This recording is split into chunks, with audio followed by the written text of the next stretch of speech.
AI Read to Me presents Emma by Jane Austen. Chapter 1. Emma Woodhouse, handsome, clever and rich, with a comfortable home and happy disposition, seemed to unite some of the best blessings of existence, and had lived nearly 21 years in the world with very little to distress or vex her. She was the youngest of the two daughters of a most affectionate, indulgent father, and had, in consequence of her sister's marriage, been mistress of his house from a very early period. Her mother had died too long ago for her to have more than an indistinct remembrance of her caresses, and her place had been supplied by an excellent woman as governess, who had fallen little short of a mother in affection. 16 years had Miss Taylor been in Mr. Woodhouse's family, less as a governess than a friend, very fond of both daughters but particularly of Emma. Between them it was more the intimacy of sisters. Even before Miss Taylor had ceased to hold the nominal office of governess, the mildness of her temper had hardly allowed her to impose any restraint, and the shadow of authority being now long passed away, they had been living together as friend and friend, very mutually attached, and Emma doing just what she liked, highly esteeming Miss Taylor's judgment, but directed chiefly by her own. The real evils, indeed, of Emma's situation were the power of having rather too much her own way and a disposition to think a little too well of herself. These were the disadvantages which threatened alloy to her many enjoyments. The danger, however, was at present so unperceived that they did not by any means rank as misfortunes with her. Sorrow came, a gentle sorrow, but not at all in the shape of any disagreeable consciousness. Miss Taylor married. It was Miss Taylor's loss which first brought grief. It was on the wedding day of this beloved friend that Emma first sat in mournful thought of any continuance. The wedding over, and the bride people gone, her father and herself were left to dine together, with no prospect of a third to cheer a long evening. Her father composed himself to sleep after dinner as usual, and she had then only to sit and think of what she had lost. The event had every promise of happiness for her friend. Mr. Weston was a man of unexceptionable character, easy fortune, suitable age, and pleasant manners, and there was some satisfaction in considering with what self-denying, generous friendship she had always wished and promoted the match. But it was a black morning's work for her. The want of Miss Taylor would be felt every hour of every day. She recalled her past kindness, the affection of 16 years, how she had taught, and how she had played with her from 5 years old, how she had devoted all her powers to attach and amuse her in health, and how nursed her through the various illnesses of childhood. A large debt of gratitude was owing here, but the intercourse of the last 7 years, the equal footing and perfect unreserve which had soon followed Isabella's marriage, on their being left to each other, was yet a dearer, tenderer recollection. She had been a friend and companion such as few possessed, intelligent, well-informed, useful, gentle, knowing all the ways of the family, interested in all its concerns, and peculiarly interested in herself in every pleasure, every scheme of hers, one to whom she could speak every thought as it arose, and who had such an affection for her as could never find fault. How was she to bear the change? It was true that her friend was going only half a mile from them, but Emma was aware that great must be the difference between a Mrs. Weston, only half a mile from them, and a Miss Taylor in the house, and with all her advantages, natural and domestic, she was now in great danger of suffering from intellectual solitude. She dearly loved her father, but he was no companion for her. He could not meet her in conversation, rational or playful. The evil of the actual disparity in their ages, and Mr. Woodhouse had not married early, was much increased by his constitution and habits, for having been a valetudinarian all his life, without activity of mind or body. He was a much older man in ways than in years, and though everywhere beloved for the friendliness of his heart and his amiable temper, his talents could not have recommended him at any time. Her sister, though comparatively but little removed by matrimony, being settled in London only 16 miles off, was much beyond her daily reach, and many a long October and November evening must be struggled through at Hartfield, before Christmas brought the next visit from Isabella and her husband and their little children to fill the house and give her pleasant society again. Highbury, the large and populous village, almost amounting to a town, to which Hartfield, in spite of its separate lawn and shrubberies and name, did really belong, afforded her no equals. The Woodhouses were first in consequence there. All looked up to them. She had many acquaintance in the place, for her father was universally civil, but not one among them who could be accepted in lieu of Miss Taylor for even half a day. It was a melancholy change, and Emma could not but sigh over it and wish for impossible things till her father awoke and made it necessary to be cheerful. His spirits required support. He was a nervous man, easily depressed, fond of everybody that he was used to and hating to part with them, hating change of every kind. Matrimony, as the origin of change, was always disagreeable, and he was by no means yet reconciled to his own daughter's marrying, nor could ever speak of her but with compassion, though it had been entirely a match of affection, when he was now obliged to part with Miss Taylor too. And from his habits of gentle selfishness, and of being never able to suppose that other people could feel differently from himself, he was very much disposed to think Miss Taylor had done as sad a thing for herself as for them, and would have been a great deal happier if she had spent all the rest of her life at Hartfield. Emma smiled and chatted as cheerfully as she could to keep him from such thoughts, but when tea came it was impossible for him not to say exactly as he had said at dinner.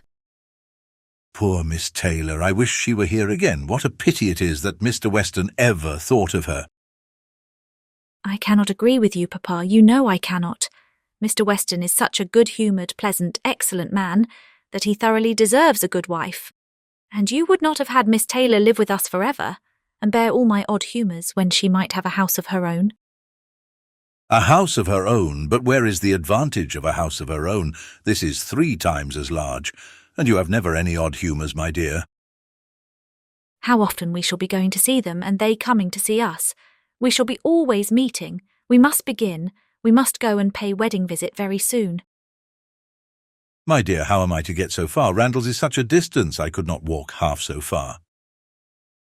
No, Papa, nobody thought of your walking. We must go in the carriage, to be sure. The carriage? But James will not like to put the horses to for such a little way. And where are the poor horses to be while we are paying our visit? They are to be put into Mr. Weston's stable, Papa. You know we have settled all that already. We talked it all over with Mr. Weston last night. And as for James, you may be very sure he will always like going to Randalls, because of his daughter's being housemaid there. I only doubt whether he will ever take us anywhere else.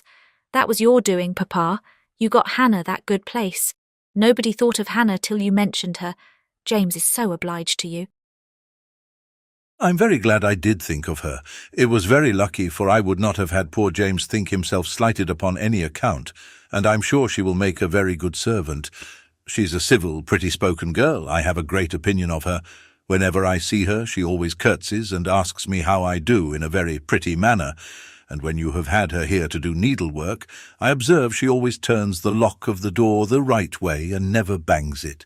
I'm sure she will be an excellent servant, and it will be a great comfort to poor Miss Taylor to have somebody about her that she is used to see. Whenever James goes over to see his daughter, you know, she will be hearing of us. He will be able to tell her how we all are. Emma spared no exertions to maintain this happier flow of ideas and hoped by the help of backgammon to get her father tolerably through the evening and be attacked by no regrets but her own. The backgammon table was placed, but a visitor immediately afterwards walked in and made it unnecessary. Mr. Knightley, a sensible man about 7 or 38, was not only a very old and intimate friend of the family, but particularly connected with it, as the elder brother of Isabella's husband. He lived about a mile from Highbury, was a frequent visitor, and always welcome, and at this time more welcome than usual, as coming directly from their mutual connections in London. He had returned to a late dinner after some days' absence, and now walked up to Hartfield to say that all were well in Brunswick Square. It was a happy circumstance, and animated Mr. Woodhouse for some time. Mr. Knightley had a cheerful manner which always did him good, and his many inquiries after poor Isabella and her children were answered most satisfactorily. When this was over, Mr. Woodhouse gratefully observed, "It is very kind of you, Mr. Knightley, to come out at this late hour to call upon us. I'm afraid you must have had a shocking walk." "Not at all, sir. It is a beautiful moonlight night, and so mild that I must draw back from your great fire." "But you must have found it very damp and dirty. I wish you may not catch cold." "Dirty, sir. Look at my shoes, not a speck on them."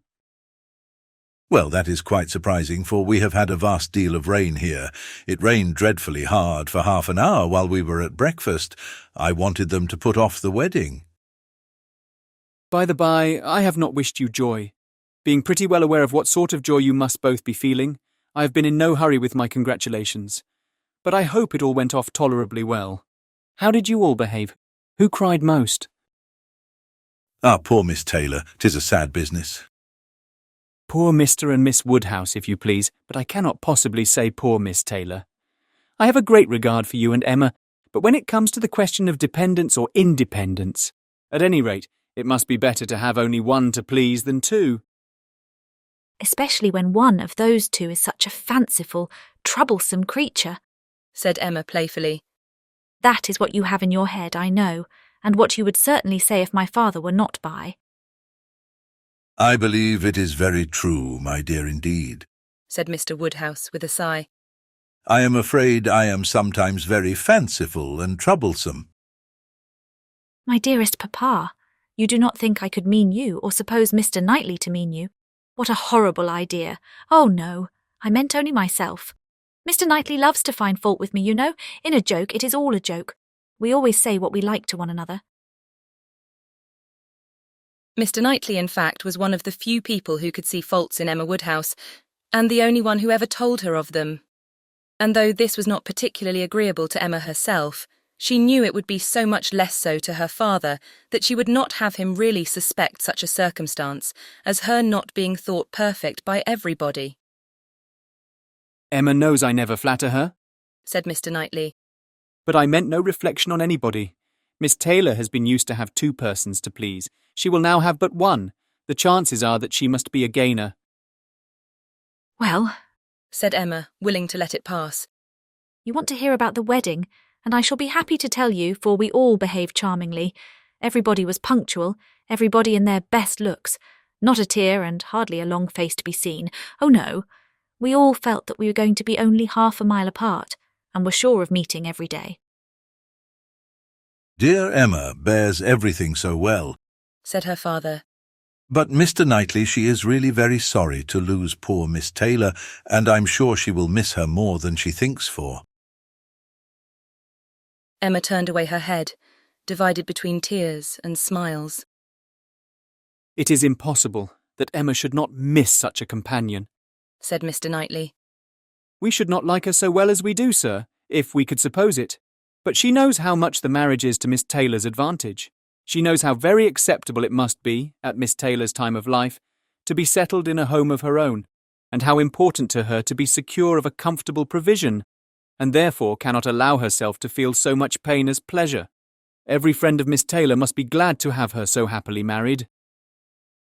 "And you have forgotten one matter of joy to me," said Emma. "and a very considerable one, that I made the match myself.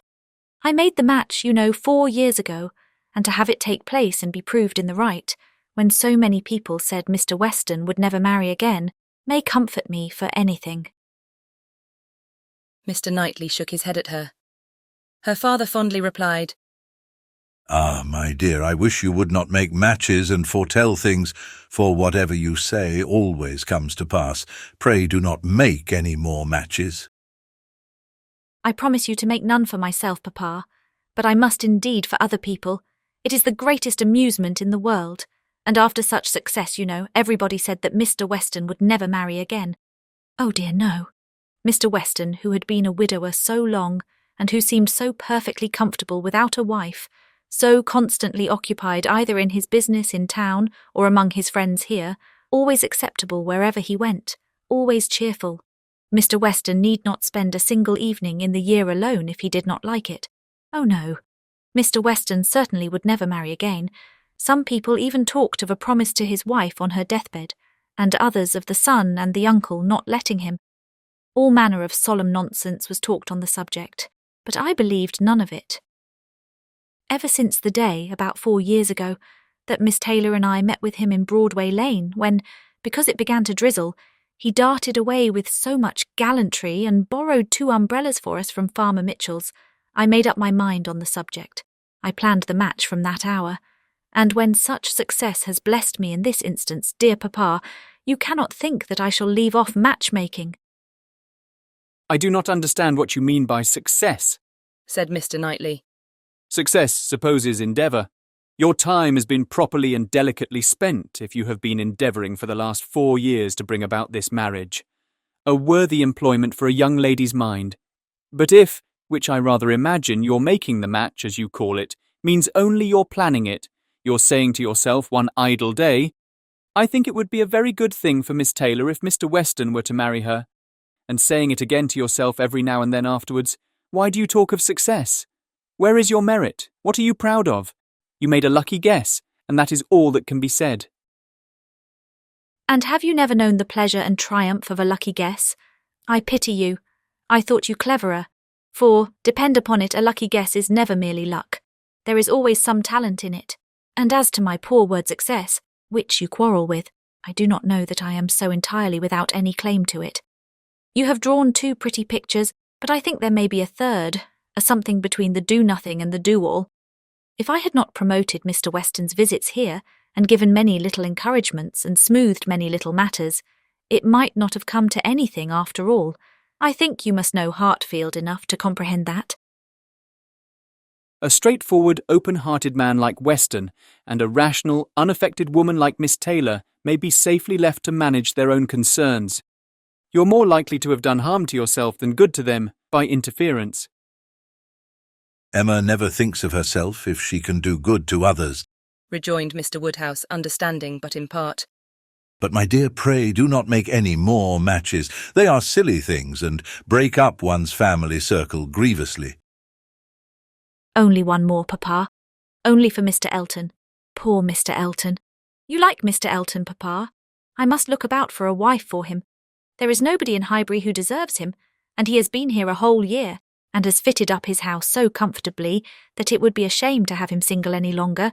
And I thought, when he was joining their hands today, he looked so very much as if he would like to have the same kind office done for him. I think very well of Mr. Elton, and this is the only way I have of doing him a service. Mr. Elton is a very pretty young man, to be sure, and a very good young man, and I have a great regard for him. But if you want to show him any attention, my dear, ask him to come and dine with us some day. That will be a much better thing. I dare say Mr. Knightley will be so kind as to meet him. With a great deal of pleasure, sir, at any time, said Mr. Knightley, laughing. And I agree with you entirely that it will be a much better thing. Invite him to dinner, Emma, and help him to the best of the fish and the chicken, but leave him to choose his own wife. Depend upon it, a man of 6 or 7 and 20 can take care of himself. Chapter 2. Mr. Weston was a native of Highbury and born of a respectable family, which for the last 2 or 3 generations had been rising into gentility and property. He had received a good education, but, on succeeding early in life to a small independence, had become indisposed for any of the more homely pursuits in which his brothers were engaged, and had satisfied an active, cheerful mind and social temper by entering into the militia of his county, then embodied. Captain Weston was a general favourite, and when the chances of his military life had introduced him to Miss Churchill, of a great Yorkshire family, and Miss Churchill fell in love with him, nobody was surprised, except her brother and his wife, who had never seen him, and who were full of pride and importance, which the connection would offend. Miss Churchill, however, being of age, and with the full command of her fortune, though her fortune bore no proportion to the family estate, was not to be dissuaded from the marriage, and it took place, to the infinite mortification of Mr. and Mrs. Churchill, who threw her off with due decorum. It was an unsuitable connection, and did not produce much happiness.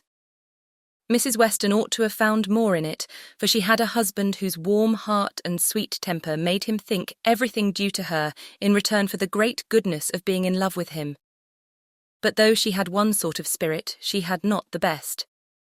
She had resolution enough to pursue her own will in spite of her brother, but not enough to refrain from unreasonable regrets at that brother's unreasonable anger, nor from missing the luxuries of her former home. They lived beyond their income, but still it was nothing in comparison of Enscombe. She did not cease to love her husband, but she wanted at once to be the wife of Captain Weston and Miss Churchill of Enscombe. Captain Weston, who had been considered, especially by the Churchills, as making such an amazing match, was proved to have much the worst of the bargain, for when his wife died, after a 3 years' marriage, he was rather a poorer man than at first, and with a child to maintain. From the expense of the child, however, he was soon relieved. The boy had, with the additional softening claim of a lingering illness of his mother's, been the means of a sort of reconciliation, and Mr. and Mrs. Churchill, having no children of their own, nor any other young creature of equal kindred to care for, offered to take the whole charge of the little Frank soon after her decease. Some scruples and some reluctance the widower father may be supposed to have felt, but as they were overcome by other considerations, the child was given up to the care and the wealth of the Churchills, and he had only his own comfort to seek and his own situation to improve as he could. A complete change of life became desirable. He quitted the militia and engaged in trade, having brothers already established in a good way in London, which afforded him a favourable opening. It was a concern which brought just employment enough. He had still a small house in Highbury, where most of his leisure days were spent, and between useful occupation and the pleasures of society, the next 18 or 20 years of his life passed cheerfully away.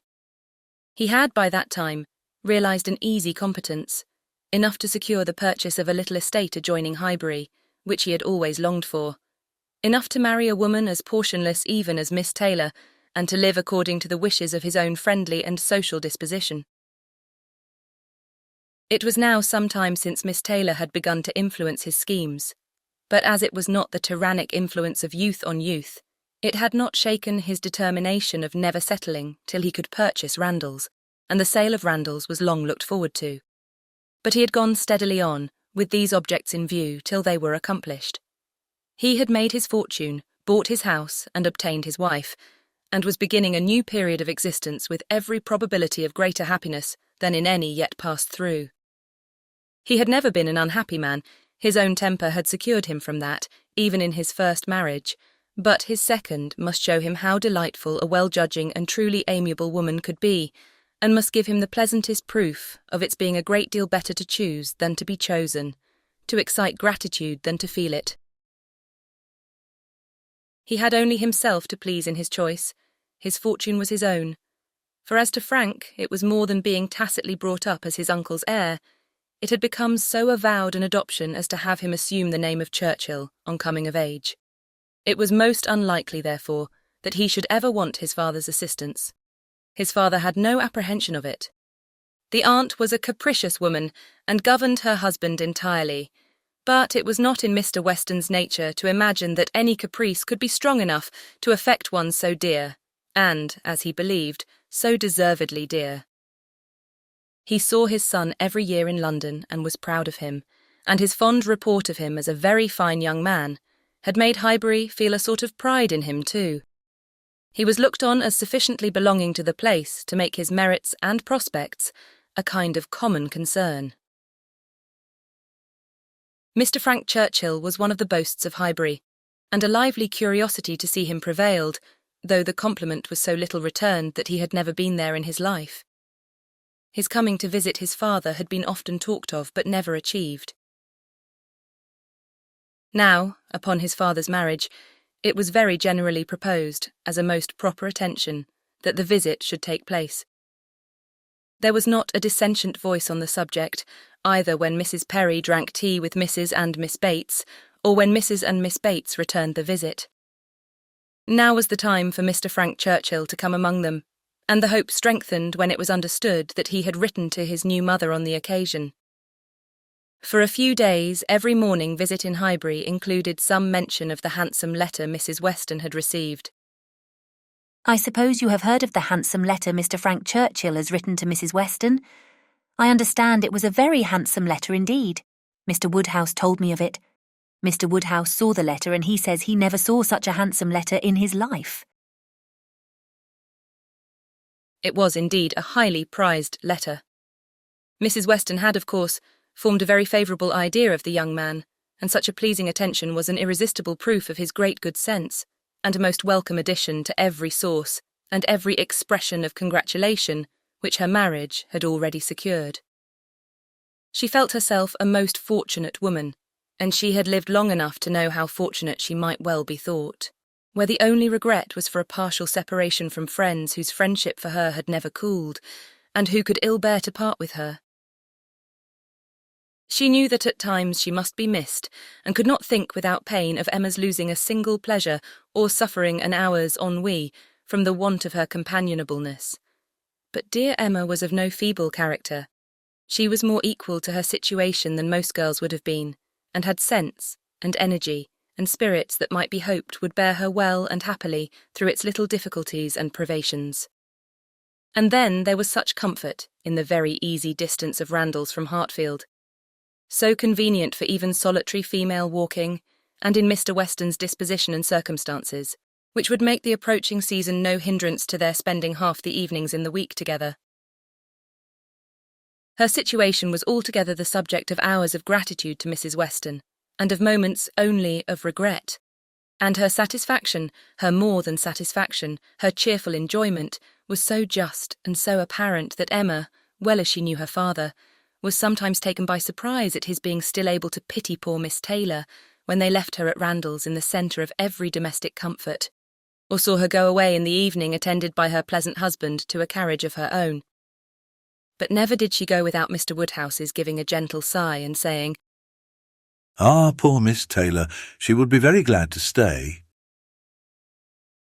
There was no recovering Miss Taylor, nor much likelihood of ceasing to pity her, but a few weeks brought some alleviation to Mr. Woodhouse. The compliments of his neighbours were over, he was no longer teased by being wished joy of so sorrowful an event, and the wedding cake, which had been a great distress to him, was all eat up. His own stomach could bear nothing rich, and he could never believe other people to be different from himself. What was unwholesome to him he regarded as unfit for anybody, and he had, therefore, earnestly tried to dissuade them from having any wedding cake at all, and when that proved vain, as earnestly tried to prevent anybody's eating it. He had been at the pains of consulting Mr. Perry, the apothecary, on the subject. Mr. Perry was an intelligent, gentlemanlike man, whose frequent visits were one of the comforts of Mr. Woodhouse's life, and upon being applied to he could not but acknowledge, though it seemed rather against the bias of inclination, that wedding cake might certainly disagree with many, perhaps with most people, unless taken moderately. With such an opinion in confirmation of his own, Mr. Woodhouse hoped to influence every visitor of the newly married pair, but still the cake was eaten, and there was no rest for his benevolent nerves till it was all gone. There was a strange rumour in Highbury of all the little Perrys being seen with a slice of Mrs. Weston's wedding cake in their hands, but Mr. Woodhouse would never believe it. Chapter 3. Mr. Woodhouse was fond of society in his own way. He liked very much to have his friends come and see him, and from various united causes, from his long residence at Hartfield, and his good nature, from his fortune, his house, and his daughter, he could command the visits of his own little circle, in a great measure, as he liked. He had not much intercourse with any families beyond that circle. His horror of late hours and large dinner parties made him unfit for any acquaintance but such as would visit him on his own terms. Fortunately for him, Highbury, including Randalls in the same parish, and Donwell Abbey in the parish adjoining, the seat of Mr. Knightley, comprehended many such. Not unfrequently, through Emma's persuasion, he had some of the chosen and the best to dine with him, but evening parties were what he preferred, and unless he fancied himself at any time unequal to company, there was scarcely an evening in the week in which Emma could not make up a card table for him. Real, long-standing regard brought the Westons and Mr. Knightley, and by Mr. Elton, a young man living alone without liking it, the privilege of exchanging any vacant evening of his own blank solitude for the elegancies and society of Mr. Woodhouse's drawing-room and the smiles of his lovely daughter, was in no danger of being thrown away. After these came a second set, among the most come-at-able of whom were Mrs. and Miss Bates and Mrs. Goddard, 3 ladies almost always at the service of an invitation from Hartfield, and who were fetched and carried home so often that Mr. Woodhouse thought it no hardship for either James or the horses. Had it taken place only once a year, it would have been a grievance. Mrs. Bates, the widow of a former vicar of Highbury, was a very old lady, almost past everything but tea and quadrille. She lived with her single daughter in a very small way, and was considered with all the regard and respect which a harmless old lady, under such untoward circumstances, can excite. Her daughter enjoyed a most uncommon degree of popularity for a woman neither young, handsome, rich, nor married. Miss Bates stood in the very worst predicament in the world for having much of the public favour, and she had no intellectual superiority to make atonement to herself, or frighten those who might hate her into outward respect. She had never boasted either beauty or cleverness. Her youth had passed without distinction, and her middle of life was devoted to the care of a failing mother, and the endeavour to make a small income go as far as possible. And yet she was a happy woman, and a woman whom no one named without goodwill. It was her own universal goodwill and contented temper which worked such wonders. She loved everybody, was interested in everybody's happiness, quick-sighted to everybody's merits, thought herself a most fortunate creature, and surrounded with blessings in such an excellent mother, and so many good neighbours and friends, and a home that wanted for nothing. The simplicity and cheerfulness of her nature, her contented and grateful spirit, were a recommendation to everybody, and a mine of felicity to herself. She was a great talker upon little matters, which exactly suited Mr. Woodhouse, full of trivial communications and harmless gossip. Mrs. Goddard was the mistress of a school, not of a seminary or an establishment or anything which professed, in long sentences of refined nonsense, to combine liberal acquirements with elegant morality, upon new principles and new systems, and where young ladies for enormous pay might be screwed out of health and into vanity, but a real, honest, old-fashioned boarding school, where a reasonable quantity of accomplishments were sold at a reasonable price, and where girls might be sent to be out of the way and scramble themselves into a little education, without any danger of coming back prodigies. Mrs. Goddard's school was in high repute, and very deservedly, for Highbury was reckoned a particularly healthy spot. She had an ample house and garden, gave the children plenty of wholesome food, let them run about a great deal in the summer, and in winter dressed their chilblains with her own hands. It was no wonder that a train of 20 young couple now walked after her to church. She was a plain, motherly kind of woman, who had worked hard in her youth, and now thought herself entitled to the occasional holiday of a tea visit, and having formerly owed much to Mr. Woodhouse's kindness, felt his particular claim on her to leave her neat parlour, hung round with fancy work whenever she could, and win or lose a few sixpences by his fireside. These were the ladies whom Emma found herself very frequently able to collect, and happy was she, for her father's sake, in the power, though as far as she was herself concerned, it was no remedy for the absence of Mrs. Weston. She was delighted to see her father look comfortable, and very much pleased with herself for contriving things so well. But the quiet prosings of 3 such women made her feel that every evening so spent was indeed one of the long evenings she had fearfully anticipated. As she sat one morning, looking forward to exactly such a close of the present day, a note was brought from Mrs. Goddard, requesting, in most respectful terms, to be allowed to bring Miss Smith with her. A most welcome request, for Miss Smith was a girl of 17, whom Emma knew very well by sight, and had long felt an interest in, on account of her beauty. A very gracious invitation was returned, and the evening no longer dreaded by the fair mistress of the mansion. Harriet Smith was the natural daughter of somebody. Somebody had placed her several years back at Mrs. Goddard's school, and somebody had lately raised her from the condition of scholar to that of parlour boarder. This was all that was generally known of her history. She had no visible friends but what had been acquired at Highbury, and was now just returned from a long visit in the country to some young ladies who had been at school there with her. She was a very pretty girl, and her beauty happened to be of a sort which Emma particularly admired. She was short, plump, and fair, with a fine bloom, blue eyes, light hair, regular features, and a look of great sweetness. And before the end of the evening, Emma was as much pleased with her manners as her person, and quite determined to continue the acquaintance. She was not struck by anything remarkably clever in Miss Smith's conversation, but she found her altogether very engaging, not inconveniently shy, not unwilling to talk, and yet so far from pushing, showing so proper and becoming a deference, seeming so pleasantly grateful for being admitted to Hartfield, and so artlessly impressed by the appearance of everything in so superior a style to what she had been used to, that she must have good sense, and deserve encouragement. Encouragement should be given. Those soft blue eyes, and all those natural graces, should not be wasted on the inferior society of Highbury and its connections. The acquaintance she had already formed were unworthy of her. The friends from whom she had just parted, though very good sort of people, must be doing her harm. They were a family of the name of Martin, whom Emma well knew by character, as renting a large farm of Mr. Knightley, and residing in the parish of Donwell, very creditably, she believed.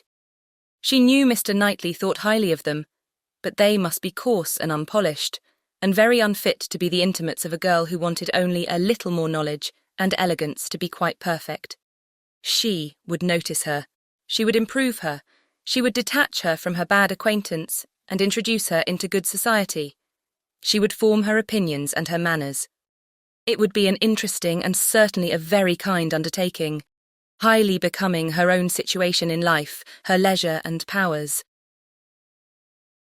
She was so busy in admiring those soft blue eyes, in talking and listening and forming all these schemes in the in-betweens, that the evening flew away at a very unusual rate, and the supper table, which always closed such parties, and for which she had been used to sit and watch the due time, was all set out and ready, and moved forwards to the fire before she was aware. With an alacrity beyond the common impulse of a spirit which yet was never indifferent to the credit of doing everything well and attentively, with the real goodwill of a mind delighted with its own ideas, did she then do all the honours of the meal and help and recommend the minced chicken and scalloped oysters, with an urgency which she knew would be acceptable to the early hours and civil scruples of their guests. Upon such occasions, poor Mr. Woodhouse's feelings were in sad warfare. He loved to have the cloth laid, because it had been the fashion of his youth, but his conviction of suppers being very unwholesome made him rather sorry to see anything put on it. And while his hospitality would have welcomed his visitors to everything, his care for their health made him grieve that they would eat. Such another small basin of thin gruel as his own was all that he could, with thorough self-approbation, recommend, though he might constrain himself while the ladies were comfortably clearing the nicer things to say, "Mrs. Bates, let me propose your venturing on one of these eggs. An egg boiled very soft is not unwholesome. Searle understands boiling an egg better than anybody. I would not recommend an egg boiled by anybody else. But you need not be afraid. They are very small, you see. One of our small eggs will not hurt you. Miss Bates, let Emma help you to a little bit of tart, a very little bit. Ours are all apple tarts. You need not be afraid of unwholesome preserves here. I do not advise the custard. Mrs. Goddard, what say you to half a glass of wine? A small half-glass put into a tumbler of water? I do not think it could disagree with you." Emma allowed her father to talk, but supplied her visitors in a much more satisfactory style, and on the present evening had particular pleasure in sending them away happy. The happiness of Miss Smith was quite equal to her intentions. Miss Woodhouse was so great a personage in Highbury that the prospect of the introduction had given as much panic as pleasure, but the humble, grateful little girl went off with highly gratified feelings, delighted with the affability with which Miss Woodhouse had treated her all the evening, and actually shaken hands with her at last. Chapter 4. Harriet Smith's intimacy at Hartfield was soon a settled thing. Quick, and decided in her ways, Emma lost no time in inviting, encouraging, and telling her to come very often, and as their acquaintance increased, so did their satisfaction in each other. As a walking companion, Emma had very early foreseen how useful she might find her. In that respect, Mrs. Weston's loss had been important. Her father never went beyond the shrubbery, where 2 divisions of the ground sufficed him for his long walk, or his short, as the year varied. And since Mrs. Weston's marriage, her exercise had been too much confined. She had ventured once alone to Randalls, but it was not pleasant, and a Harriet Smith, therefore, one whom she could summon at any time to a walk, would be a valuable addition to her privileges. But in every respect, as she saw more of her, she approved her, and was confirmed in all her kind designs. Harriet certainly was not clever, but she had a sweet, docile, grateful disposition, was totally free from conceit, and only desiring to be guided by anyone she looked up to.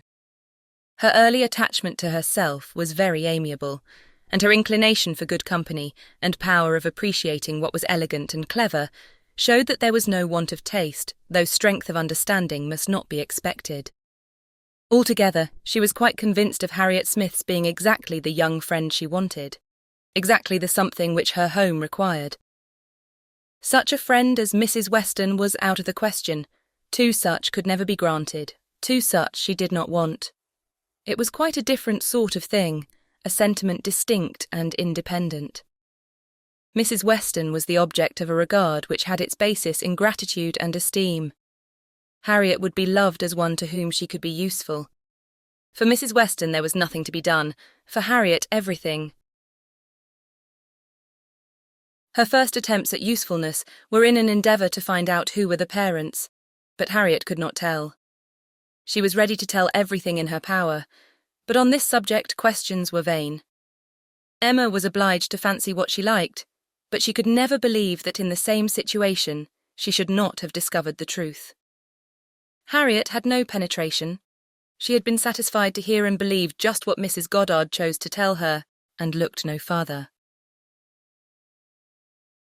Mrs. Goddard and the teachers and the girls and the affairs of the school in general formed naturally a great part of the conversation, and but for her acquaintance with the Martins of Abbey Mill Farm, it must have been the whole. But the Martins occupied her thoughts a good deal. She had spent 2 very happy months with them, and now loved to talk of the pleasures of her visit, and described the many comforts and wonders of the place.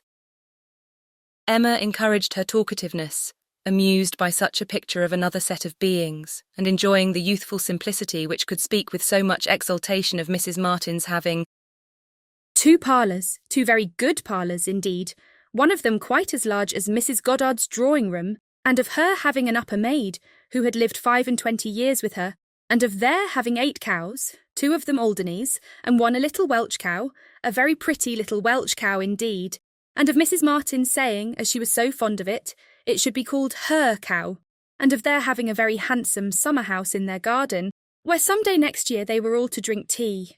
A very handsome summer-house, large enough to hold 12 people.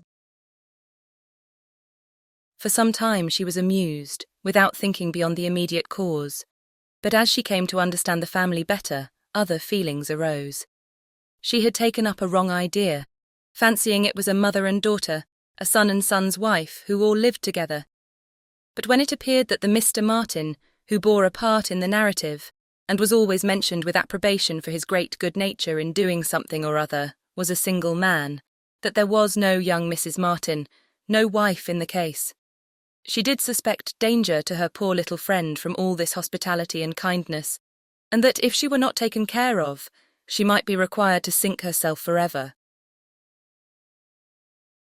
With this inspiriting notion, her questions increased in number and meaning, and she particularly led Harriet to talk more of Mr. Martin, and there was evidently no dislike to it. Harriet was very ready to speak of the share he had had in their moonlight walks and merry evening games, and dwelt a good deal upon his being so very good-humoured and obliging. He had gone 3 miles round one day in order to bring her some walnuts, because she had said how fond she was of them, and in everything else he was so very obliging. He had his shepherd's son into the parlour one night on purpose to sing to her. She was very fond of singing. He could sing a little himself. She believed he was very clever and understood everything. He had a very fine flock, and while she was with them, he had been bid more for his wool than anybody in the country. She believed everybody spoke well of him. His mother and sisters were very fond of him. Mrs. Martin had told her one day, and there was a blush as she said it, that it was impossible for anybody to be a better son, and therefore she was sure, whenever he married, he would make a good husband. Not that she wanted him to marry. She was in no hurry at all. Well done, Mrs. Martin, thought Emma. You know what you are about. And when she had come away, Mrs. Martin was so very kind as to send Mrs. Goddard a beautiful goose, the finest goose Mrs. Goddard had ever seen. Mrs. Goddard had dressed it on a Sunday and asked all the 3 teachers, Miss Nash and Miss Prince and Miss Richardson, to sup with her. Mr. Martin, I suppose, is not a man of information beyond the line of his own business? He does not read? Oh, yes.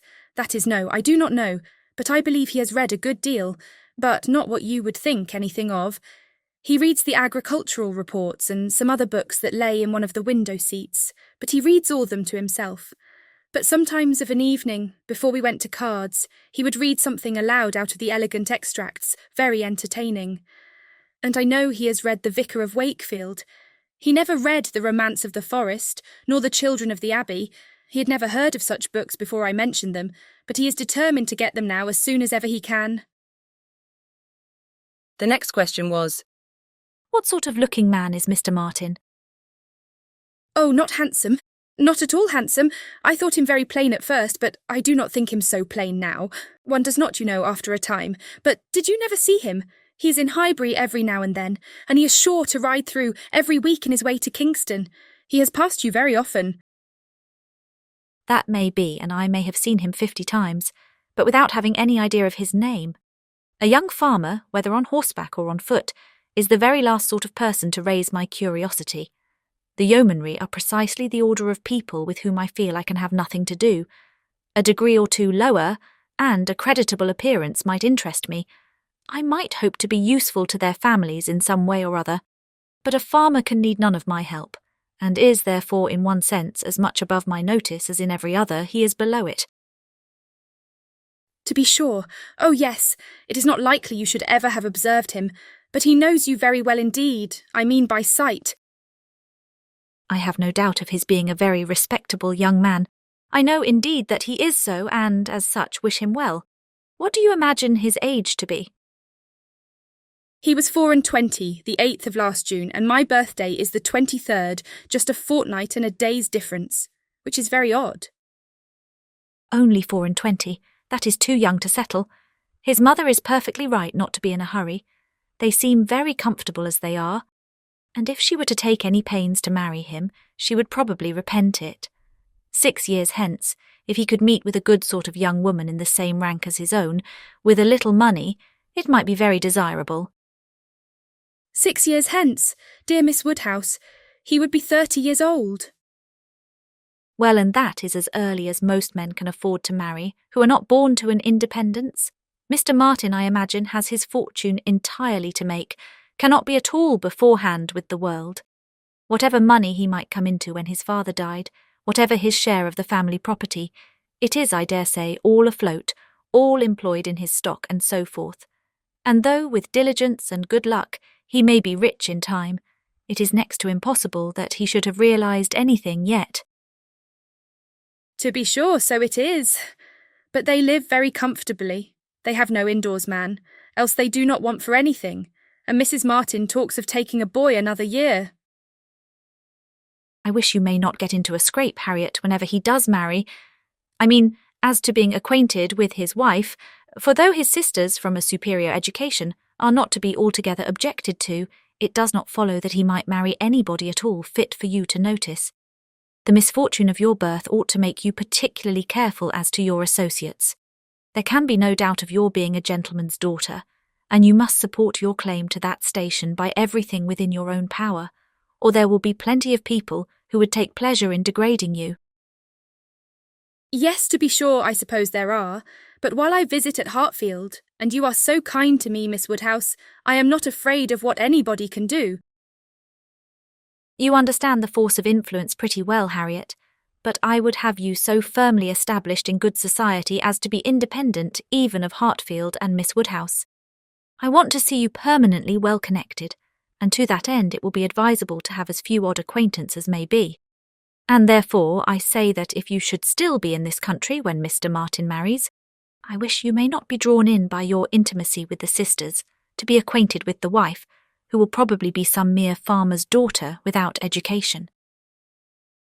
To be sure, yes. Not that I think Mr. Martin would ever marry anybody but what had had some education and been very well brought up. However, I do not mean to set up my opinion against yours, and I am sure I shall not wish for the acquaintance of his wife. I shall always have a great regard for the Miss Martins, especially Elizabeth, and should be very sorry to give them up, for they are quite as well educated as me. But if he marries a very ignorant, vulgar woman, certainly I had better not visit her if I can help it.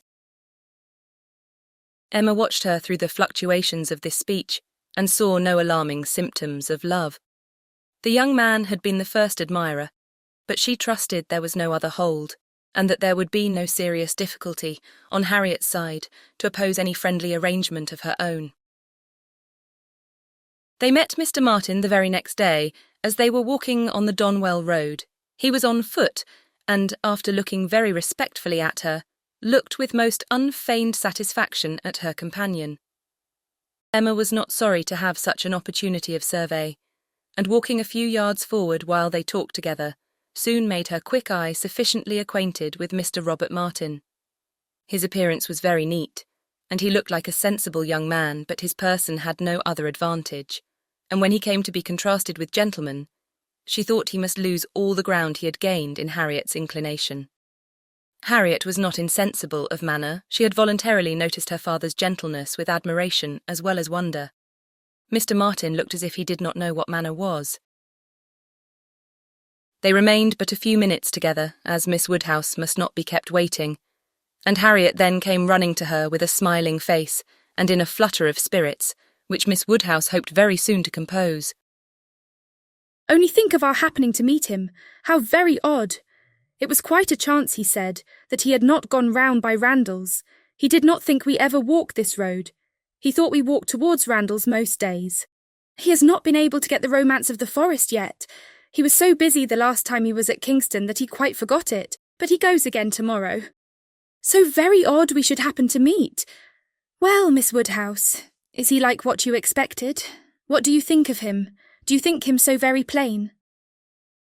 He is very plain, undoubtedly, remarkably plain, but that is nothing compared with his entire want of gentility. I had no right to expect much, and I did not expect much, but I had no idea that he could be so very clownish, so totally without air. I had imagined him, I confess, a degree or two nearer gentility. To be sure, said Harriet in a mortified voice. He is not so genteel as real gentlemen. I think, Harriet, since your acquaintance with us you have been repeatedly in the company of some such very real gentlemen that you must yourself be struck with the difference in Mr. Martin. At Hartfield you have had very good specimens of well-educated, well-bred men. I should be surprised if after seeing them you could be in company with Mr. Martin again without perceiving him to be a very inferior creature, and rather wondering at yourself for having ever thought him at all agreeable before. Do not you begin to feel that now? Were not you struck? I am sure you must have been struck by his awkward look and abrupt manner, and the uncouthness of a voice which I heard to be wholly unmodulated as I stood here. Certainly he is not like Mr. Knightley. He has not such a fine air and way of walking as Mr. Knightley. I see the difference plain enough, but Mr. Knightley is so very fine a man. Mr. Knightley's air is so remarkably good that it is not fair to compare Mr. Martin with him. You might not see 1 in 100 with gentlemen so plainly written as in Mr. Knightley, but he is not the only gentleman you have been lately used to. What say you to Mr. Weston and Mr. Elton? Compare Mr. Martin with either of them. Compare their manner of carrying themselves, of walking, of speaking, of being silent. You must see the difference. Oh yes, there is a great difference. But Mr. Weston is almost an old man. Mr. Weston must be between 40 and 50. which makes his good manners the more valuable. The older a person grows, Harriet, the more important it is that their manners should not be bad, the more glaring and disgusting any loudness or coarseness or awkwardness becomes. What is passable in youth is detestable in later age. Mr. Martin is now awkward and abrupt. What will he be at Mr. Weston's time of life? There's no saying, indeed, replied Harriet rather solemnly. But there may be pretty good guessing. He will be a completely gross, vulgar farmer, totally inattentive to appearances, and thinking of nothing but profit and loss. Will he indeed? That will be very bad. How much his business engrosses him already is very plain from the circumstance of his forgetting to inquire for the book you recommended. He was a great deal too full of the market to think of anything else, which is just as it should be for a thriving man. What is he to do with books? And I have no doubt that he will thrive, and be a very rich man in time, and his being illiterate and coarse need not disturb us. I wonder he did not remember the book, was all Harriet's answer, and spoken with a degree of grave displeasure which Emma thought might be safely left to itself. She, therefore, said no more for some time. Her next beginning was, In one respect, perhaps, Mr. Elton's manners are superior to Mr. Knightley's or Mr. Weston's. They have more gentleness. They might be more safely held up as a pattern. There is an openness, a quickness, almost a bluntness in Mr. Weston which everybody likes in him, because there is so much good humour with it. But that would not do to be copied. Neither would Mr. Knightley's downright, decided, commanding sort of manner, though it suits him very well. His figure and look and situation in life seem to allow it, but if any young man were to set about copying him, he would not be sufferable. On the contrary, I think a young man might be very safely recommended to take Mr. Elton as a model. Mr. Elton is good-humoured, cheerful, obliging and gentle. He seems to me to be grown particularly gentle of late. I do not know whether he has any design of ingratiating himself with either of us, Harriet, by additional softness, but it strikes me that his manners are softer than they used to be. If he means anything, it must be to please you. Did not I tell you what he said of you the other day? She then repeated some warm personal praise which she had drawn from Mr. Elton, and now did full justice to, and Harriet blushed and smiled, and said she had always thought Mr. Elton very agreeable. Mr. Elton was the very person fixed on by Emma for driving the young farmer out of Harriet's head. She thought it would be an excellent match, and only too palpably desirable, natural and probable, for her to have much merit in planning it. She feared it was what everybody else must think of and predict. It was not likely, however, that anybody should have equalled her in the date of the plan, as it had entered her brain during the very first evening of Harriet's coming to Hartfield. The longer she considered it, the greater was her sense of its expediency. Mr. Elton's situation was most suitable, quite the gentleman himself, and without low connections. At the same time, not of any family that could fairly object to the doubtful birth of Harriet. He had a comfortable home for her, and Emma imagined a very sufficient income, for though the vicarage of Highbury was not large, he was known to have some independent property, and she thought very highly of him as a good-humoured, well-meaning, respectable young man, without any deficiency of useful understanding or knowledge of the world.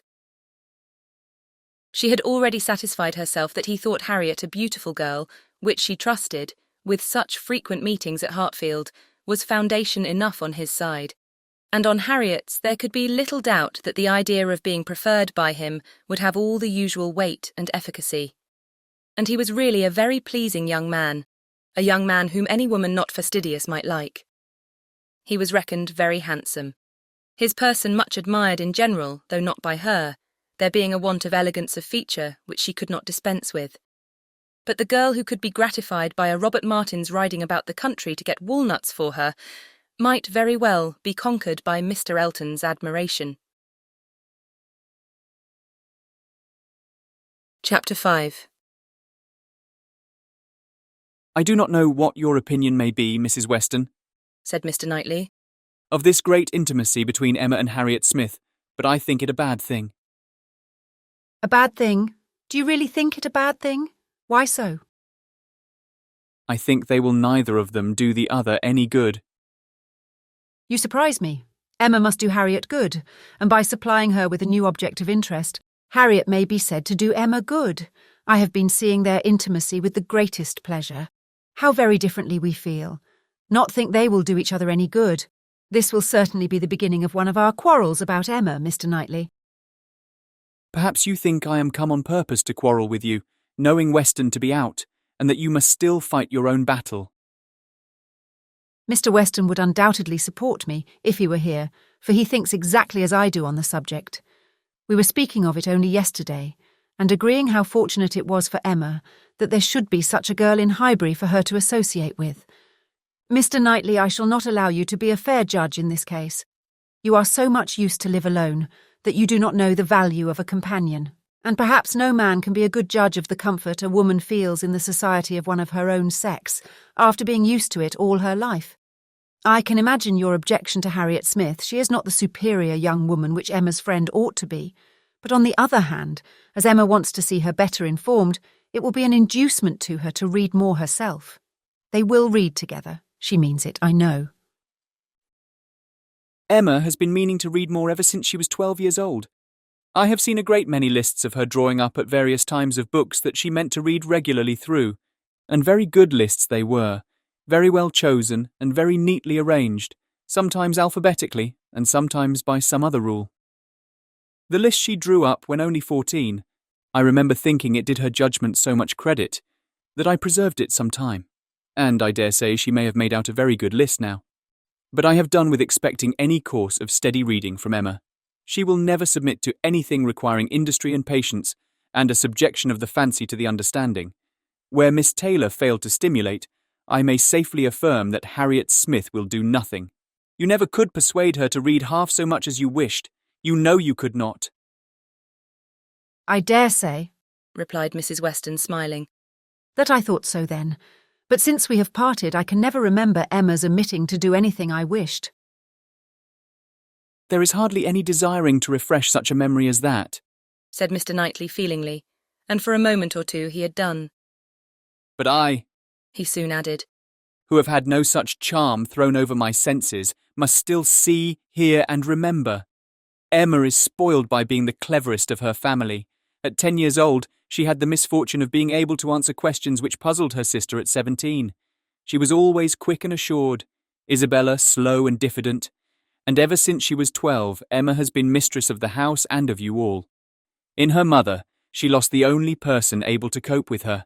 She inherits her mother's talents and must have been under subjection to her. I should have been sorry, Mr. Knightley, to be dependent on your recommendation. Had I quitted Mr. Woodhouse's family and wanted another situation, I do not think you would have spoken a good word for me to anybody. I am sure you always thought me unfit for the office I held. Yes, said he, smiling. You are better placed here, very fit for a wife, but not at all for a governess. But you were preparing yourself to be an excellent wife all the time you were at Hartfield. You might not give Emma such a complete education as your powers would seem to promise, but you were receiving a very good education from her, on the very material matrimonial point of submitting your own will and doing as you were bid. And if Weston had asked me to recommend him a wife, I should certainly have named Miss Taylor. Thank you. There will be very little merit in making a good wife to such a man as Mr. Weston. Why, to own the truth, I'm afraid you are rather thrown away, and that with every disposition to bear there will be nothing to be borne. We will not despair, however. Weston may grow cross from the wantonness of comfort, or his son may plague him. I hope not that. It is not likely. No, Mr. Knightley, do not foretell vexation from that quarter. Not I indeed. I only name possibilities. I do not pretend to Emma's genius for foretelling and guessing. I hope with all my heart the young man may be a Weston in merit, and a Churchill in fortune. But Harriet Smith, I've not half done about Harriet Smith. I think her the very worst sort of companion that Emma could possibly have. She knows nothing herself, and looks upon Emma as knowing everything. She is a flatterer in all her ways, and so much the worse, because undesigned. Her ignorance is hourly flattery. How can Emma imagine she has anything to learn herself, while Harriet is presenting such a delightful inferiority? And as for Harriet, I will venture to say that she cannot gain by the acquaintance. Hartfield will only put her out of conceit with all the other places she belongs to. She will grow just refined enough to be uncomfortable with those among whom birth and circumstances have placed her home. I am much mistaken if Emma's doctrines give any strength of mind or tend at all to make a girl adapt herself rationally to the varieties of her situation in life. They only give a little polish. I either depend more upon Emma's good sense than you do, or am more anxious for her present comfort, for I cannot lament the acquaintance. How well she looked last night. Oh, you would rather talk of her person than her mind, would you? Very well, I shall not attempt to deny Emma's being pretty. Pretty? Say beautiful, rather. Can you imagine anything nearer perfect beauty than Emma altogether, face and figure? I do not know what I could imagine, but I confess that I have seldom seen a face or figure more pleasing to me than hers, but I am a partial old friend. Such an eye, the true hazel eye, and so brilliant. Regular features, open countenance, with a complexion. Oh, what a bloom of full health, and such a pretty height and size, such a firm and upright figure. There is health not merely in her bloom, but in her air, her head, her glance. One hears sometimes of a child being the picture of health. Now, Emma always gives me the idea of being the complete picture of grown-up health. She is loveliness itself, Mr. Knightley, is not she? I have not a fault to find with her person, he replied. I think her all you describe. I love to look at her, and I will add this praise, that I do not think her personally vain. Considering how very handsome she is, she appears to be little occupied with it. Her vanity lies another way. Mrs. Weston, I am not to be talked out of my dislike of Harriet Smith, or my dread of its doing them both harm. And I, Mr. Knightley, am equally stout in my confidence of its not doing them any harm. With all dear Emma's little faults, she is an excellent creature. Where shall we see a better daughter, or a kinder sister, or a truer friend? No, she has qualities which may be trusted. She will never lead anyone really wrong. She will make no lasting blunder. Where Emma errs once, she is in the right 100 times. Very well, I will not plague you any more. Emma shall be an angel, and I will keep my spleen to myself till Christmas brings John and Isabella. John loves Emma with a reasonable and therefore not a blind affection, and Isabella always thinks as he does, except when he is not quite frightened enough about the children. I am sure of having their opinions with me. I know that you all love her really too well to be unjust or unkind. But excuse me, Mr. Knightley, if I take the liberty, I consider myself, you know, as having somewhat of the privilege of speech that Emma's mother might have had, the liberty of hinting that I do not think any possible good can arise from Harriet Smith's intimacy being made a matter of much discussion among you. Pray excuse me, but supposing any little inconvenience may be apprehended from the intimacy, it cannot be expected that Emma, accountable to nobody but her father, who perfectly approves the acquaintance, should put an end to it, so long as it is a source of pleasure to herself. It has been so many years my province to give advice that you cannot be surprised, Mr. Knightley, at this little remains of office. Not at all, cried he. I am much obliged to you for it.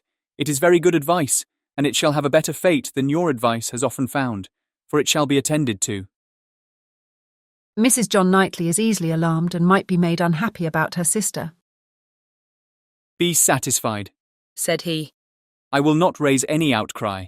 I will keep my ill humour to myself. I have a very sincere interest in Emma. Isabella does not seem more my sister, has never excited a greater interest, perhaps hardly so great. There is an anxiety, a curiosity in what one feels for Emma. I wonder what will become of her.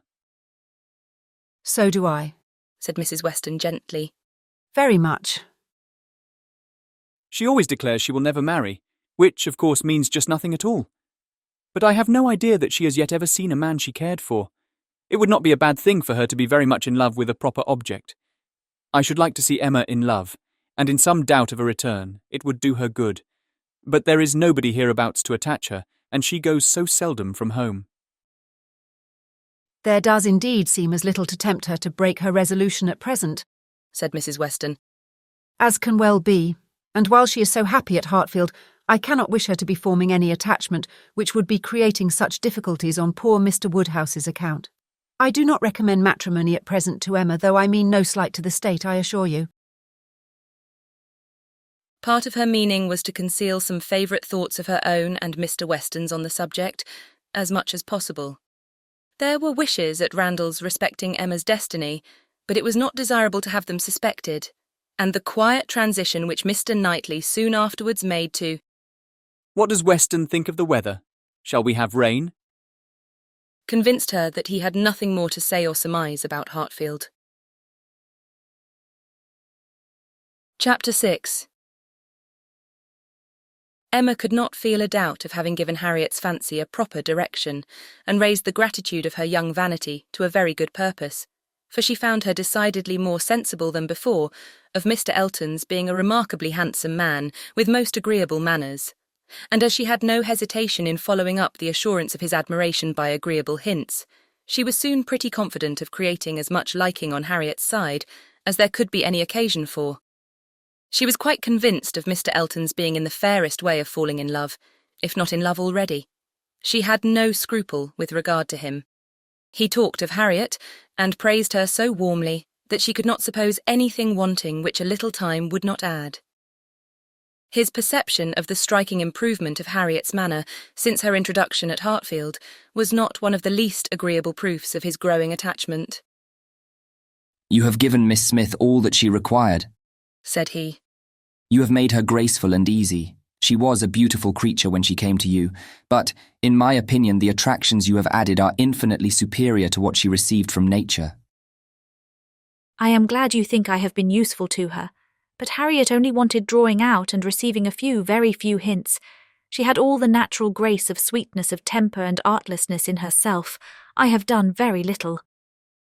"If it were admissible to contradict a lady," said the gallant Mr. Elton, I have perhaps given her a little more decision of character, have taught her to think on points which had not fallen in her way before.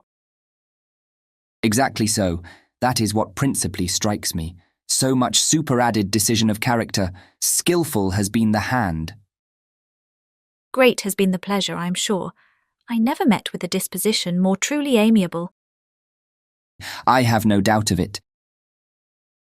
and it was spoken with a sort of sighing animation which had a vast deal of the lover. She was not less pleased another day with the manner in which he seconded a sudden wish of hers to have Harriet's picture. "Did you ever have your likeness taken, Harriet?" said she. "Did you ever sit for your picture?"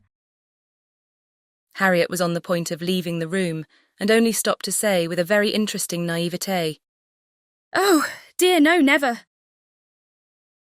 No sooner was she out of sight than Emma exclaimed, "What an exquisite possession a good picture of her would be. I would give any money for it. I almost long to attempt her likeness myself. You do not know it, I dare say, but 2 or 3 years ago I had a great passion for taking likenesses, and attempted several of my friends, and was thought to have a tolerable eye in general. But from one cause or another I gave it up in disgust. But really I could almost venture, if Harriet would sit to me, it would be such a delight to have her picture." "Let me entreat you." cried Mr. Elton. "It would indeed be a delight, let me entreat you, Miss Woodhouse, to exercise so charming a talent in favour of your friend. I know what your drawings are. How could you suppose me ignorant? Is not this room rich in specimens of your landscapes and flowers, and has not Mrs. Weston some inimitable figure pieces in her drawing-room at Randall's?" "Yes, good man," thought Emma. "but what has all that to do with taking likenesses? You know nothing of drawing. Don't pretend to be in raptures about mine. Keep your raptures for Harriet's face." "Well, if you give me such kind encouragement, Mr. Elton, I believe I shall try what I can do. Harriet's features are very delicate, which makes a likeness difficult, and yet there is a peculiarity in the shape of the eye and the lines about the mouth, which one ought to catch." "Exactly so. The shape of the eye and the lines about the mouth. I have not a doubt of your success. Pray attempt it. As you will do it, it will indeed, to use your own words, be an exquisite possession." "But I am afraid, Mr. Elton, Harriet will not like to sit. She thinks so little of her own beauty. Did not you observe her manner of answering me? How completely it meant, 'Why should my picture be drawn?'" "Oh yes, I observed it, I assure you. It was not lost on me. But still I cannot imagine she would not be persuaded." Harriet was soon back again, and the proposal almost immediately made, and she had no scruples which could stand many minutes against the earnest pressing of both the others. Emma wished to go to work directly, and therefore produced the portfolio containing her various attempts at portraits, for not one of them had ever been finished, that they might decide together on the best size for Harriet. Her many beginnings were displayed. Miniatures, half-lengths, whole-lengths, pencil, crayon and watercolours had been all tried in turn. She had always wanted to do everything, and had made more progress both in drawing and music than many might have done with so little labour as she would ever submit to. She played and sang, and drew in almost every style, but steadiness had always been wanting, and in nothing had she approached the degree of excellence which she would have been glad to command, and ought not to have failed of. She was not much deceived as to her own skill, either as an artist or a musician, but she was not unwilling to have others deceived, or sorry to know her reputation for accomplishment often higher than it deserved. There was merit in every drawing, in the least finished, perhaps the most. Her style was spirited, but had there been much less, or had there been 10 times more, the delight and admiration of her two companions would have been the same. They were both in ecstasies. A likeness pleases everybody, and Miss Woodhouse's performances must be capital. No great variety of faces for you, said Emma. I had only my own family to study from. There is my father, another of my father, but the idea of sitting for his picture made him so nervous that I could only take him by stealth, neither of them very like, therefore. Mrs. Weston again and again and again, you see. Dear Mrs. Weston, always my kindest friend on every occasion. She would sit whenever I asked her. There is my sister, and really quite her own little elegant figure, and the face not unlike. I should have made a good likeness of her if she would have sat longer, but she was in such a hurry to have me draw her 4 children that she would not be quiet. Then, here come all my attempts at 3 of those 4 children. There they are, Henry and John and Bella, from one end of the sheet to the other, and any one of them might do for any one of the rest. She was so eager to have them drawn that I could not refuse, but there is no making children of 3 or 4 years old stand still, you know, nor can it be very easy to take any likeness of them beyond the air and complexion, unless they are coarser featured than any of Mamma's children ever were. Here is my sketch of the 4th, who was a baby. I took him as he was sleeping on the sofa, and it is as strong a likeness of his cockade as you would wish to see. He had nestled down his head most conveniently. That's very like. I am rather proud of little George. The corner of the sofa is very good. Then, here is my last. Unclosing a pretty sketch of a gentleman in small size, whole length. My last and my best, my brother, Mr. John Knightley. This did not want much of being finished when I put it away in a pet, and vowed I would never take another likeness. I could not help being provoked, for after all my pains, and when I had really made a very good likeness of it, Mrs. Weston and I were quite agreed in thinking it very like, only too handsome, too flattering, but that was a fault on the right side. After all this came poor dear Isabella's cold approbation of. Yes, it was a little like, but to be sure it did not do him justice. We had had a great deal of trouble in persuading him to sit at all. It was made a great favour of, and altogether it was more than I could bear. And so I never would finish it to have it apologised over as an unfavourable likeness to every morning visitor in Brunswick Square. And as I said, I did then forswear ever drawing anybody again, but for Harriet's sake, or rather for my own, and as there are no husbands and wives in the case at present, I will break my resolution now.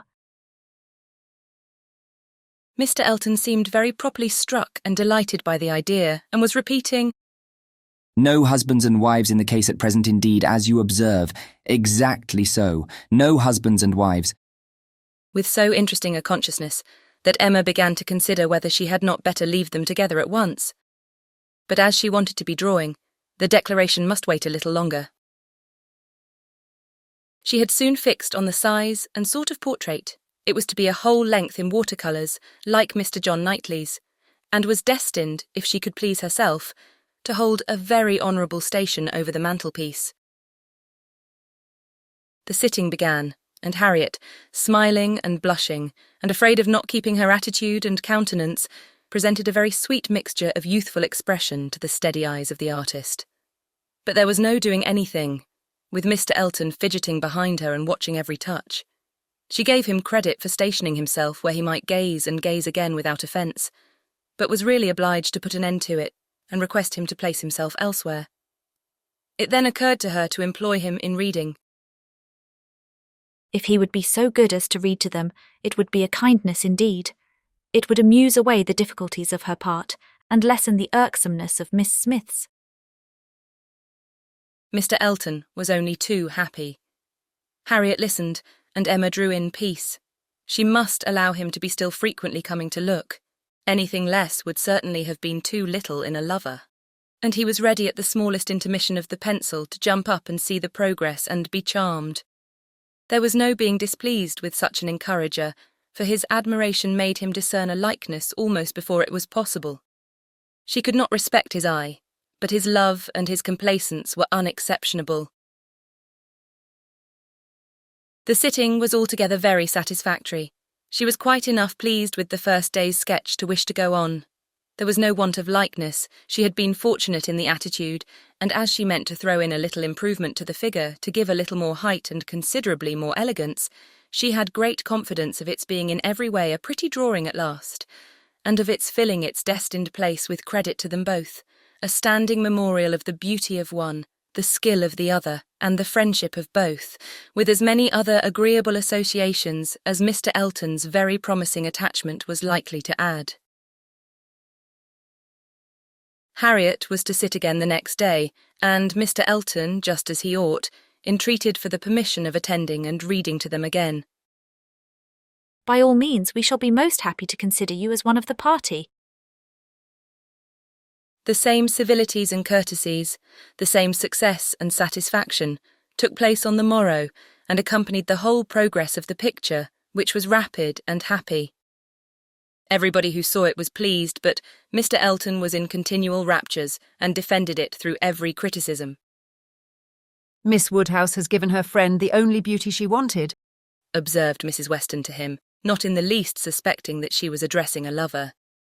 The expression of the eye is most correct, but Miss Smith has not those eyebrows and eyelashes. It is the fault of her face that she has them not. Do you think so? Replied he. I cannot agree with you. It appears to me a most perfect resemblance in every feature. I never saw such a likeness in my life. We must allow for the effect of shade, you know. You have made her too tall, Emma, said Mr. Knightley.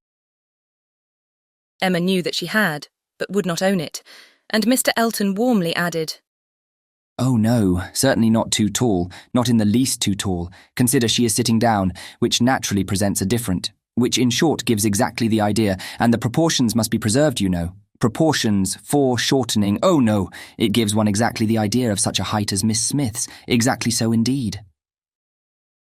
It is very pretty, said Mr. Woodhouse.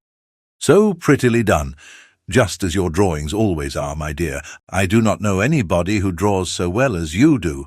The only thing I do not thoroughly like is that she seems to be sitting out of doors with only a little shawl over her shoulders, and it makes one think she must catch cold. But my dear papa, it is supposed to be summer, a warm day in summer. Look at the tree. But it is never safe to sit out of doors, my dear. You, sir, may say anything, cried Mr. Elton. but I must confess that I regard it as a most happy thought, the placing of Miss Smith out of doors, and the tree is touched with such inimitable spirit. Any other situation would have been much less in character. The naivete of Miss Smith's manners, and altogether, oh, it is most admirable. I cannot keep my eyes from it. I never saw such a likeness. The next thing wanted was to get the picture framed. And here were a few difficulties. It must be done directly. It must be done in London. The order must go through the hands of some intelligent person whose taste could be depended on. And Isabella, the usual doer of all commissions, must not be applied to, because it was December, and Mr. Woodhouse could not bear the idea of her stirring out of her house in the fogs of December. But no sooner was the distress known to Mr. Elton than it was removed. His gallantry was always on the alert. Might he be trusted with the commission? What infinite pleasure should he have in executing it? He could ride to London at any time. It was impossible to say how much he should be gratified by being employed on such an errand. He was too good. She could not endure the thought. She would not give him such a troublesome office for the world. Brought on the desired repetition of entreaties and assurances. and a very few minutes settled the business. Mr. Elton was to take the drawing to London, choose the frame, and give the directions. And Emma thought she could so pack it as to ensure its safety without much incommoding him, while he seemed mostly fearful of not being incommoded enough. What a precious deposit, said he with a tender sigh as he received it. This man is almost too gallant to be in love, thought Emma. I should say so, but that I suppose there may be 100 different ways of being in love. He is an excellent young man, and will suit Harriet exactly. It will be an exactly so, as he says himself. But he does sigh and languish, and study for compliments rather more than I could endure as a principal. I come in for a pretty good share as a second, but it is his gratitude on Harriet's account. Chapter 7. The very day of Mr. Elton's going to London produced a fresh occasion for Emma's services towards her friend. Harriet had been at Hartfield as usual, soon after breakfast, and after a time had gone home to return again to dinner. She returned, and sooner than had been talked of, and with an agitated, hurried look, announcing something extraordinary to have happened, which she was longing to tell. Half a minute brought it all out.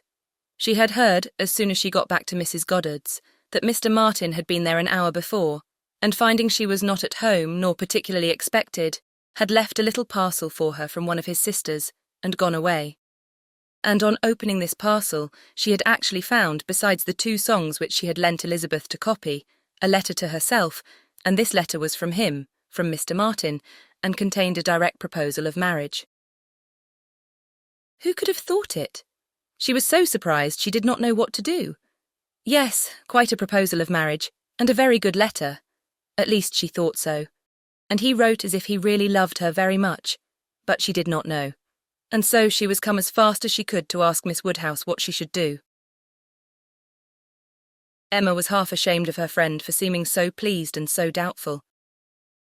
Upon my word, she cried, the young man is determined not to lose anything for want of asking.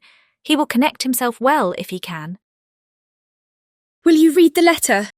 cried Harriet. Pray do. I'd rather you would. Emma was not sorry to be pressed. She read and was surprised. The style of the letter was much above her expectation. There were not merely no grammatical errors, but as a composition, it would not have disgraced a gentleman. The language, though plain, was strong and unaffected, and the sentiments it conveyed very much to the credit of the writer. It was short, but expressed good sense, warm attachment, liberality, propriety, even delicacy of feeling. She paused over it while Harriet stood anxiously watching for her opinion with a "Well, well," and was at last forced to add, "Is it a good letter, or is it too short?" Yes, indeed, a very good letter, replied Emma rather slowly. So good a letter, Harriet, that everything considered, I think one of his sisters must have helped him. I can hardly imagine the young man whom I saw talking with you the other day could express himself so well if left quite to his own powers, and yet it is not the style of a woman. No, certainly, it is too strong and concise, not diffuse enough for a woman. No doubt he is a sensible man, and I suppose may have a natural talent for thinks strongly and clearly, and when he takes a pen in hand, his thoughts naturally find proper words. It is so with some men. Yes, I understand the sort of mind. Vigorous, decided, with sentiments to a certain point, not coarse.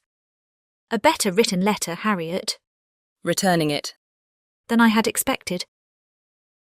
Well, said the still waiting Harriet. Well, and what shall I do? What shall you do? In what respect? Do you mean with regard to this letter? Yes.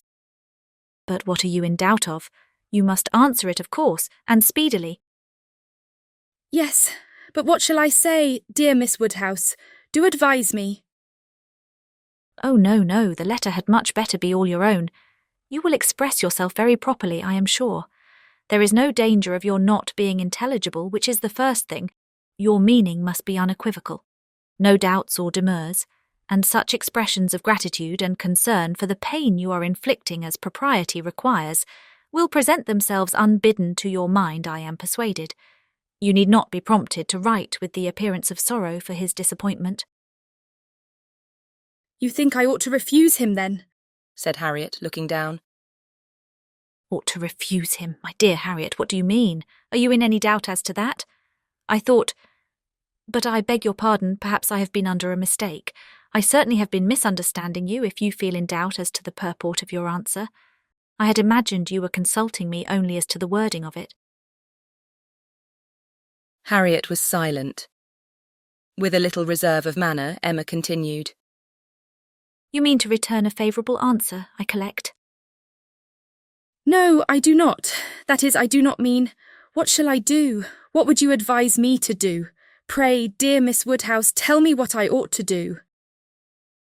I shall not give you any advice, Harriet. I will have nothing to do with it.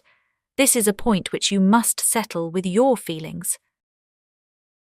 I had no notion that he liked me so very much, said Harriet, contemplating the letter.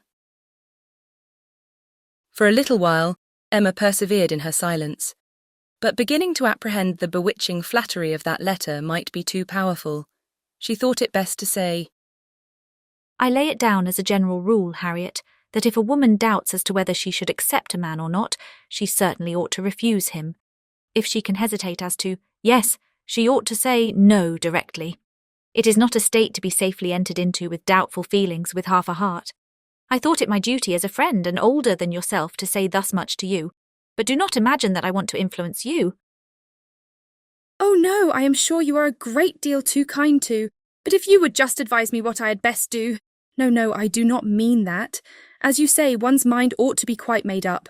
One should not be hesitating. It is a very serious thing. It will be safer to say no, perhaps.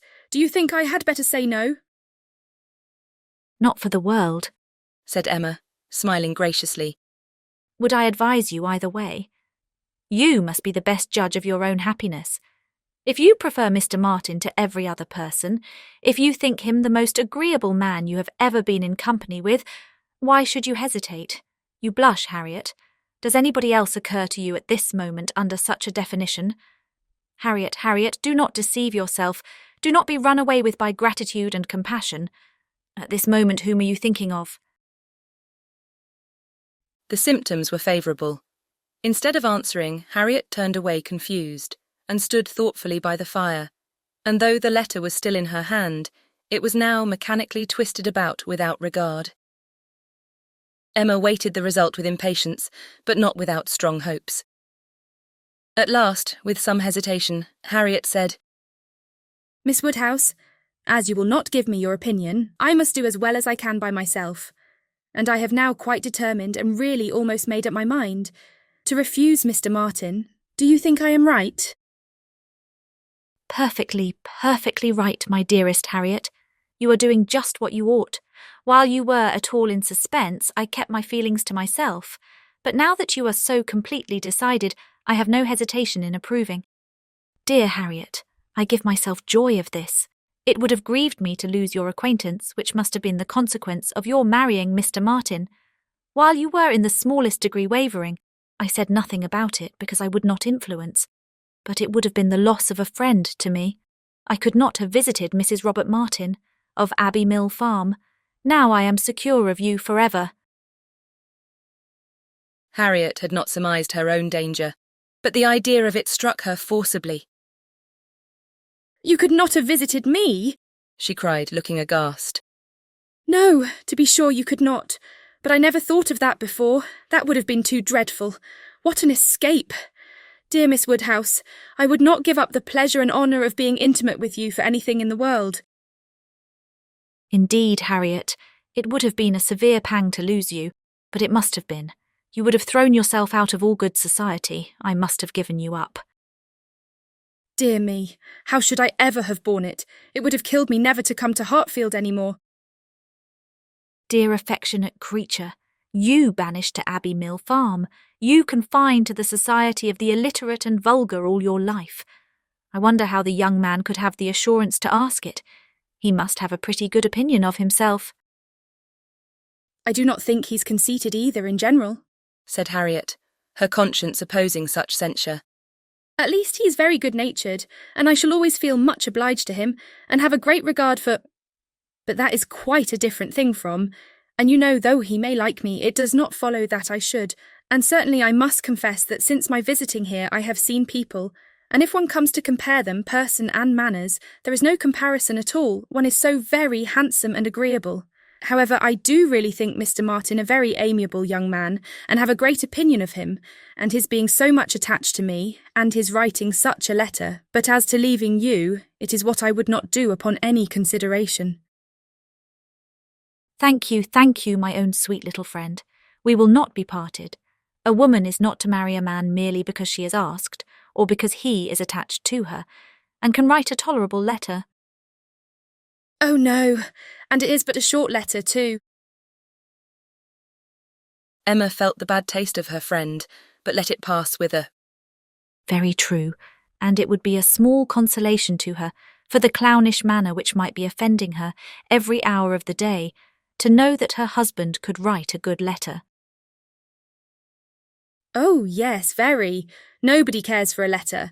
The thing is to be always happy with pleasant companions. I'm quite determined to refuse him, but how shall I do? What shall I say? Emma assured her there would be no difficulty in the answer, and advised its being written directly, which was agreed to, in the hope of her assistance. And though Emma continued to protest against any assistance being wanted, it was in fact given in the formation of every sentence. The looking over his letter again, in replying to it, had such a softening tendency that it was particularly necessary to brace her up with a few decisive expressions, and she was so very much concerned at the idea of making him unhappy, and thought so much of what his mother and sisters would think and say, and was so anxious that they should not fancy her ungrateful, that Emma believed if the young man had come in her way at that moment, he would have been accepted after all. This letter, however, was written and sealed and sent. The business was finished and Harriet safe. She was rather low all the evening, but Emma could allow for her amiable regrets, and sometimes relieved them by speaking of her own affection, sometimes by bringing forward the idea of Mr. Elton. I shall never be invited to Abbey Mill again, was said in rather a sorrowful tone. Nor, if you were, could I ever bear to part with you, my Harriet. You are a great deal too necessary at Hartfield to be spared to Abbey Mill. And I am sure I should never want to go there, for I am never happy but at Hartfield. Some time afterwards it was— I think Mrs. Goddard would be very much surprised if she knew what had happened. I'm sure Miss Nash would, for Miss Nash thinks her own sister very well married, and it is only a linen draper. One should be sorry to see greater pride or refinement in the teacher of a school, Harriet. I dare say Miss Nash would envy you such an opportunity as this of being married. Even this conquest would appear valuable in her eyes. As to anything superior for you, I suppose she is quite in the dark. The attentions of a certain person can hardly be among the tittle-tattle of Highbury yet. Hitherto, I fancy you and I are the only people to whom his looks and manners have explained themselves. Harriet blushed and smiled, and said something about wondering that people should like her so much. The idea of Mr. Elton was certainly cheering, but still, after a time, she was tender-hearted again towards the rejected Mr. Martin.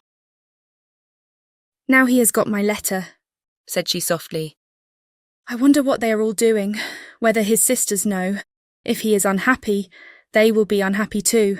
I hope he will not mind it so very much. Let us think of those among our absent friends who are more cheerfully employed, cried Emma. At this moment, perhaps, Mr. Elton is showing your picture to his mother and sisters, telling how much more beautiful is the original, and after being asked for it 5 or 6 times, allowing them to hear your name, your own dear name. My picture? But he has left my picture in Bond Street. Has he so? Then I know nothing of Mr. Elton. No, my dear little modest Harriet, depend upon it, the picture will not be in Bond Street till just before he mounts his horse tomorrow. It is his companion all this evening, his solace, his delight. It opens his designs to his family. It introduces you among them. It diffuses through the party those pleasantest feelings of our nature, eager curiosity and warm prepossession. How cheerful, how animated, how suspicious, how busy their imaginations all are. Harriet smiled again, and her smiles grew stronger. Chapter 8. Harriet slept at Hartfield that night.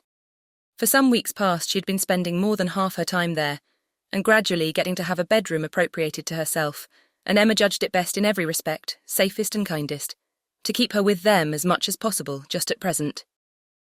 She was obliged to go the next morning for an hour or two to Mrs. Goddard's, but it was then to be settled that she should return to Hartfield to make a regular visit of some days. While she was gone, Mr. Knightley called and sat some time with Mr. Woodhouse and Emma, till Mr. Woodhouse, who had previously made up his mind to walk out, was persuaded by his daughter not to defer it, and was induced by the entreaties of both, though against the scruples of his own civility, to leave Mr. Knightley for that purpose.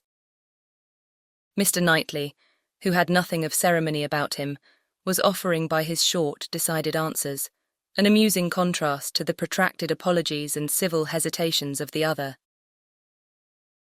Well, I believe, if you will excuse me, Mr. Knightley, if you will not consider me as doing a very rude thing, I shall take Emma's advice and go out for a quarter of an hour. As the sun is out, I believe I had better take my 3 turns while I can.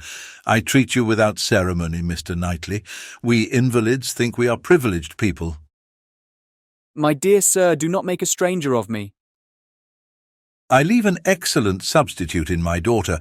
Emma will be happy to entertain you, and therefore I think I will beg your excuse and take my 3 turns, my winter walk. You cannot do better, sir. I would ask for the pleasure of your company, Mr. Knightley, but I am a very slow walker, and my pace would be tedious to you. And besides, you have another long walk before you to Donwell Abbey. Thank you, sir, thank you. I'm going this moment myself, and I think the sooner you go the better. I will fetch your greatcoat and open the garden door for you.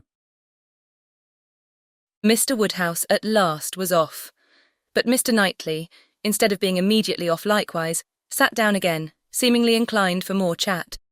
He began speaking of Harriet, and speaking of her with more voluntary praise than Emma had ever heard before.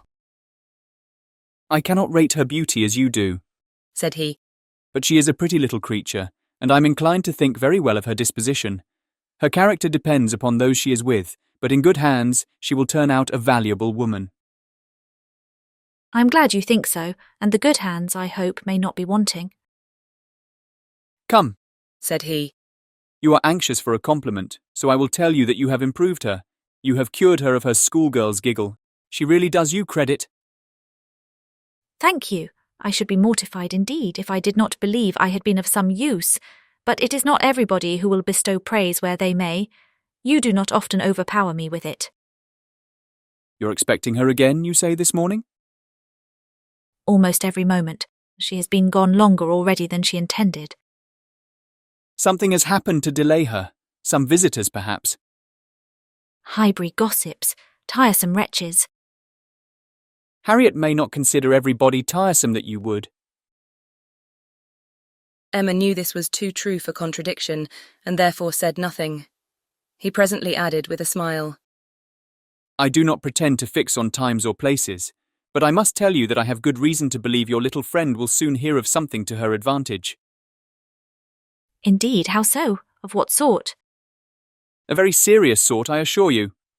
Still smiling. Very serious, I can think of but one thing. Who is in love with her? Who makes you their confidant? Emma was more than half in hopes of Mr. Elton's having dropped a hint. Mr. Knightley was a sort of general friend and adviser, and she knew Mr. Elton looked up to him. I have reason to think, he replied, that Harriet Smith will soon have an offer of marriage, and from a most unexceptionable quarter. Robert Martin is the man. Her visit to Abbey Mill this summer seems to have done his business. He is desperately in love and means to marry her. He is very obliging, said Emma. But is he sure that Harriet means to marry him? Well, means to make her an offer then. Will that do? He came to the Abbey 2 evenings ago on purpose to consult me about it. He knows I have a thorough regard for him and all his family, and I believe considers me as one of his best friends. He came to ask me whether I thought it would be imprudent in him to settle so early. whether I thought her too young, in short, whether I approved his choice altogether, having some apprehension perhaps of her being considered, especially since you're making so much of her, as in a line of society above him. I was very much pleased with all that he said.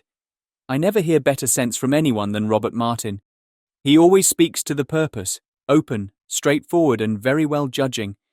He told me everything, his circumstances and plans, and what they all propose doing in the event of his marriage. He is an excellent young man, both as son and brother. I had no hesitation in advising him to marry. He proved to me that he could afford it, and that being the case, I was convinced he could not do better. I praised the fair lady too, and altogether sent him away very happy.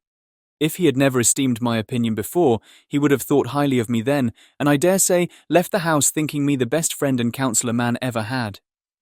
This happened the night before last. Now, as we may fairly suppose, he would not allow much time to pass before he spoke to the lady, and as he does not appear to have spoken yesterday, it is not unlikely that he should be at Mrs. Goddard's today, and she may be detained by a visitor without thinking him at all a tiresome wretch. Pray, Mr. Knightley, said Emma, who had been smiling to herself through a great part of this speech. How do you know that Mr. Martin did not speak yesterday? Certainly, replied he, surprised. I do not absolutely know it, but it may be inferred. Was not she the whole day with you? Come, said she. I will tell you something in return for what you have told me. He did speak yesterday, that is, he wrote and was refused. This was obliged to be repeated before it could be believed, and Mr. Knightley actually looked red with surprise and displeasure as he stood up in tall indignation and said, Then she is a greater simpleton than I ever believed her. What is the foolish girl about? Oh, to be sure, cried Emma. It is always incomprehensible to a man that a woman should ever refuse an offer of marriage. A man always imagines a woman to be ready for anybody who asks her. Nonsense. A man does not imagine any such thing.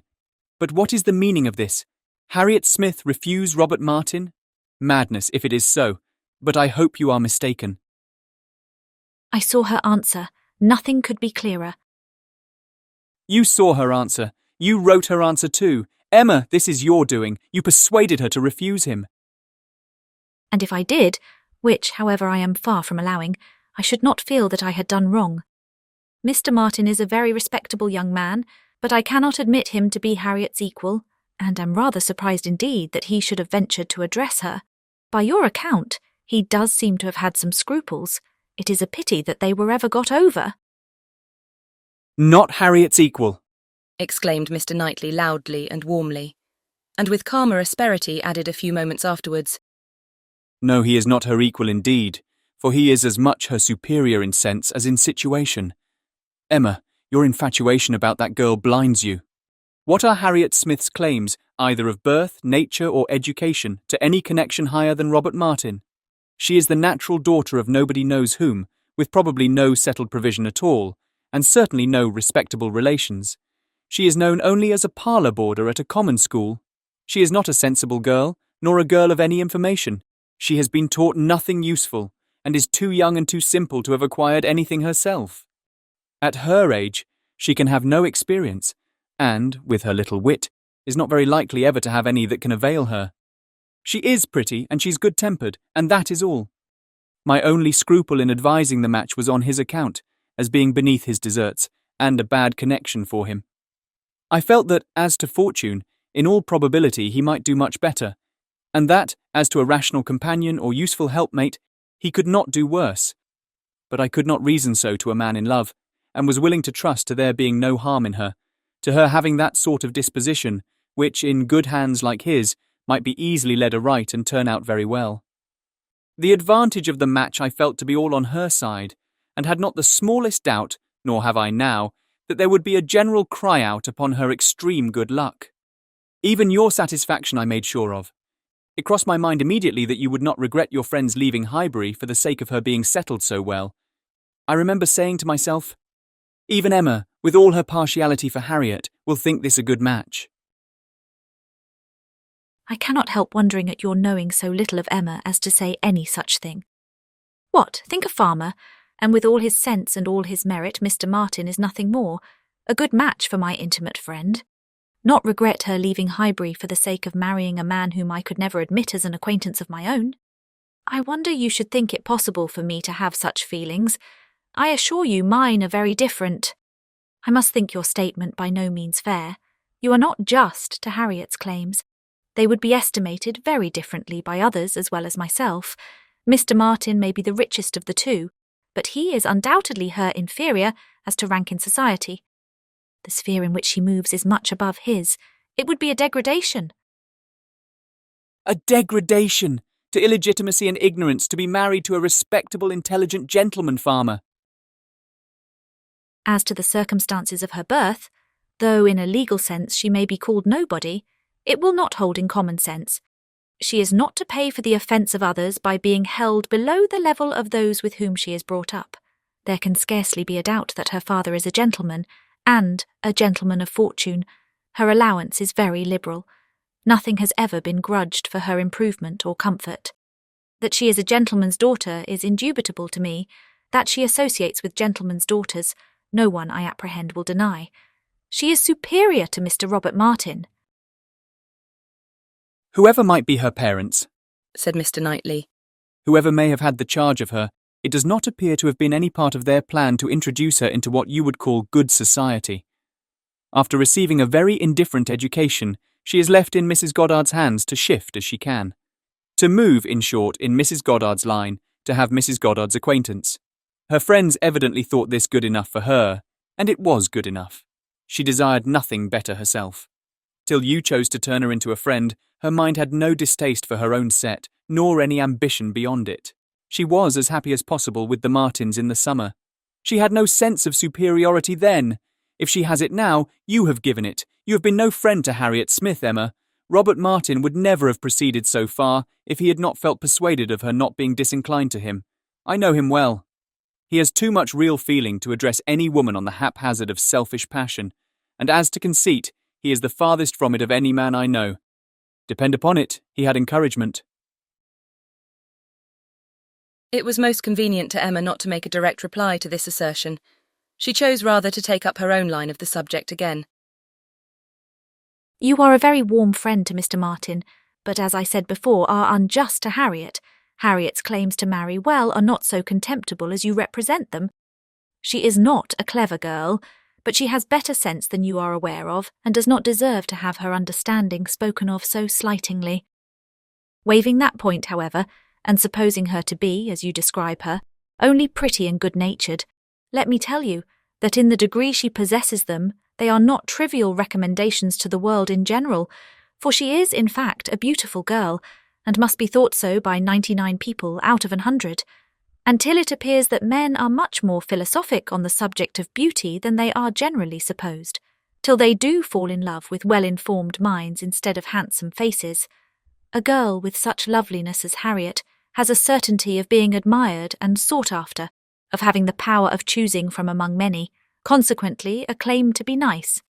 Her good nature, too, is not so very slight a claim, comprehending, as it does, real, thorough sweetness of temper and manner, a very humble opinion of herself, and a great readiness to be pleased with other people. I am very much mistaken if your sex in general would not think such beauty and such temper the highest claims a woman could possess. Upon my word, Emma, to hear you abusing the reason you have is almost enough to make me think so too. Better be without sense than misapply it as you do. To be sure, cried she playfully. I know that is the feeling of you all. I know that such a girl as Harriet is exactly what every man delights in, what at once bewitches his senses and satisfies his judgment. Oh, Harriet may pick and choose. Were you yourself ever to marry, she is the very woman for you. And is she, at 17, just entering into life, just beginning to be known, to be wondered at because she does not accept the first offer she receives? No, pray let her have time to look about her. I have always thought it a very foolish intimacy, said Mr. Knightley presently, though I have kept my thoughts to myself. But I now perceive that it will be a very unfortunate one for Harriet. You will puff her up with such ideas of her own beauty and of what she has a claim to that, in a little while, nobody within her reach will be good enough for her. Vanity, working on a weak head, produces every sort of mischief. Nothing so easy as for a young lady to raise her expectations too high. Miss Harriet Smith may not find offers of marriage flow in so fast, though she is a very pretty girl. Men of sense, whatever you may choose to say, do not want silly wives. Men of family would not be very fond of connecting themselves with a girl of such obscurity, and most prudent men would be afraid of the inconvenience and disgrace they might be involved in when the mystery of her parentage came to be revealed. Let her marry Robert Martin, and she is safe, respectable, and happy forever. But if you encourage her to expect to marry greatly, and teach her to be satisfied with nothing less than a man of consequence and large fortune, she may be a parlour boarder at Mrs. Goddard's all the rest of her life, or at least, for Harriet Smith is a girl who will marry somebody or other, till she grow desperate and is glad to catch at the old writing-master's son. We think so very differently on this point, Mr. Knightley, that there can be no use in canvassing it. We shall only be making each other more angry. But as to my letting her marry Robert Martin, it is impossible. She has refused him, and so decidedly, I think, as must prevent any second application. She must abide by the evil of having refused him, whatever it may be. And as to the refusal itself, I will not pretend to say that I might not influence her a little, but I assure you there was very little for me or for anybody to do. His appearance is so much against him, and his manner so bad, that if she ever were disposed to favour him, she is not now. I can imagine that before she had seen anybody superior, she might tolerate him. He was the brother of her friends, and he took pains to please her, and altogether, having seen nobody better, that must have been his great assistant, she might not, while she was at Abbey Mill, find him disagreeable. But the case is altered now. She knows now what gentlemen are, and nothing but a gentleman in education and manner has any chance with Harriet. Nonsense, errant nonsense as ever was talked, cried Mr. Knightley. Robert Martin's manners have sense, sincerity, and good humour to recommend them, and his mind has more true gentility than Harriet Smith could understand. Emma made no answer and tried to look cheerfully unconcerned, but was really feeling uncomfortable and wanting him very much to be gone. She did not repent what she had done. She still thought herself a better judge of such a point of female right and refinement than he could be. But yet she had a sort of habitual respect for his judgment in general, which made her dislike having it so loudly against her. And to have him sitting just opposite to her in angry state was very disagreeable. Some minutes passed in this unpleasant silence, with only one attempt on Emma's side to talk of the weather, but he made no answer. He was thinking. The result of his thoughts appeared at last in these words. Robert Martin has no great loss, if he can but think so, and I hope it will not be long before he does. Your views for Harriet are best known to yourself, but as you make no secret of your love of matchmaking, it is fair to suppose that views and plans and projects you have. And as a friend I shall just hint to you that if Elton is the man, I think it will be all labour in vain. Emma laughed and disclaimed. He continued. Depend upon it, Elton will not do. Elton is a very good sort of man, and a very respectable vicar of Highbury, but not at all likely to make an imprudent match. He knows the value of a good income as well as anybody. Elton may talk sentimentally, but he will act rationally. He is as well acquainted with his own claims as you can be with Harriet's. He knows that he is a very handsome young man, and a great favourite wherever he goes. And from his general way of talking in unreserved moments when there are only men present, I am convinced that he does not mean to throw himself away. I have heard him speak with great animation of a large family of young ladies that his sisters are intimate with, who have all £20,000 apiece. I am very much obliged to you, said Emma, laughing again. If I had set my heart on Mr. Elton's marrying Harriet, it would have been very kind to open my eyes. But at present, I only want to keep Harriet to myself. I have done with matchmaking indeed. I could never hope to equal my own doings at Randalls. I shall leave off while I'm well. Good morning to you, said he, rising and walking off abruptly. He was very much vexed. He felt the disappointment of the young man, and was mortified to have been the means of promoting it by the sanction he had given, and the part which he was persuaded Emma had taken in the affair was provoking him exceedingly.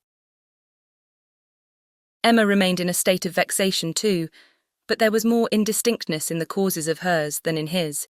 She did not always feel so absolutely satisfied with herself, so entirely convinced that her opinions were right and her adversaries wrong, as Mr. Knightley. He walked off in more complete self-approbation than he left for her. She was not so materially cast down, however, but that a little time and the return of Harriet were very adequate restoratives. Harriet staying away so long was beginning to make her uneasy. The possibility of the young man's coming to Mrs. Goddard's that morning and meeting with Harriet and pleading his own cause gave alarming ideas. The dread of such a failure, after all, became the prominent uneasiness. And when Harriet appeared, and in very good spirits, and without having any such reason to give for her long absence, she felt a satisfaction which settled her with her own mind and convinced her that let Mr. Knightley think or say what he would, she had done nothing which woman's friendship and woman's feelings would not justify. He had frightened her a little about Mr. Elton, but when she considered that Mr. Knightley could not have observed him as she had done, neither with the interest nor, she must be allowed to tell herself, in spite of Mr. Knightley's pretensions, with the skill of such an observer on such a question as herself, that he had spoken it hastily and in anger, she was able to believe that he had rather said what he wished resentfully to be true than what he knew anything about. He certainly might have heard Mr. Elton speak with more unreserve than she had ever done, and Mr. Elton might not be of an imprudent, inconsiderate disposition as to money matters. He might naturally be rather attentive than otherwise to them, but then Mr. Knightley did not make due allowance for the influence of a strong passion at war with all interested motives. Mr. Knightley saw no such passion, and of course thought nothing of its effects, but she saw too much of it to feel a doubt of its overcoming any hesitations that a reasonable prudence might originally suggest. And more than a reasonable, becoming degree of prudence, she was very sure did not belong to Mr. Elton. Harriet's cheerful look and manner established hers. She came back not to think of Mr. Martin, but to talk of Mr. Elton. Miss Nash had been telling her something, which she repeated immediately with great delight.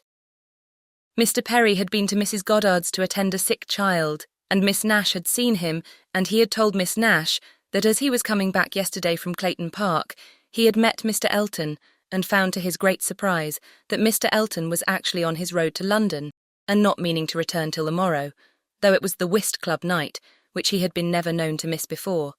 And Mr. Perry had remonstrated with him about it, and told him how shabby it was in him, their best player, to absent himself, and tried very much to persuade him to put off his journey only one day. But it would not do. Mr. Elton had been determined to go on, and had said in a very particular way indeed that he was going on business which he would not put off for any inducement in the world, and something about a very enviable commission, and being the bearer of something exceedingly precious. Mr. Perry could not quite understand him, but he was very sure there must be a lady in the case, and he told him so. And Mr. Elton only looked very conscious and smiling, and rode off in great spirits. Miss Nash had told her all this, and had talked a great deal more about Mr. Elton, and said, looking so very significantly at her, that she did not pretend to understand what his business might be, but she only knew that any woman whom Mr. Elton could prefer, she should think the luckiest woman in the world, for, beyond a doubt, Mr. Elton had not his equal for beauty or agreeableness. Chapter 9. Mr. Knightley might quarrel with her, but Emma could not quarrel with herself. He was so much displeased that it was longer than usual before he came to Hartfield again, and when they did meet, his grave looks showed that she was not forgiven. She was sorry, but could not repent. On the contrary, her plans and proceedings were more and more justified and endeared to her by the general appearances of the next few days. The picture, elegantly framed, came safely to hand soon after Mr. Elton's return, and being hung over the mantelpiece of the common sitting-room, he got up to look at it, and sighed out his half-sentences of admiration just as he ought. And as for Harriet's feelings, they were visibly forming themselves into as strong and steady an attachment as her youth and sort of mind admitted. Emma was soon perfectly satisfied of Mr. Martin's being no otherwise remembered than as he furnished a contrast with Mr. Elton of the utmost advantage to the latter. Her views of improving her little friend's mind by a great deal of useful reading and conversation had never yet led to more than a few first chapters, and the intention of going on tomorrow. It was much easier to chat than to study, much pleasanter to let her imagination range and work at Harriet's fortune than to be labouring to enlarge her comprehension or exercise it on sober facts, and the only literary pursuit which engaged Harriet at present, the only mental provision she was making for the evening of life, was the collecting and transcribing all the riddles of every sort that she could meet with, into a thin quarto of hot-pressed paper, made up by her friend, and ornamented with ciphers and trophies. In this age of literature, such collections on a very grand scale are not uncommon. Miss Nash, head teacher at Mrs. Goddard's, had written out at least 300, and Harriet, who had taken the first hint of it from her, hoped, with Miss Woodhouse's help, to get a great many more. Emma assisted with her invention, memory, and taste, and as Harriet wrote a very pretty hand, it was likely to be an arrangement of the first order, in form as well as quantity. Mr. Woodhouse was almost as much interested in the business as the girls, and tried very often to recollect something worth their putting in. So many clever riddles as there used to be when he was young, he wondered he could not remember them, but he hoped he should in time. And it always ended in, "Kitty, a fair but frozen maid." His good friend Perry, too, whom he had spoken to on the subject, did not at present recollect anything of the riddle kind. But he had desired Perry to be upon the watch, and as he went about so much, something, he thought, might come from that quarter. It was by no means his daughter's wish that the intellects of Highbury in general should be put under requisition.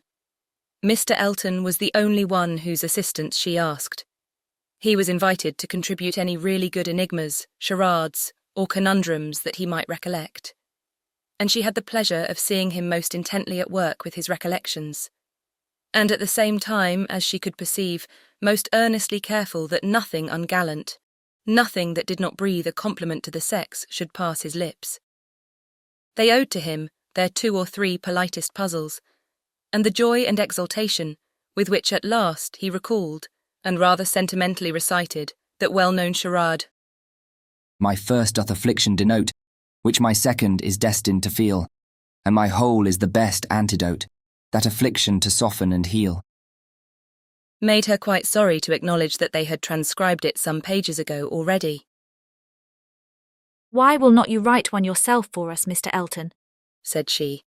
"That is the only security for its freshness, and nothing could be easier to you." Oh no, he had never written, hardly ever, anything of the kind in his life. The stupidest fellow. He was afraid not even Miss Woodhouse. He stopped a moment. Or Miss Smith could inspire him. The very next day, however, produced some proof of inspiration. He called for a few moments, just to leave a piece of paper on the table, containing, as he said, a charade, which a friend of his had addressed to a young lady, the object of his admiration, but which from his manner, Emma was immediately convinced must be his own. I do not offer it for Miss Smith's collection, said he. Being my friends, I have no right to expose it in any degree to the public eye, but perhaps you may not dislike looking at it. The speech was more to Emma than to Harriet, which Emma could understand. There was deep consciousness about him, and he found it easier to meet her eye than her friend's. He was gone the next moment. After another moment's pause, "Take it," said Emma, smiling and pushing the paper towards Harriet. "It is for you. Take your own." But Harriet was in a tremor, and could not touch it, and Emma, never loath to be first, was obliged to examine it herself. To Miss Charade. My first displays the wealth and pomp of kings, lords of the earth, their luxury and ease. Another view of man my second brings. Behold him there, the monarch of the seas. But united, what reverse we have. Man's boasted power and freedom all are flown. Lord of the earth and sea, he bends a slave, and woman, lovely woman, reigns alone. Thy ready wit the word will soon supply. May its approval beam in that soft eye. She cast her eye over it, pondered, caught the meaning, read it through again to be quite certain, and quite mistress of the lines, and then passing it to Harriet, sat happily smiling and saying to herself, while Harriet was puzzling over the paper in all the confusion of hope and dullness, "Very well, Mr. Elton, very well indeed. I have read worse charades. Courtship, a very good hint. I give you credit for it. This is feeling your way. This is saying very plainly, 'Pray, Miss Smith, give me leave to pay my addresses to you. Approve my charade and my intentions in the same glance.'" May its approval beam in that soft eye. Harriet, exactly. Soft is the very word for her eye, of all epithets, the justest that could be given. Thy ready wit the word will soon supply. Harriet's ready wit, all the better. A man must be very much in love indeed to describe her so. Ah, Mr. Knightley, I wish you had the benefit of this. I think this would convince you. For once in your life you would be obliged to own yourself mistaken. An excellent charade indeed, and very much to the purpose. Things must come to a crisis soon now. She was obliged to break off from these very pleasant observations, which were otherwise of a sort to run into great length, by the eagerness of Harriet's wondering questions. What can it be, Miss Woodhouse? What can it be? I have not an idea. I cannot guess it in the least. What can it possibly be? Do try to find it out, Miss Woodhouse. Do help me. I never saw anything so hard. Is it kingdom? I wonder who the friend was, and who could be the young lady. Do you think it is a good one? Can it be woman? And woman, lovely woman, reigns alone. Can it be Neptune? Behold him there, the monarch of the seas. Or a trident, or a mermaid, or a shark? Oh no, shark is only one syllable. It must be very clever, or he would not have brought it. Oh, Miss Woodhouse, do you think we shall ever find it out? Mermaids and sharks, nonsense. My dear Harriet, what are you thinking of? Where would be the use of his bringing us a charade made by a friend upon a mermaid or a shark? Give me the paper and listen. For Miss... Read Miss Smith. My first displays the wealth and pomp of kings, lords of the earth, their luxury and ease. That is court. Another view of man my second brings. Behold him there, the monarch of the seas. That is ship, plain as it can be. Now for the cream. But united. Courtship, you know. What reverse we have. Man's boasted power and freedom all are flown. Lord of the earth and sea, he bends a slave. And woman, lovely woman, reigns alone. A very proper compliment. And then follows the application, which I think, my dear Harriet, you cannot find much difficulty in comprehending. Read it in comfort to yourself. There can be no doubt of its being written for you and to you. Harriet could not long resist so delightful a persuasion. She read the concluding lines, and was all flutter and happiness.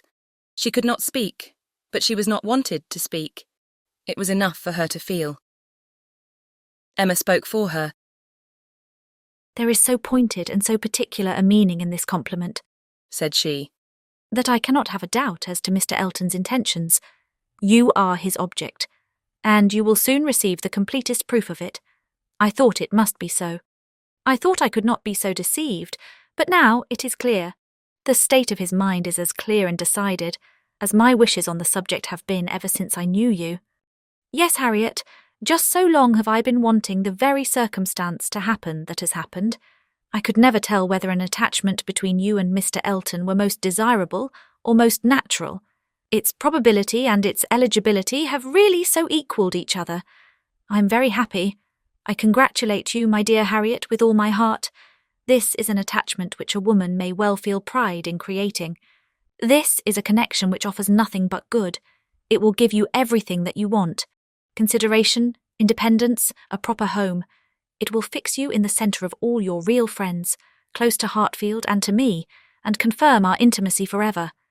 This, Harriet, is an alliance which can never raise a blush in either of us. Dear Miss Woodhouse. And dear Miss Woodhouse was all that Harriet, with many tender embraces, could articulate at first, but when they did arrive at something more like conversation, it was sufficiently clear to her friend that she saw, felt, anticipated, and remembered just as she ought. Mr. Elton's superiority had very ample acknowledgment. Whatever you say is always right, cried Harriet. and therefore I suppose and believe and hope it must be so, but otherwise I could not have imagined it. It's so much beyond anything I deserve. Mr. Elton, who might marry anybody. There cannot be two opinions about him. He is so very superior. Only think of those sweet verses. To miss. Dear me, how clever. Could it really be meant for me? I cannot make a question or listen to a question about that. It is a certainty. Receive it on my judgment. It is a sort of prologue to the play, a motto to the chapter, and will be soon followed by matter-of-fact prose.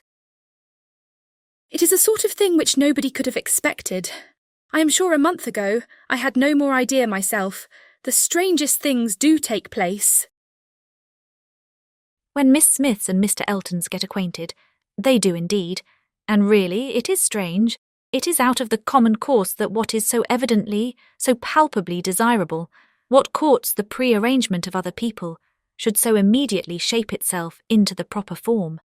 You and Mr. Elton are by situation called together. You belong to one another by every circumstance of your respective homes. Your marrying will be equal to the match at Randalls. There does seem to be a something in the air of Hartfield, which gives love exactly the right direction, and sends it into the very channel where it ought to flow. The course of true love never did run smooth. A Hartfield edition of Shakespeare would have a long note on that passage. That Mr. Elton should really be in love with me of all people, who did not know him, to speak to him at Michaelmas, and he, the very handsomest man that ever was, and a man that everybody looks up to, quite like Mr. Knightley. His company so sought after that everybody says he need not eat a single meal by himself if he does not choose it, that he has more invitations than there are days in the week. And so excellent in the church. Miss Nash has put down all the texts he has ever preached from since he came to Highbury. Dear me, when I look back to the first time I saw him, how little did I think. The two abbots and I ran into the front room and peeped through the blind when we heard he was going by, and Miss Nash came and scolded us away, and stayed to look through herself. However, she called me back presently, and let me look too, which was very good-natured, and how beautiful we thought he looked. He was arm in arm with Mr. Cole. This is an alliance which whoever, whatever your friends may be, must be agreeable to them, provided at least they have common sense. And we are not to be addressing our conduct to fools. If they are anxious to see you happily married, here is a man whose amiable character gives every assurance of it. If they wish to have you settled in the same country and circle which they have chosen to place you in, here it will be accomplished. And if their only object is that you should, in the common phrase, be well married, here is the comfortable fortune, the respectable establishment, the rise in the world which must satisfy them. Yes, very true. How nicely you talk. I love to hear you. You understand everything. You and Mr. Elton are one as clever as the other. This charade. If I had studied a 12-month, I could never have made anything like it. I thought he meant to try his skill by his manner of declining it yesterday. I do think it is, without exception, the best charade I ever read. I never read one more to the purpose, certainly. It is as long again as almost all we have had before. I do not consider its length as particularly in its favour. Such things in general cannot be too short. Harriet was too intent on the lines to hear. The most satisfactory comparisons were rising in her mind. It is one thing, said she presently, her cheeks in a glow, to have very good sense in a common way, like everybody else. And if there is anything to say, to sit down and write a letter and say just what you must, in a short way, and another to write verses and charades like this. Emma could not have desired a more spirited rejection of Mr. Martin's prose. Such sweet lines, continued Harriet. These two last, but how shall I ever be able to return the paper or say I have found it out? Oh, Miss Woodhouse, what can we do about that? Leave it to me. You do nothing. He will be here this evening, I dare say, and then I will give it him back, and some nonsense or other will pass between us, and you shall not be committed. Your soft eyes shall choose their own time for beaming. Trust to me. Oh, Miss Woodhouse, what a pity that I must not write this beautiful charade into my book. I am sure I have not got one half so good. Leave out the 2 last lines, and there is no reason why you should not write it into your book. Oh, but those 2 lines are The best of all. Granted, for private enjoyment, and for private enjoyment keep them. They are not at all the less written, you know, because you divide them. The couplet does not cease to be, nor does its meaning change. But take it away, and all appropriation ceases, and a very pretty gallant charade remains, fit for any collection. Depend upon it, he would not like to have his charade slighted, much better than his passion. A poet in love must be encouraged in both capacities, or neither. Give me the book. I will write it down, and then there can be no possible reflection on you. Harriet submitted, though her mind could hardly separate the parts, so as to feel quite sure that her friend were not writing down a declaration of love. It seemed too precious an offering for any degree of publicity. I shall never let that book go out of my own hands, said she. Very well, replied Emma. A most natural feeling, and the longer it lasts, the better I shall be pleased. But here is my father coming. You will not object to my reading the charade to him. It will be giving him so much pleasure. He loves anything of the sort, and especially anything that pays woman a compliment. He has the tenderest spirit of gallantry towards us all. You must let me read it to him. Harriet looked grave. My dear Harriet, you must not refine too much upon this charade.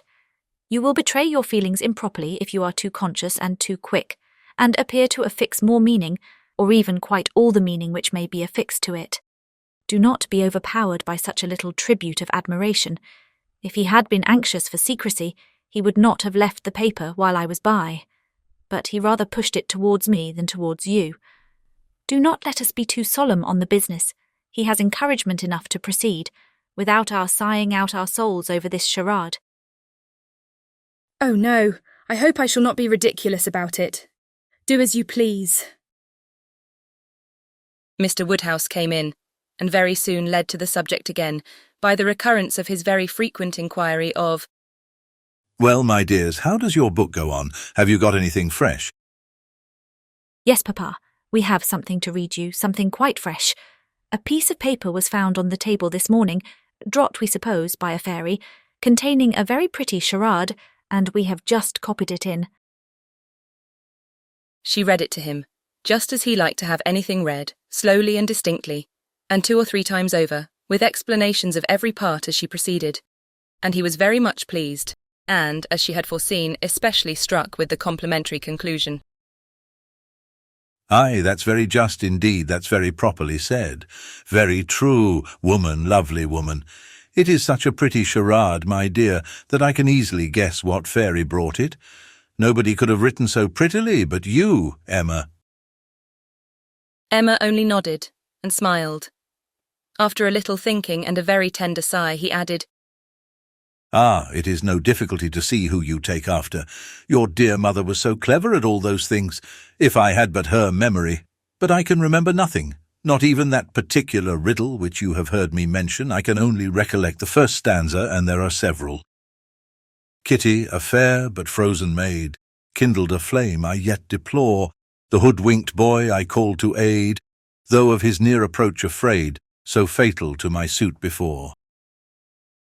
And that is all that I can recollect of it, but it is very clever all the way through. But I think, my dear, you said you had got it. Yes, Papa, it is written out in our 2nd page. We copied it from the elegant extracts. It was Garrick's, you know. Aye, very true. I wish I could recollect more of it. Kitty, a fair but frozen maid. The name makes me think of poor Isabella, for she was very near being christened Catherine after her grandmamma. I hope we shall have her here next week. Have you thought, my dear, where you shall put her, and what room there will be for the children? Oh, yes. She will have her own room, of course, the room she always has, and there is the nursery for the children. Just as usual, you know. Why should there be any change? I do not know, my dear, but it is so long since she was here, not since last Easter, and then only for a few days. Mr. John Knightley's being a lawyer is very inconvenient. Poor Isabella.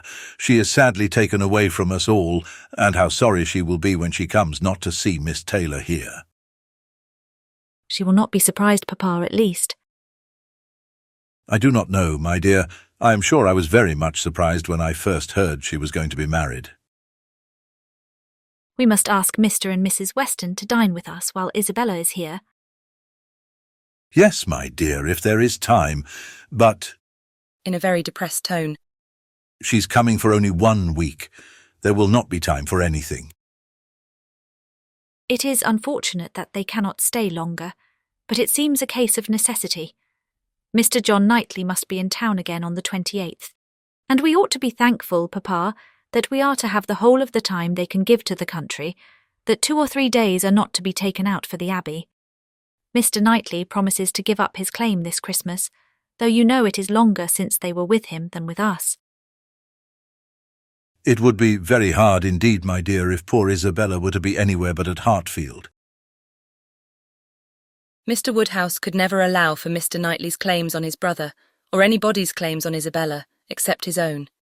He sat musing a little while, and then said, But I do not see why poor Isabella should be obliged to go back so soon, though he does. I think, Emma, I shall try and persuade her to stay longer with us. She and the children might stay very well. Ah, Papa, that is what you never have been able to accomplish, and I do not think you ever will. Isabella cannot bear to stay behind her husband. This was too true for contradiction. Unwelcome as it was, Mr. Woodhouse could only give a submissive sigh, and as Emma saw his spirits affected by the idea of his daughter's attachment to her husband, she immediately led to such a branch of the subject as must raise them. Harriet must give us as much of her company as she can while my brother and sister are here. I am sure she will be pleased with the children. We are very proud of the children, are not we, Papa? I wonder which she will think the handsomest, Henry or John? I wonder which she will. Poor little dears, how glad they will be to come. They are very fond of being at Hartfield, Harriet. I dare say they are, sir. I'm sure I do not know who is not. Henry is a fine boy, but John is very like his mamma. Henry is the eldest. He was named after me, not after his father. John, the second, is named after his father. Some people are surprised, I believe, that the eldest was not, but Isabella would have him called Henry, which I thought very pretty of her. And he is a very clever boy indeed. They are all remarkably clever, and they have so many pretty ways. They will come and stand by my chair and say, "Grandpapa, can you give me a bit of string?" And once Henry asked me for a knife, but I told him knives were only made for grandpapas. I think their father is too rough with them very often. He appears rough to you, said Emma. because you are so very gentle yourself, but if you could compare him with other papas, you would not think him rough. He wishes his boys to be active and hardy, and if they misbehave can give them a sharp word now and then. But he is an affectionate father. Certainly Mr. John Knightley is an affectionate father. The children are all fond of him. And then their uncle comes in and tosses them up to the ceiling in a very frightful way. But they like it, Papa. There is nothing they like so much. It is such enjoyment to them that if their uncle did not lay down the rule of their taking turns, whichever began would never give way to the other.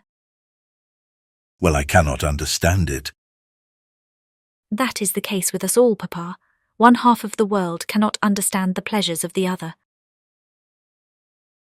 Later in the morning, and just as the girls were going to separate in preparation for the regular 4 o'clock dinner, the hero of this inimitable charade walked in again. Harriet turned away, but Emma could receive him with the usual smile, and her quick eye soon discerned in his the consciousness of having made a push, of having thrown a die, and she imagined he was come to see how it might turn up. His ostensible reason, however, was to ask whether Mr. Woodhouse's party could be made up in the evening without him, or whether he should be in the smallest degree necessary at Hartfield. If he were, everything else must give way, but otherwise his friend Cole had been saying so much about his dining with him, had made such a point of it that he had promised him conditionally to come. Emma thanked him, but could not allow of his disappointing his friend on their account. Her father was sure of his rubber. He re-urged, she redeclined. And he seemed then about to make his bow, when taking the paper from the table she returned it. Oh, here is the charade you were so obliging as to leave with us. Thank you for the sight of it. We admired it so much that I have ventured to write it into Miss Smith's collection. Your friend will not take it amiss, I hope. Of course I have not transcribed beyond the first 8 lines. Mr. Elton certainly did not very well know what to say. He looked rather doubtingly, rather confused, said something about honour, glanced at Emma and at Harriet, and then seeing the book open on the table, took it up and examined it very attentively. With the view of passing off an awkward moment, Emma smilingly said, You must make my apologies to your friend, but so good a charade must not be confined to 1 or 2. He may be sure of every woman's approbation while he writes with such gallantry. I have no hesitation in saying, replied Mr. Elton, though hesitating a good deal while he spoke. I have no hesitation in saying, at least if my friend feels at all as I do, I have not the smallest doubt that could he see his little effusion honoured as I see it, looking at the book again and replacing it on the table, he would consider it as the proudest moment of his life. After this speech he was gone as soon as possible. Emma could not think it too soon, for with all his good and agreeable qualities, there was a sort of parade in his speeches which was very apt to incline her to laugh.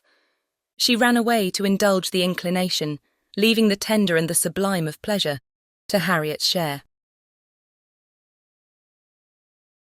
Chapter 10. Though now the middle of December, there had yet been no weather to prevent the young ladies from tolerably regular exercise. And on the morrow, Emma had a charitable visit to pay to a poor sick family who lived a little way out of Highbury. Their road to this detached cottage was down Vicarage Lane, a lane leading at right angles from the broad, though irregular, main street of the place, and, as may be inferred, containing the blessed abode of Mr. Elton. A few inferior dwellings were first to be passed, and then, about 1/4 of a mile down the lane, rose the vicarage, an old and not very good house, almost as close to the road as it could be. It had no advantage of situation, but had been very much smartened up by the present proprietor, and, such as it was, there could be no possibility of the 2 friends passing it without a slackened pace and observing eyes. Emma's remark was, There it is. There go you and your riddle book one of these days. Harriet's was, Oh, what a sweet house, how very beautiful. There are the yellow curtains that Miss Nash admires so much. I do not often walk this way now, said Emma as they proceeded. but then there will be an inducement, and I shall gradually get intimately acquainted with all the hedges, gates, pools and pollards of this part of Highbury. Harriet, she found, had never in her life been inside the vicarage, and her curiosity to see it was so extreme that, considering exteriors and probabilities, Emma could only class it as a proof of love with Mr. Elton's seeing ready wit in her. I wish we could contrive it, said she, but I cannot think of any tolerable pretence for going in. No servant that I want to inquire about of his housekeeper, no message from my father. She pondered, but could think of nothing. After a mutual silence of some minutes, Harriet thus began again. I do so wonder, Miss Woodhouse, that you should not be married, or going to be married, so charming as you are. Emma laughed and replied, My being charming, Harriet, is not quite enough to induce me to marry. I must find other people charming, one other person at least. And I am not only not going to be married at present, but have very little intention of ever marrying at all. Ah, so you say, but I cannot believe it. I must see somebody very superior to anyone I have seen yet to be tempted. Mr. Elton, you know, recollecting herself, is out of the question, and I do not wish to see any such person. I would rather not be tempted. I cannot really change for the better. If I were to marry, I must expect to repent it. Dear me, it is so odd to hear a woman talk so. I have none of the usual inducements of women to marry. Were I to fall in love, indeed, it would be a different thing. But I never have been in love. It is not my way or my nature, and I do not think I ever shall. And without love, I am sure I should be a fool to change such a situation as mine. Fortune I do not want. Employment I do not want. Consequence I do not want. I believe few married women are half as much mistress of their husband's house as I am of Hartfield, and never, never could I expect to be so truly beloved and important, so always first and always right in any man's eyes as I am in my father's. But then, to be an old maid at last, like Miss Bates. That is as formidable an image as you could present, Harriet, and if I thought I should ever be like Miss Bates, so silly, so satisfied, so smiling, so prosing, so undistinguishing and unfastidious, and so apt to tell everything relative to everybody about me, I would marry tomorrow. But between us, I am convinced there never can be any likeness except in being unmarried. But still, you will be an old maid, and that's so dreadful. Never mind, Harriet, I shall not be a poor old maid, and it is poverty only which makes celibacy contemptible to a generous public. A single woman with a very narrow income must be a ridiculous, disagreeable old maid, the proper sport of boys and girls, but a single woman of good fortune is always respectable, and may be as sensible and pleasant as anybody else. And the distinction is not quite so much against the candour and common sense of the world as appears at first, for a very narrow income has a tendency to contract the mind and sour the temper. Those who can barely live, and who live perforce in a very small and generally very inferior society, may well be illiberal and cross. This does not apply, however, to Miss Bates. She is only too good-natured and too silly to suit me. But in general she is very much to the taste of everybody, though single and though poor. Poverty certainly has not contracted her mind. I really believe if she had only a shilling in the world, she would be very likely to give away sixpence of it, and nobody is afraid of her. That is a great charm. Dear me, but what shall you do? How shall you employ yourself when you grow old? If I know myself, Harriet, mine is an active, busy mind, with a great many independent resources, and I do not perceive why I should be more in want of employment at 40 or 50 than 21.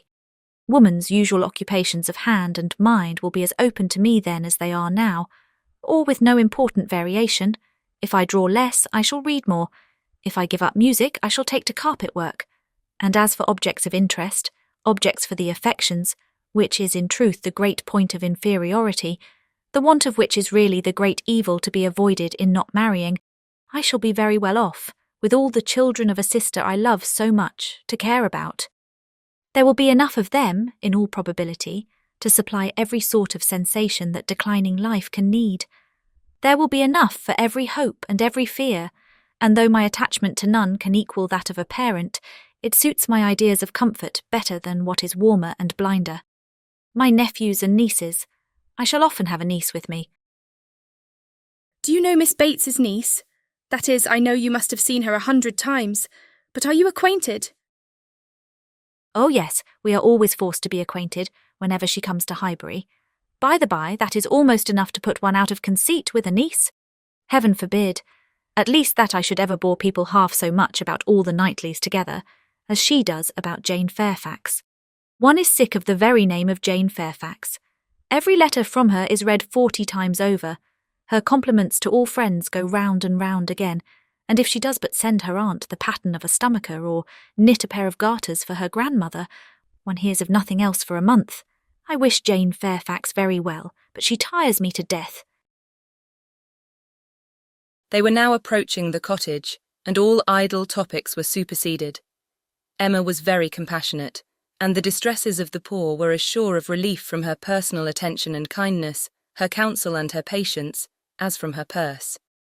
She understood their ways, could allow for their ignorance and their temptations, had no romantic expectations of extraordinary virtue from those for whom education had done so little, entered into their troubles with ready sympathy, and always gave her assistance with as much intelligence as goodwill. In the present instance, it was sickness and poverty together which she came to visit, and after remaining there as long as she could give comfort or advice, she quitted the cottage with such an impression of the scene as made her say to Harriet as they walked away, "These are the sights, Harriet, to do one good. How trifling they make everything else appear. I feel now as if I could think of nothing but these poor creatures all the rest of the day, and yet who can say how soon it may all vanish from my mind? Very true, said Harriet. Poor creatures, one can think of nothing else. And really, I do not think the impression will soon be over, said Emma, as she crossed the low hedge and tottering footstep which ended the narrow, slippery path through the cottage garden and brought them into the lane again. I do not think it will. Stopping to look once more at all the outward wretchedness of the place and recall the still greater within. Oh dear, no, said her companion. They walked on.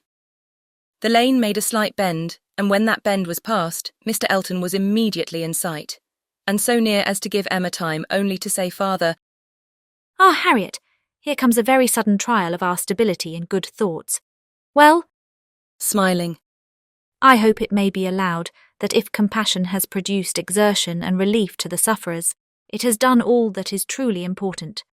If we feel for the wretched enough to do all we can for them, the rest is empty sympathy, only distressing to ourselves." Harriet could just answer, "Oh dear, yes," before the gentleman joined them. The wants and sufferings of the poor family, however, were the first subject on meeting. He had been going to call on them. His visit he would now defer, but they had a very interesting parley about what could be done and should be done. Mr. Elton then turned back to accompany them. To fall in with each other on such an errand as this, thought Emma. To meet in a charitable scheme, this will bring a great increase of love on each side. I should not wonder if it were to bring on the declaration. It must if I were not here. I wish I were anywhere else. Anxious to separate herself from them as far as she could, she soon afterwards took possession of a narrow footpath, a little raised on one side of the lane, leaving them together in the main road. But she had not been there 2 minutes when she found that Harriet's habits of dependence and imitation were bringing her up too, and that, in short, they would both be soon after her. This would not do. She immediately stopped, under pretence of having some alteration to make in the lacing of her half-boot, and stooping down in complete occupation of this footpath, begged them to have the goodness to walk on, and she would follow in half a minute.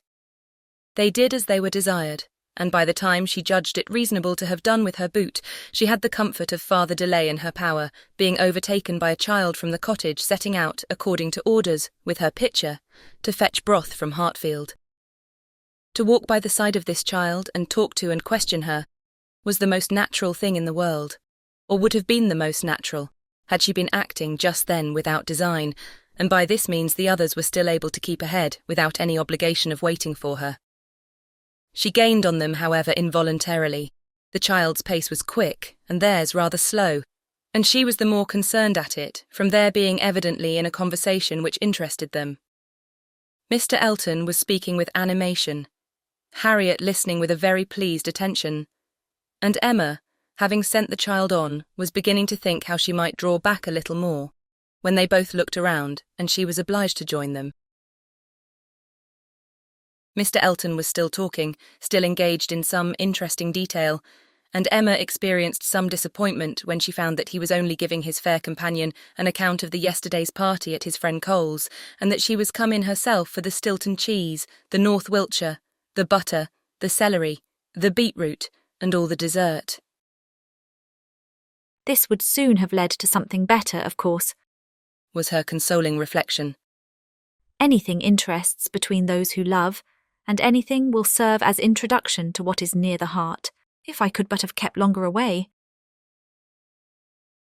They now walked on together quietly, till within a view of the vicarage pales, when a sudden resolution, of at least getting Harriet into the house, made her again find something very much amiss about her boot, and fall behind to arrange it once more.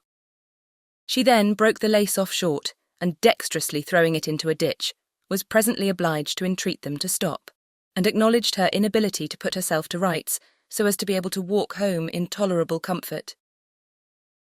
"Part of my lace is gone," said she, "and I do not know how I am to contrive. I really am a most troublesome companion to you both, but I hope I am not often so ill-equipped. Mr. Elton, I must beg leave to stop at your house, and ask your housekeeper for a bit of riband or string or anything just to keep my boot on." Mr. Elton looked all happiness at this proposition, and nothing could exceed his alertness and attention in conducting them into his house and endeavouring to make everything appear to advantage. The room they were taken into was the one he chiefly occupied, and looking forwards. Behind it was another with which it immediately communicated. The door between them was open, and Emma passed into it with the housekeeper to receive her assistance in the most comfortable manner. She was obliged to leave the door ajar as she found it, but she fully intended that Mr. Elton should close it. It was not closed, however, it still remained ajar, but by engaging the housekeeper in incessant conversation, she hoped to make it practicable for him to choose his own subject in the adjoining room. For 10 minutes she could hear nothing but herself. It could be protracted no longer. She was then obliged to be finished and make her appearance. The lovers were standing together at one of the windows. It had a most favourable aspect, and for half a minute Emma felt the glory of having schemed successfully. But it would not do. He had not come to the point. He had been most agreeable, most delightful. He had told Harriet that he had seen them go by, and had purposely followed them. Other little gallantries and allusions had been dropped, but nothing serious. "Cautious, very cautious," thought Emma. "He advances inch by inch and will hazard nothing till he believes himself secure." Still, however, though everything had not been accomplished by her ingenious device, she could not but flatter herself that it had been the occasion of much present enjoyment to both, and must be leading them forward to the great event. Chapter 11. Mr. Elton must now be left to himself. It was no longer in Emma's power to superintend his happiness or quicken his measures. The coming of her sister's family was so very near at hand that first in anticipation and then in reality, it became henceforth her prime object of interest. And during the 10 days of their stay at Hartfield, it was not to be expected, she did not herself expect, that anything beyond occasional fortuitous assistance could be afforded by her to the lovers. They might advance rapidly if they would, however. They must advance somehow or other whether they would or no. She hardly wished to have more leisure for them. There are people who the more you do for them, the less they will do for themselves. Mr. and Mrs. John Knightley, from having been longer than usual absent from Surrey, were exciting, of course, rather more than the usual interest. Till this year, every long vacation since their marriage had been divided between Hartfield and Donwell Abbey, but all the holidays of this autumn had been given to sea-bathing for the children, and it was therefore many months since they had been seen in a regular way by their Surrey connections, or seen at all by Mr. Woodhouse, who could not be induced to get so far as London, even for poor Isabella's sake, and who consequently was now most nervously and apprehensively happy in forestalling this too short visit. He thought much of the evils of the journey for her, and not a little of the fatigues of his own horses and coachman who were to bring some of the party the last half of the way. But his alarms were needless, the 16 miles being happily accomplished, and Mr. and Mrs. John Knightley, their 5 children, and a competent number of nursery maids, all reaching Hartfield in safety. The bustle and joy of such an arrival, the many to be talked to, welcomed, encouraged, and variously dispersed and disposed of, produced a noise and confusion which his nerves could not have borne under any other cause, nor have endured much longer even for this. But the ways of Hartfield and the feelings of her father were so respected by Mrs. John Knightley, that in spite of maternal solicitude for the immediate enjoyment of her little ones, and for their having instantly all the liberty and attendance, all the eating and drinking and sleeping and playing which they could possibly wish for without the smallest delay, the children were never allowed to be long a disturbance to him, either in themselves or in any restless attendance on them. Mrs. John Knightley was a pretty, elegant little woman, of gentle, quiet manners, and a disposition remarkably amiable and affectionate, wrapped up in her family, a devoted wife, a doting mother, and so tenderly attached to her father and sister that but for these higher ties, a warmer love might have seemed impossible. She could never see a fault in any of them. She was not a woman of strong understanding or any quickness, and with this resemblance of her father, she inherited also much of his constitution, was delicate in her own health, over-careful of that of her children, had many fears and many nerves, and was as fond of her own Mr. Wingfield in town as her father could be of Mr. Perry. They were alike, too, in a general benevolence of temper and a strong habit of regard for every old acquaintance. Mr. John Knightley was a tall, gentlemanlike and very clever man, rising in his profession, domestic and respectable in his private character, but with reserved manners which prevented his being generally pleasing, and capable of being sometimes out of humour. He was not an ill-tempered man, not so often unreasonably cross as to deserve such a reproach, but his temper was not his great perfection, and indeed, with such a worshipping wife, it was hardly possible that any natural defects in it should not be increased. The extreme sweetness of her temper must hurt his. He had all the clearness and quickness of mind which she wanted, and he could sometimes act an ungracious or say a severe thing. He was not a great favourite with his fair sister-in-law. Nothing wrong in him escaped her. She was quick in feeling the little injuries to Isabella, which Isabella never felt herself. Perhaps she might have passed over more had his manners been flattering to Isabella's sister, but they were only those of a calmly kind brother and friend, without praise and without blindness. But hardly any degree of personal compliment could have made her regardless of that greatest fault of all in her eyes which he sometimes fell into, the want of respectful forbearance towards her father. There he had not always the patience that could have been wished. Mr. Woodhouse's peculiarities and fidgetiness were sometimes provoking him to a rational remonstrance or sharp retort equally ill bestowed. It did not often happen, for Mr. John Knightley had really a great regard for his father-in-law, and generally a strong sense of what was due to him. But it was too often for Emma's charity, especially as there was all the pain of apprehension frequently to be endured, though the offence came not. The beginning, however, of every visit displayed none but the properest feelings, and this being of necessity so short might be hoped to pass away in unsullied cordiality. They had not been long seated and composed when Mr. Woodhouse, with a melancholy shake of the head and a sigh, called his daughter's attention to the sad change at Hartfield, since she had been there last. "Ah, my dear," said he. "Poor Miss Taylor, it is a grievous business." "Oh, yes, sir," cried she with ready sympathy. "How you must miss her. And dear Emma, too. What a dreadful loss to you both. I've been so grieved for you. I could not imagine how you could possibly do without her. It is a sad change indeed. But I hope she is pretty well, sir." "Pretty well, my dear, I hope. Pretty well. I do not know but that the place agrees with her tolerably."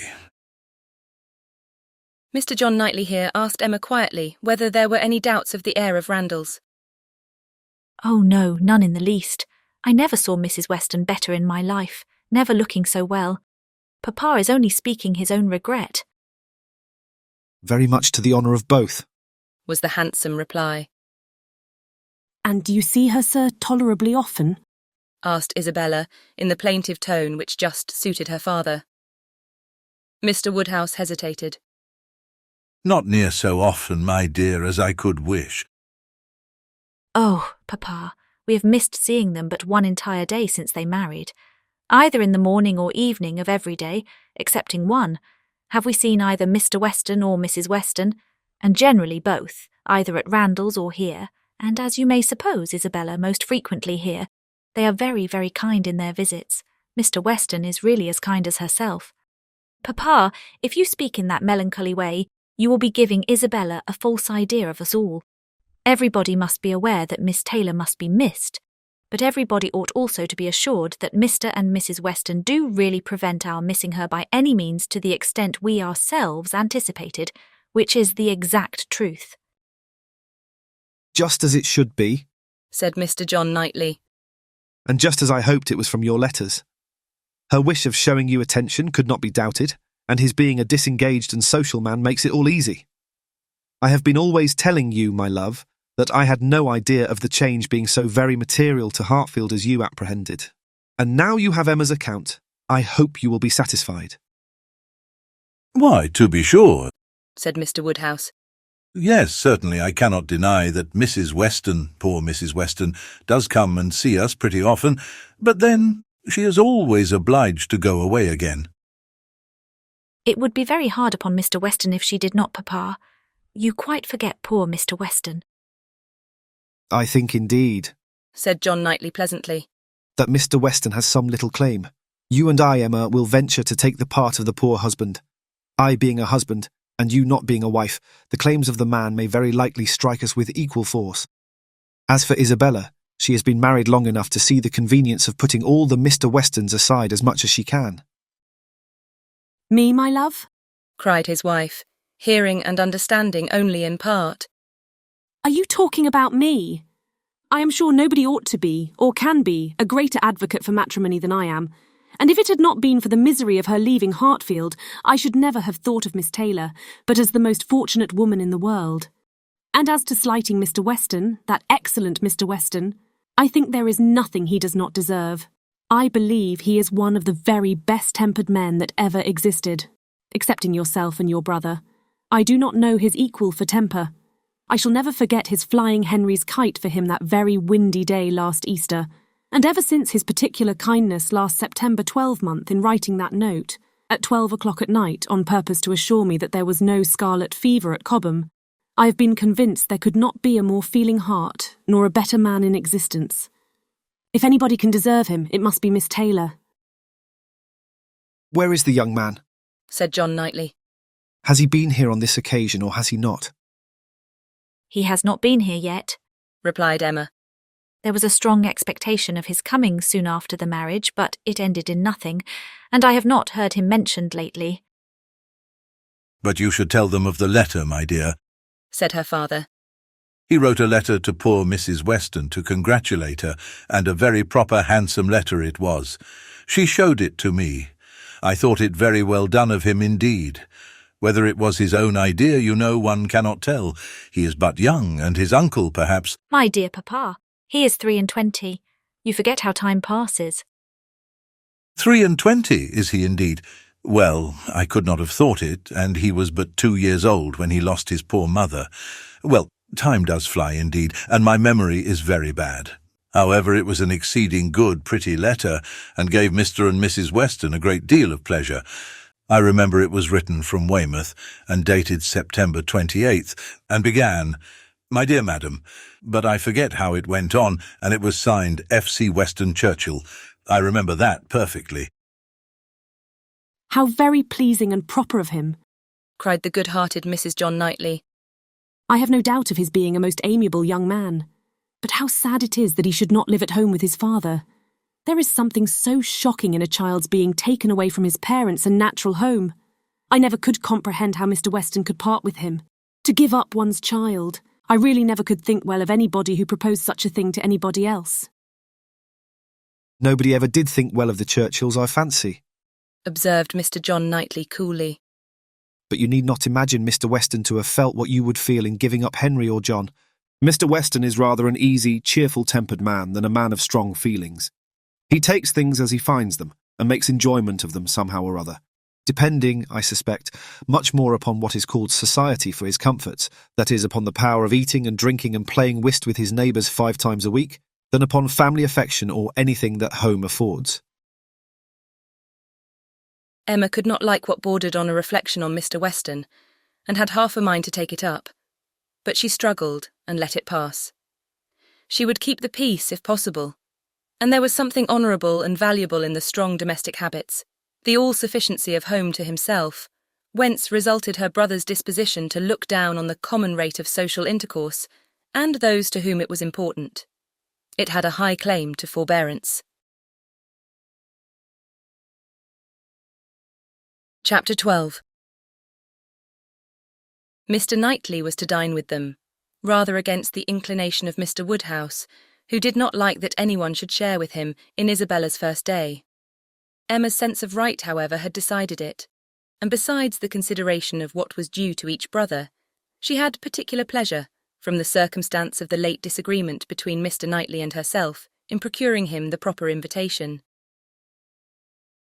She hoped they might now become friends again. She thought it was time to make up. Making up indeed would not do. She certainly had not been in the wrong, and he would never own that he had.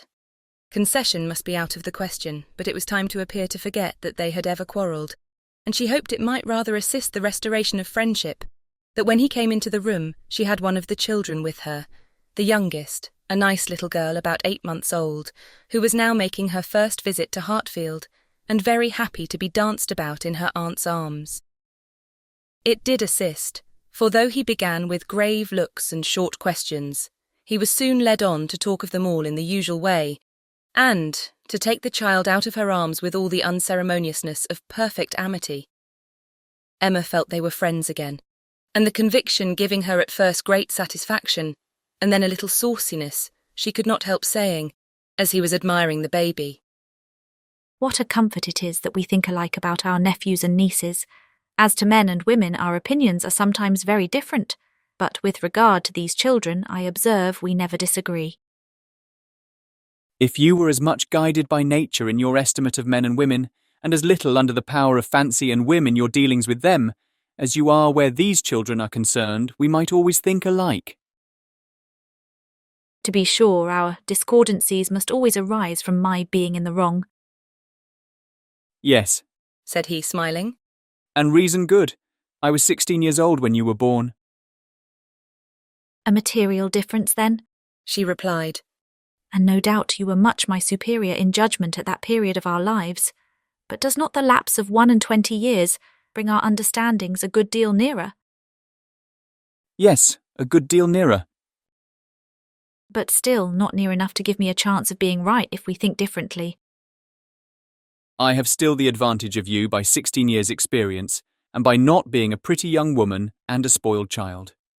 Come, my dear Emma, let us be friends and say no more about it. Tell your aunt, little Emma, that she ought to set you a better example than to be renewing old grievances, and that if she were not wrong before, she is now. That's true, She cried. very true. Little Emma, grow up a better woman than your aunt. Be infinitely cleverer and not half so conceited. Now, Mr. Knightley, a word or two more, and I have done. As far as good intentions went, we were both right, and I must say that no effects on my side of the argument have yet proved wrong. I only want to know that Mr. Martin is not very, very bitterly disappointed.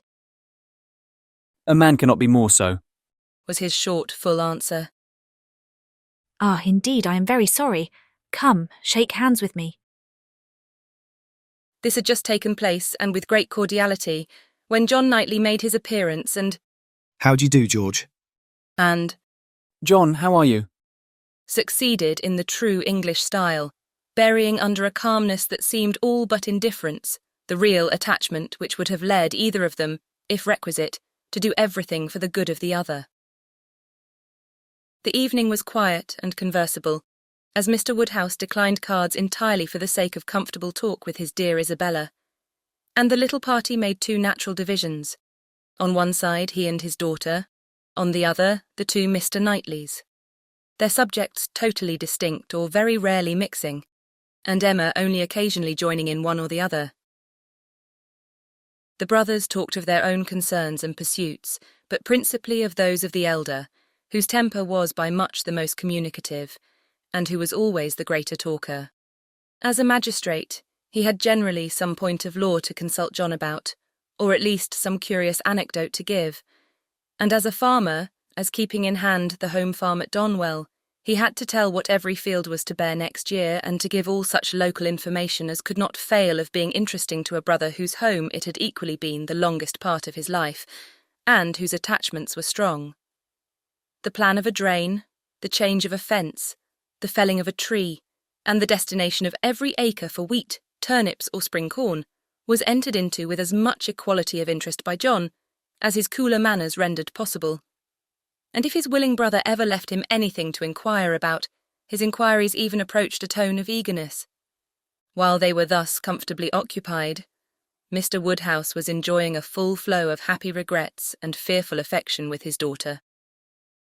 My poor dear Isabella, Said he, fondly taking her hand and interrupting for a few moments her busy labours for some one of her 5 children. how long it is, how terribly long since you were here, and how tired you must be after your journey. You must go to bed early, my dear, and I recommend a little gruel to you before you go. You and I will have a nice basin of gruel together. My dear Emma, suppose we all have a little gruel. Emma could not suppose any such thing, knowing as she did that both the Mr. Knightleys were as unpersuadable on that article as herself, and 2 basins only were ordered. After a little more discourse in praise of gruel, with some wondering at its not being taken every evening by everybody, he proceeded to say, with an air of grave reflection, It was an awkward business, my dear, your spending the autumn at Southend instead of coming here. I never had much opinion of the sea air.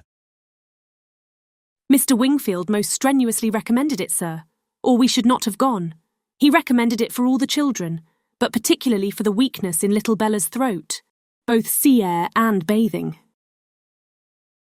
Ah, my dear, but Perry had many doubts about the sea doing her any good, and as to myself, I have been long perfectly convinced, though perhaps I never told you so before, that the sea is very rarely of use to anybody. I am sure it almost killed me once. Come, come. cried Emma, feeling this to be an unsafe subject. I must beg you not to talk of the sea. It makes me envious and miserable, I who have never seen it. Southend is prohibited, if you please. My dear Isabella, I have not heard you make one inquiry about Mr. Perry yet, and he never forgets you. Oh, good Mr. Perry, how is he, sir? Why, pretty well, but not quite well. Poor Perry is bilious, and he has not time to take care of himself. He tells me he has not time to take care of himself, which is very sad. But he is always wanted all round the country. I suppose there is not a man in such practice anywhere, but then there is not so clever a man anywhere. And Mrs. Perry and the children, how are they? Do the children grow? I have a great regard for Mr. Perry. I hope he will be calling soon. He will be so pleased to see my little ones. I hope he will be here tomorrow, for I have a question or two to ask him about myself of some consequence. And, my dear, whenever he comes, you had better let him look at little Bella's throat. Oh, my dear sir, her throat is so much better that I have hardly any uneasiness about it. Either bathing has been of the greatest service to her, or else it is to be attributed to an excellent embrocation of Mr. Wingfield's, which we have been applying at times ever since August. It is not very likely, my dear, that bathing should have been of use to her. And if I had known you were wanting an embrocation, I would have spoken to— You seem to me to have forgotten Mrs. and Miss Bates, said Emma. I have not heard one inquiry after them. Oh, the good Bateses! I'm quite ashamed of myself. But you mentioned them in most of your letters. I hope they are quite well. Good old Mrs. Bates. I will call upon her tomorrow and take my children. They are always so pleased to see my children. And that excellent Miss Bates. Such thorough, worthy people. How are they, sir? Why, pretty well, my dear, upon the whole, but poor Mrs. Bates had a bad cold about a month ago. How sorry I am, but colds were never so prevalent as they have been this autumn. Mr. Wingfield told me that he has never known them more general or heavy, except when it has been quite an influenza. That has been a good deal the case, my dear, but not to the degree you mention. Perry says that colds have been very general, but not so heavy as he has very often known them in November. Perry does not call it altogether a sickly season. No, I do not know that Mr. Wingfield considers it very sickly, except— Ah, my poor dear child, the truth is that in London it is always a sickly season.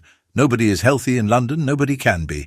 It is a dreadful thing to have you forced to live there, so far off, and the air so bad. No, indeed. We are not at all in a bad air.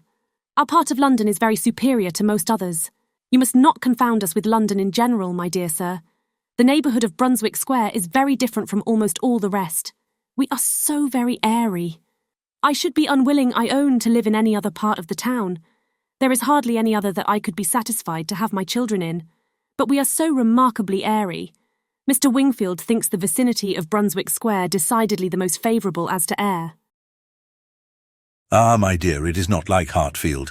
You make the best of it. But after you have been a week at Hartfield, you are all of you different creatures. You do not look like the same. Now I cannot say that I think you are any of you looking well at present. I am sorry to hear you say so, sir, but I assure you, excepting those little nervous headaches and palpitations which I am never entirely free from anywhere. I'm quite well myself, and if the children were rather pale before they went to bed, it was only because they were a little more tired than usual, from their journey and the happiness of coming. I hope you will think better of their looks tomorrow, for I assure you Mr. Wingfield told me that he did not believe he had ever sent us off altogether in such good case. I trust at least that you do not think Mr. Knightley looking ill. Turning her eyes with affectionate anxiety towards her husband. Middling, my dear, I cannot compliment you. I think Mr. John Knightley very far from looking well. What is the matter, sir? Did you speak to me? Cried Mr. John Knightley, hearing his own name. I am sorry to find, my love, that my father does not think you looking well, but I hope it is only from being a little fatigued. I could have wished, however, as you know, that you had seen Mr. Wingfield before you left home. My dear Isabella, Exclaimed he hastily. pray do not concern yourself about my looks. Be satisfied with doctoring and coddling yourself and the children, and let me look as I choose. I did not thoroughly understand what you were telling your brother. Cried Emma. About your friend Mr. Graham's intending to have a bailiff from Scotland to look after his new estate. What will it answer? Will not the old prejudice be too strong? And she talked in this way so long and successfully that when forced to give her attention again to her father and sister, she had nothing worse to hear than Isabella's kind inquiry after Jane Fairfax. And Jane Fairfax, though no great favourite with her in general, she was at that moment very happy to assist in praising. That sweet, amiable Jane Fairfax, Said Mrs. John Knightley. It is so long since I have seen her, except now and then for a moment accidentally in town. What happiness it must be to her good old grandmother and excellent aunt when she comes to visit them. I always regret excessively on dear Emma's account that she cannot be more at Highbury, but now their daughter is married, I suppose Colonel and Mrs. Campbell will not be able to part with her at all. She would be such a delightful companion for Emma. Mr. Woodhouse agreed to it all, but added, Our little friend Harriet Smith, however, is just such another pretty kind of young person. You will like Harriet. Emma could not have a better companion than Harriet. I am most happy to hear it, but only Jane Fairfax one knows to be so very accomplished and superior, and exactly Emma's age. This topic was discussed very happily, and others succeeded of similar moment, and passed away with similar harmony. But the evening did not close without a little return of agitation. The gruel came and supplied a great deal to be said, much praise and many comments, undoubting decision of its wholesomeness for every constitution, and pretty severe philippics upon the many houses where it was never met with tolerably. But, unfortunately, among the failures which the daughter had to instance, the most recent, and therefore most prominent, was in her own cook at Southend, a young woman hired for the time, who never had been able to understand what she meant by a basin of nice smooth gruel, thin, but not too thin. Often, as she had wished for and ordered it, she had never been able to get anything tolerable. Here was a dangerous opening. Ah, Said Mr. Woodhouse, shaking his head and fixing his eyes on her with tender concern. The ejaculation in Emma's ear expressed, there is no end of the sad consequences of your going to Southend. It does not bear talking of. And for a little while she hoped he would not talk of it, and that a silent rumination might suffice to restore him to the relish of his own smooth gruel. After an interval of some minutes, however, he began with, I shall always be very sorry that you went to the sea this autumn instead of coming here. But why should you be sorry, sir? I assure you it did the children a great deal of good. And moreover, if you must go to the sea, it had better not have been to Southend. Southend is an unhealthy place. Perry was surprised to hear you had fixed upon Southend. I know there is such an idea with many people, but indeed it is quite a mistake, sir. We all had our health perfectly well there, never found the least inconvenience from the mud, and Mr. Wingfield says it is entirely a mistake to suppose the place unhealthy, and I am sure he may be depended on, for he thoroughly understands the nature of the air, and his own brother and family have been there repeatedly. You should have gone to Cromer, my dear, if you went anywhere. Perry was a week at Cromer once, and he holds it to be the best of all the sea-bathing places. A fine open sea, he says, and very pure air. And by what I understand, you might have had lodgings there quite away from the sea, a quarter of a mile off, very comfortable. You should have consulted Perry. But, my dear sir, the difference of the journey. Only consider how great it would have been. 100 miles, perhaps, instead of 40. Ah, my dear, as Perry says, where health is at stake, nothing else should be considered. And if one is to travel, there is not much to choose between 40 miles and 100. Better not move at all, better stay in London altogether, than travel 40 miles to get into a worse air. This is just what Perry said. It seemed to him a very ill-judged measure. Emma's attempts to stop her father had been vain, and when he had reached such a point as this, she could not wonder at her brother-in-law's breaking out. Mr. Perry Said he in a voice of very strong displeasure, would do as well to keep his opinion till it is asked for. Why does he make it any business of his to wonder at what I do? At my taking my family to one part of the coast or another? I may be allowed, I hope, the use of my judgment as well as Mr. Perry. I want his directions no more than his drugs. He paused, and growing cooler in a moment, added, with only sarcastic dryness, If Mr. Perry can tell me how to convey a wife and 5 children a distance of 130 miles with no greater expense or inconvenience than a distance of 40, I should be as willing to prefer Cromer to Southend as he could himself. True, true. cried Mr. Knightley, with most ready interposition. Very true. That's a consideration indeed. But John, as to what I was telling you of my idea of moving the path to Langham, of turning it more to the right that it may not cut through the home meadows, I cannot conceive any difficulty. I should not attempt it, if it were to be the means of inconvenience to the Highbury people. But if you call to mind exactly the present line of the path, the only way of proving it, however, will be to turn to our maps. I shall see you at the Abbey tomorrow morning, I hope, and then we will look them over, and you shall give me your opinion. Mr. Woodhouse was rather agitated by such harsh reflections on his friend Perry, to whom he had, in fact, though unconsciously, been attributing many of his own feelings and expressions. But the soothing attentions of his daughters gradually removed the present evil, and the immediate alertness of one brother, and better recollections of the other, prevented any renewal of it. Chapter 13. There could hardly be a happier creature in the world than Mrs. John Knightley in this short visit to Hartfield, going about every morning among her old acquaintance with her 5 children, and talking over what she had done every evening with her father and sister. She had nothing to wish otherwise, but that the days did not pass so swiftly. It was a delightful visit, perfect in being much too short. In general, their evenings were less engaged with friends than their mornings, but one complete dinner engagement, and out of the house, too, there was no avoiding, though at Christmas. Mr. Weston would take no denial. They must all dine at Randalls one day. Even Mr. Woodhouse was persuaded to think it a possible thing, in preference to a division of the party.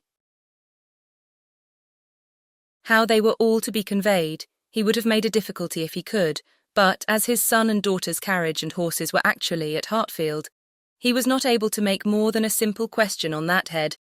It hardly amounted to a doubt, nor did it occupy Emma long to convince him that they might in one of the carriages find room for Harriet also. Harriet, Mr. Elton, and Mr. Knightley, their own especial set, were the only persons invited to meet them. The hours were to be early, as well as the numbers few, Mr. Woodhouse's habits and inclination being consulted in everything.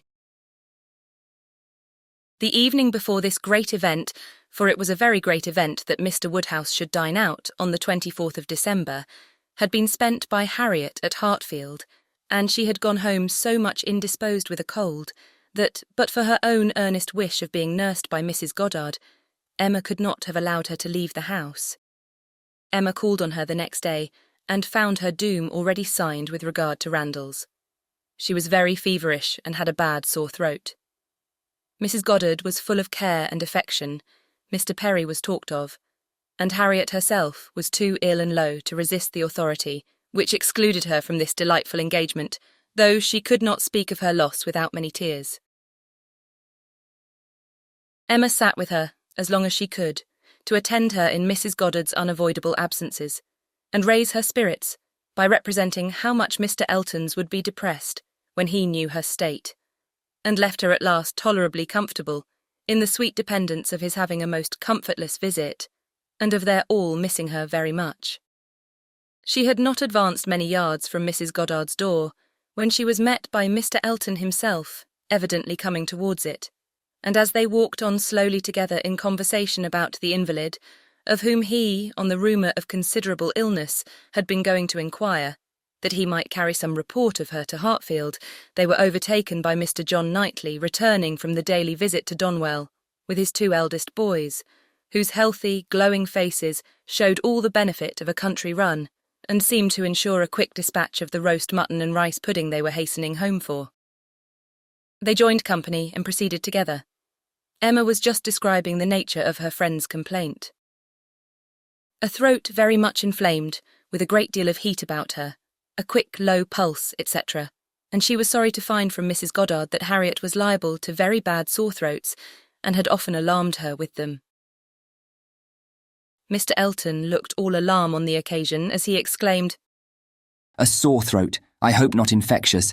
I hope not of a putrid infectious sort. Has Perry seen her?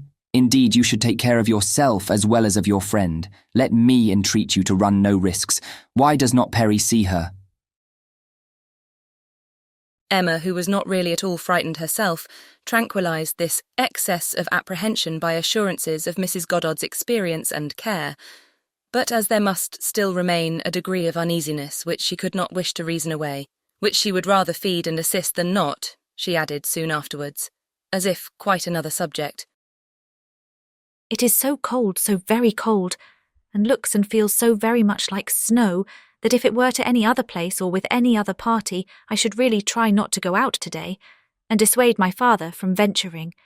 But as he has made up his mind and does not seem to feel the cold himself, I do not like to interfere, as I know it would be so great a disappointment to Mr. and Mrs. Weston.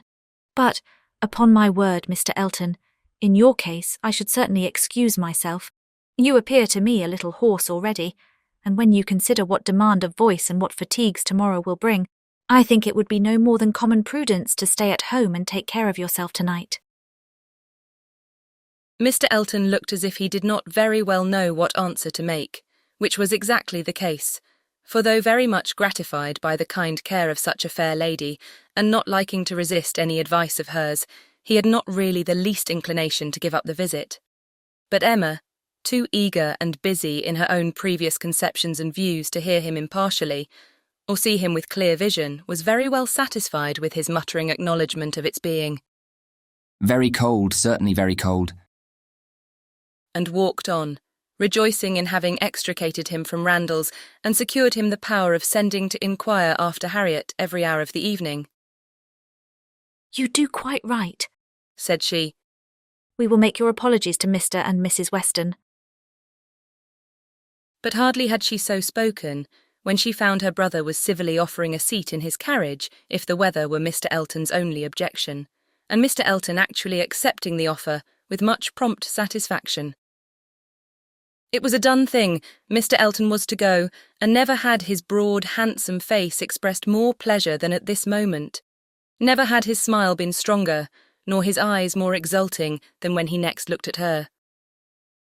Well, said she to herself, this is most strange. After I had got him off so well, to choose to go into company and leave Harriet ill behind. Most strange indeed. But there is, I believe, in many men, especially single men, such an inclination, such a passion for dining out. A dinner engagement is so high in the class of their pleasures, their employments, their dignities, almost their duties, that anything gives way to it. And this must be the case with Mr. Elton, a most valuable, amiable, pleasing young man, undoubtedly, and very much in love with Harriet. But still he cannot refuse an invitation. He must dine out wherever he is asked. What a strange thing love is! He can see ready wit in Harriet, but will not dine alone for her. Soon afterwards, Mr. Elton quitted them, and she could not but do him the justice of feeling that there was a great deal of sentiment in his manner of naming Harriet at parting. in the tone of his voice while assuring her that he should call at Mrs. Goddard's for news of her fair friend, the last thing before he prepared for the happiness of meeting her again, when he hoped to be able to give a better report. And he sighed and smiled himself off in a way that left the balance of approbation much in his favour. After a few minutes of entire silence between them, John Knightley began with, I never in my life saw a man more intent on being agreeable than Mr. Elton. It is downright labour to him where ladies are concerned. With men he can be rational and unaffected, but when he has ladies to please, every feature works. Mr. Elton's manners are not perfect, replied Emma. but where there is a wish to please one ought to overlook, and one does overlook a great deal. Where a man does his best with only moderate powers, he will have the advantage over negligent superiority. There is such perfect good temper and goodwill in Mr. Elton as one cannot but value. Yes, Said Mr. John Knightley presently, with some slyness. he seems to have a great deal of goodwill towards you. Me? She replied with a smile of astonishment. Are you imagining me to be Mr. Elton's object? Such an imagination has crossed me, I own, Emma, and if it never occurred to you before, you may as well take it into consideration now. Mr. Elton in love with me? What an idea! I do not say it is so, but you will do well to consider whether it is so or not and to regulate your behaviour accordingly. I think your manners to him encouraging. I speak as a friend, Emma. You'd better look about you and ascertain what you do and what you mean to do. I thank you, but I assure you you are quite mistaken. Mr. Elton and I are very good friends and nothing more. And she walked on, amusing herself in the consideration of the blunders which often arise from a partial knowledge of circumstances, of the mistakes which people of high pretensions to judgment are forever falling into, and not very well pleased with her brother for imagining her blind and ignorant and in want of counsel. He said no more. Mr. Woodhouse had so completely made up his mind to the visit that in spite of the increasing coldness, he seemed to have no idea of shrinking from it, and set forward at last most punctually with his eldest daughter in his own carriage, with less apparent consciousness of the weather than either of the others, too full of the wonder of his own going and the pleasure it was to afford at Randall's to see that it was cold, and too well wrapped up to feel it.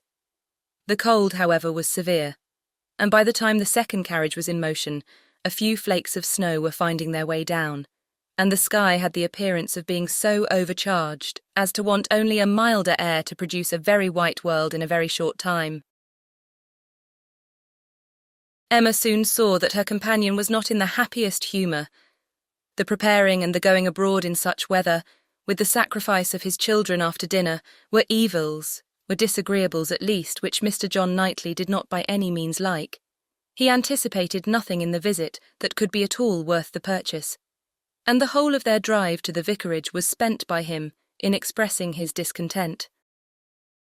A man, Said he, must have a very good opinion of himself when he asks people to leave their own fireside and encounter such a day as this, for the sake of coming to see him.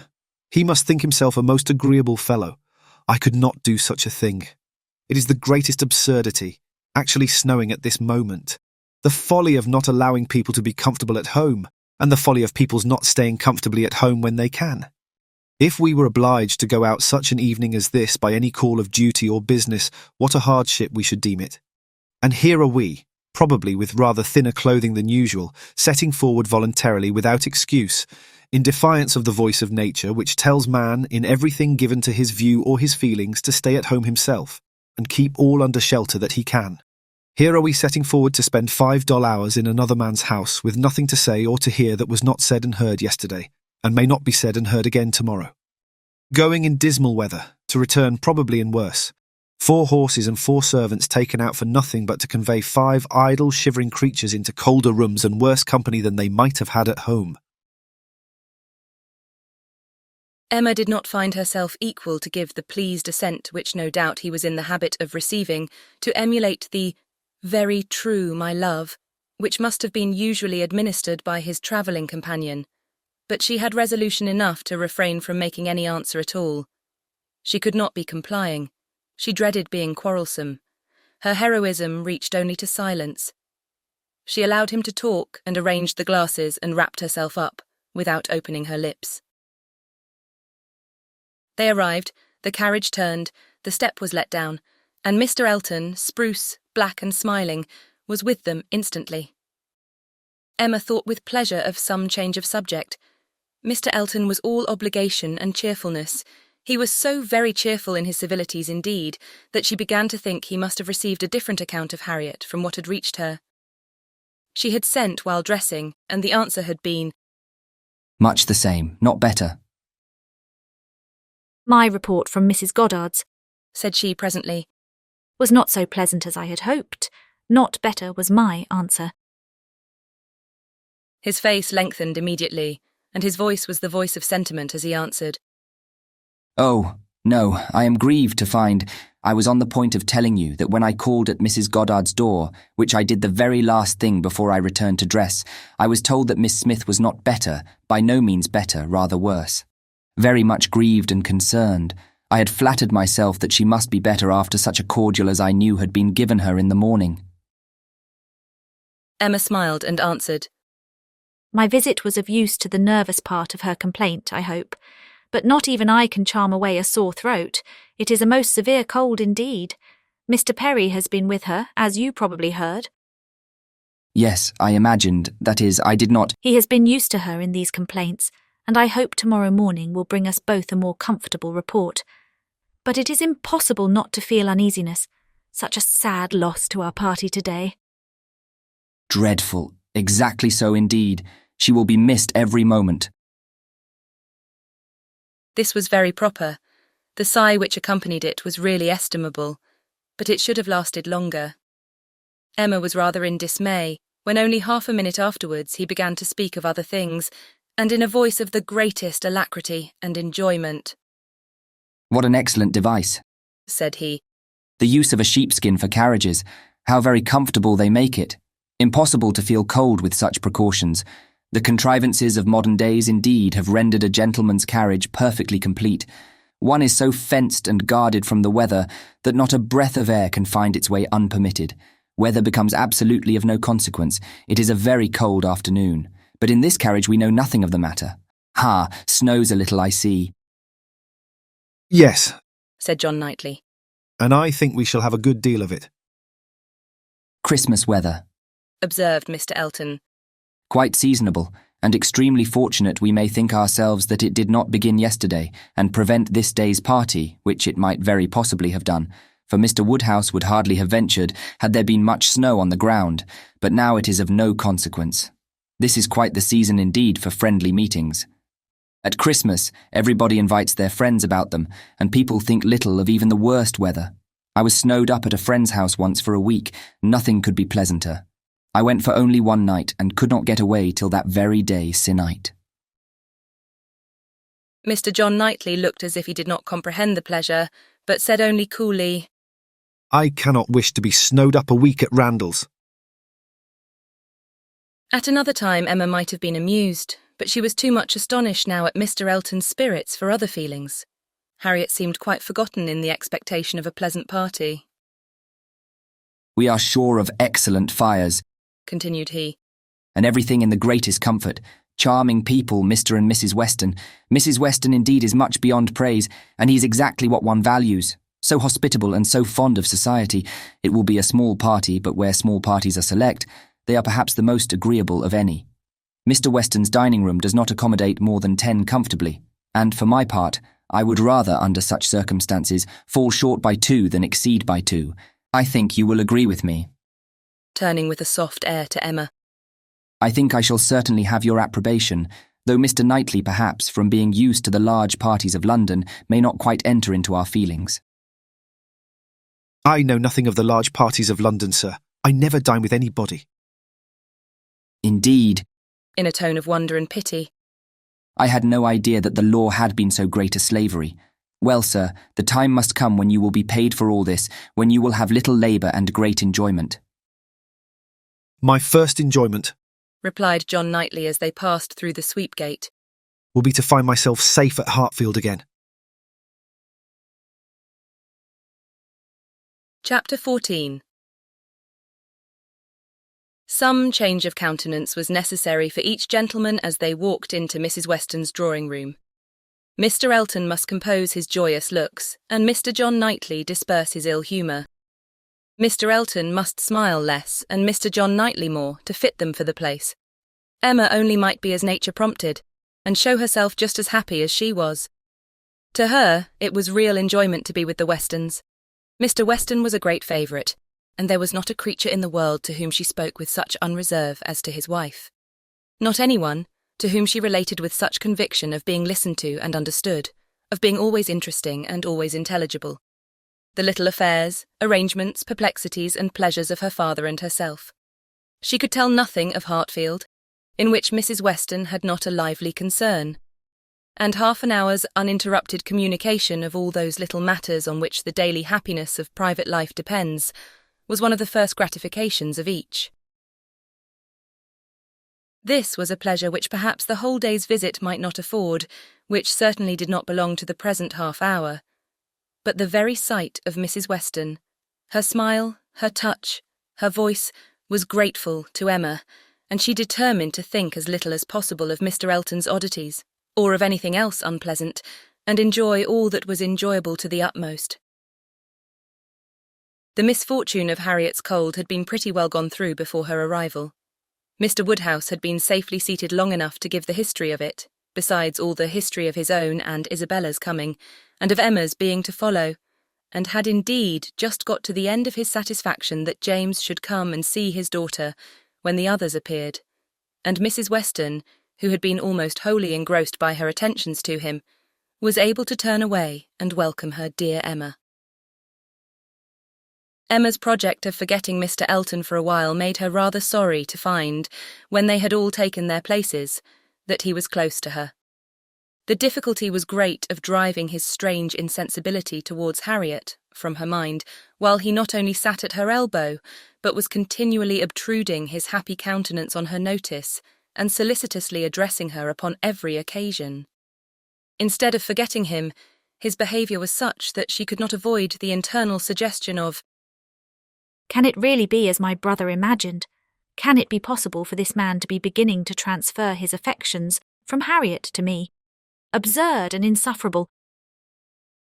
Yet he would be so anxious for her being perfectly warm, would be so interested about her father, and so delighted with Mrs. Weston, and at last would begin admiring her drawings with so much zeal and so little knowledge as seemed terribly like a would-be lover, and made it some effort with her to preserve her good manners.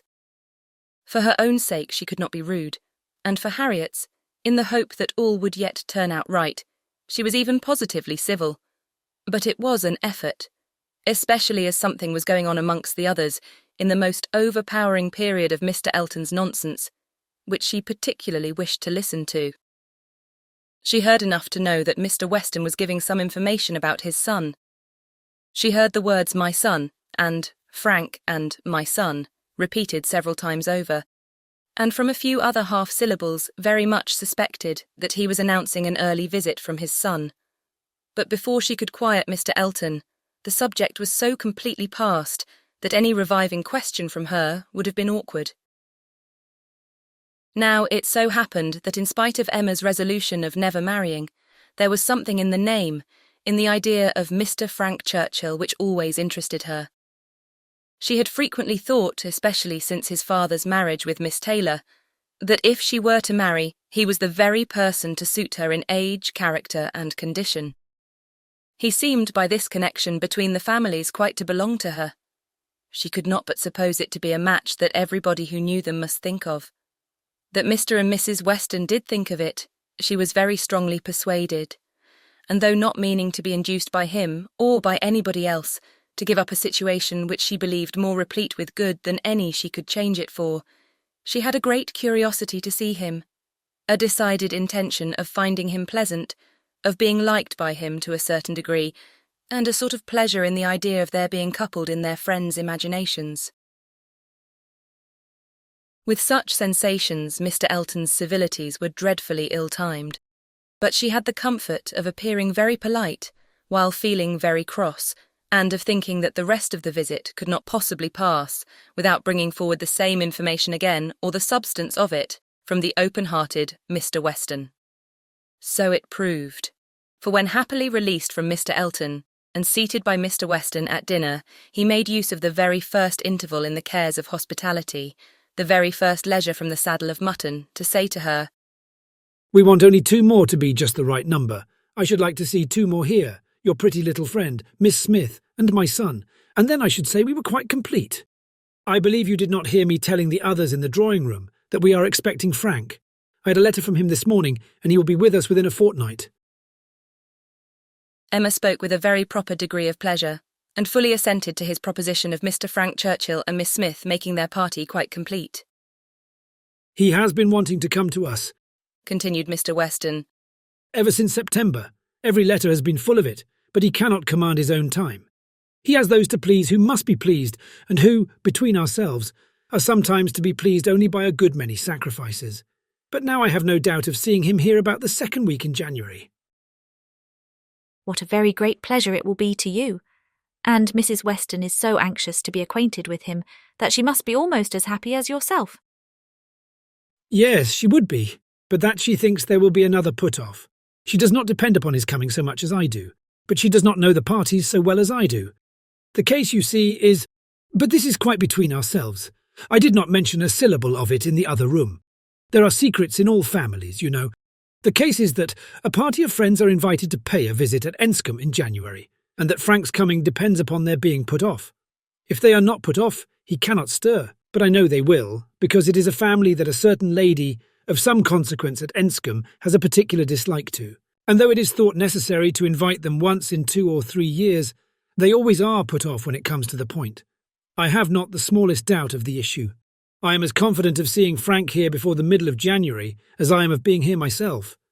But your good friend there," nodding towards the upper end of the table, "has so few vagaries herself, and has been so little used to them at Hartfield, that she cannot calculate on their effects, as I have been long in the practice of doing." I am sorry there should be anything like doubt in the case, replied Emma, but am disposed to side with you, Mr. Weston. If you think he will come, I shall think so too, for you know Enscombe. "Yes, I have some right to that knowledge, though I have never been at the place in my life. She is an odd woman, but I never allow myself to speak ill of her on Frank's account, for I do believe her to be very fond of him. I used to think she was not capable of being fond of anybody, except herself, but she has always been kind to him, in her way, allowing for little whims and caprices and expecting everything to be as she likes. And it is no small credit, in my opinion, to him that he should excite such an affection, for though I would not say it to anybody else, she has no more heart than a stone to people in general, and the devil of a temper."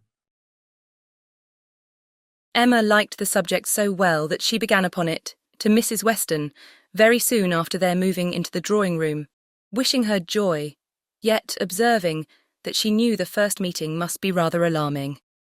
Mrs. Weston agreed to it, but added that she should be very glad to be secure of undergoing the anxiety of a first meeting at the time talked of.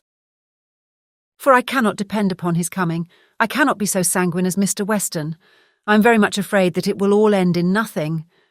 Mr. Weston, I dare say, has been telling you exactly how the matter stands."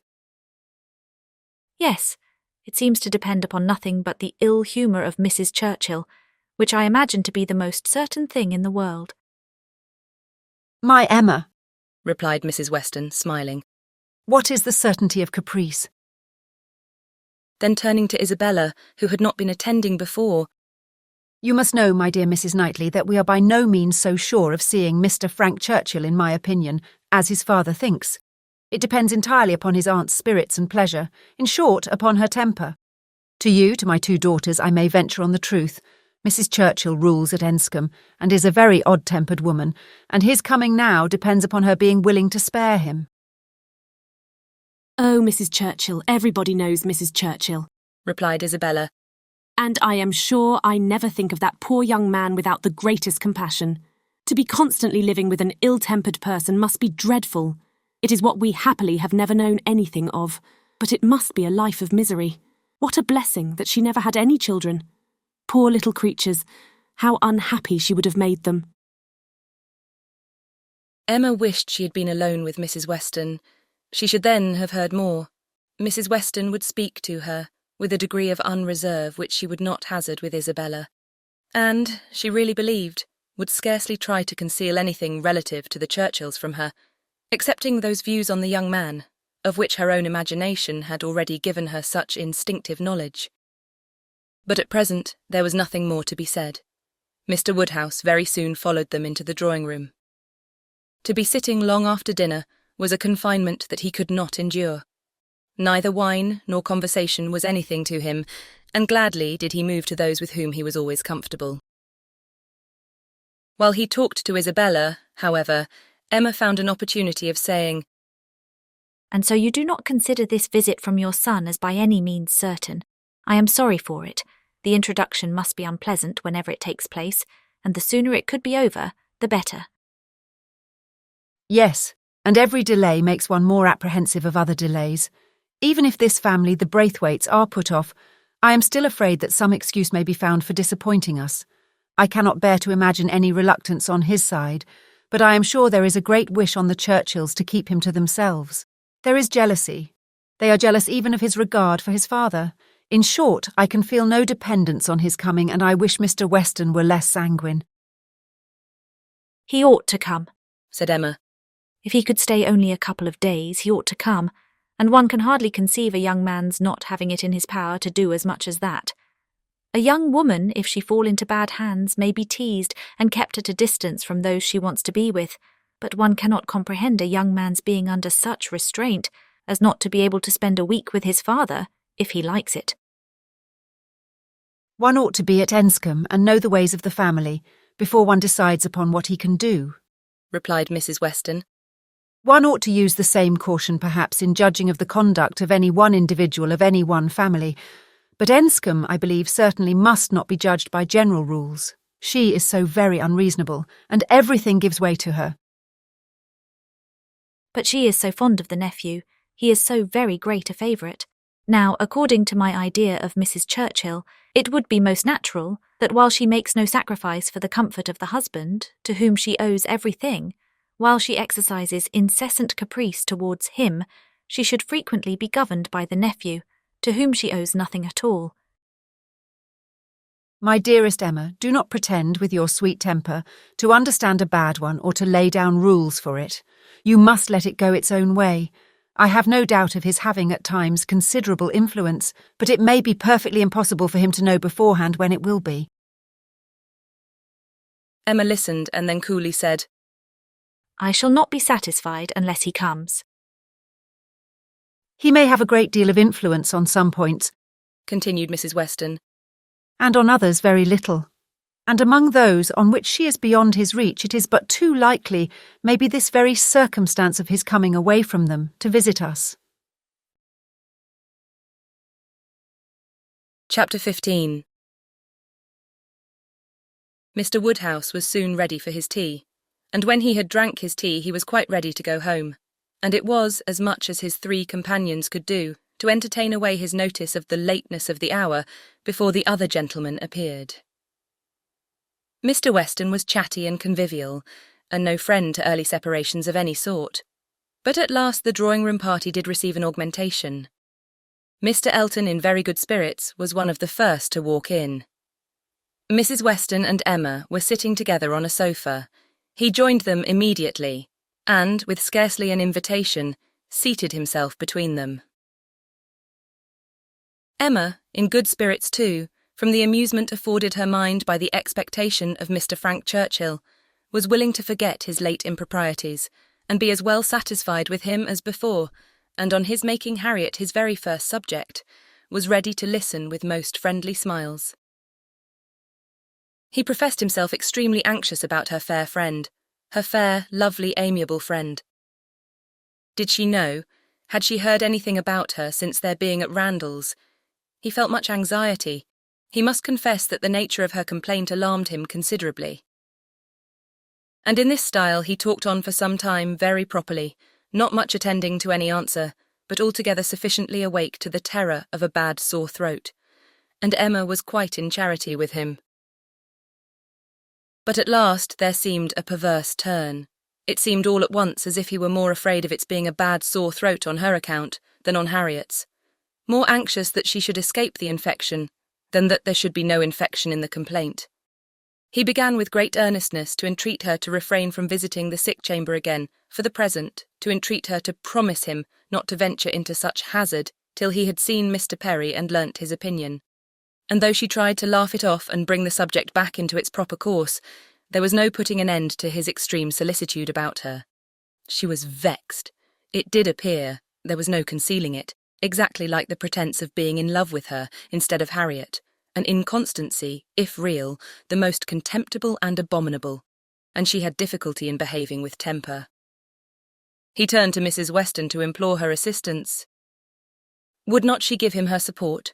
Would not she add her persuasions to his, to induce Miss Woodhouse not to go to Mrs. Goddard's till it was certain that Miss Smith's disorder had no infection? He could not be satisfied without a promise. Would not she give him her influence in procuring it? So scrupulous for others, He continued, and yet so careless for herself. She wanted me to nurse my cold by staying at home today, and yet will not promise to avoid the danger of catching an ulcerated sore throat herself. Is this fair, Mrs. Weston? Judge between us. Have not I some right to complain? I'm sure of your kind support and aid. Emma saw Mrs. Weston's surprise, and felt that it must be great, at an address which, in words and manner, was assuming to himself the right of first interest in her, and as for herself, she was too much provoked and offended to have the power of directly saying anything to the purpose. She could only give him a look, but it was such a look as she thought must restore him to his senses, and then left the sofa, removing to a seat by her sister and giving her all her attention. She had not time to know how Mr. Elton took the reproof. So rapidly did another subject succeed, for Mr. John Knightley now came into the room from examining the weather, and opened on them all with the information of the ground being covered with snow, and of it still snowing fast, with a strong drifting wind, concluding with these words to Mr. Woodhouse. This will prove a spirited beginning of your winter engagement, sir. Something new for your coachman and horses to be making their way through a storm of snow. Poor Mr. Woodhouse was silent from consternation, but everybody else had something to say. Everybody was either surprised or not surprised, and had some question to ask or some comfort to offer. Mrs. Weston and Emma tried earnestly to cheer him and turn his attention from his son-in-law, who was pursuing his triumph rather unfeelingly.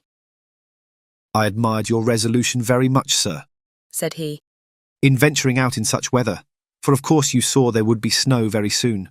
Everybody must have seen the snow coming on. I admired your spirit, and I dare say we shall get home very well.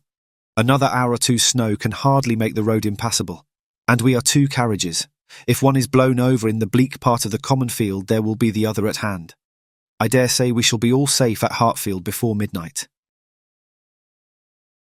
Mr. Weston, with triumph of a different sort, was confessing that he had known it to be snowing some time, but had not said a word, lest it should make Mr. Woodhouse uncomfortable and be an excuse for his hurrying away. As to there being any quantity of snow fallen or likely to fall to impede their return, that was a mere joke.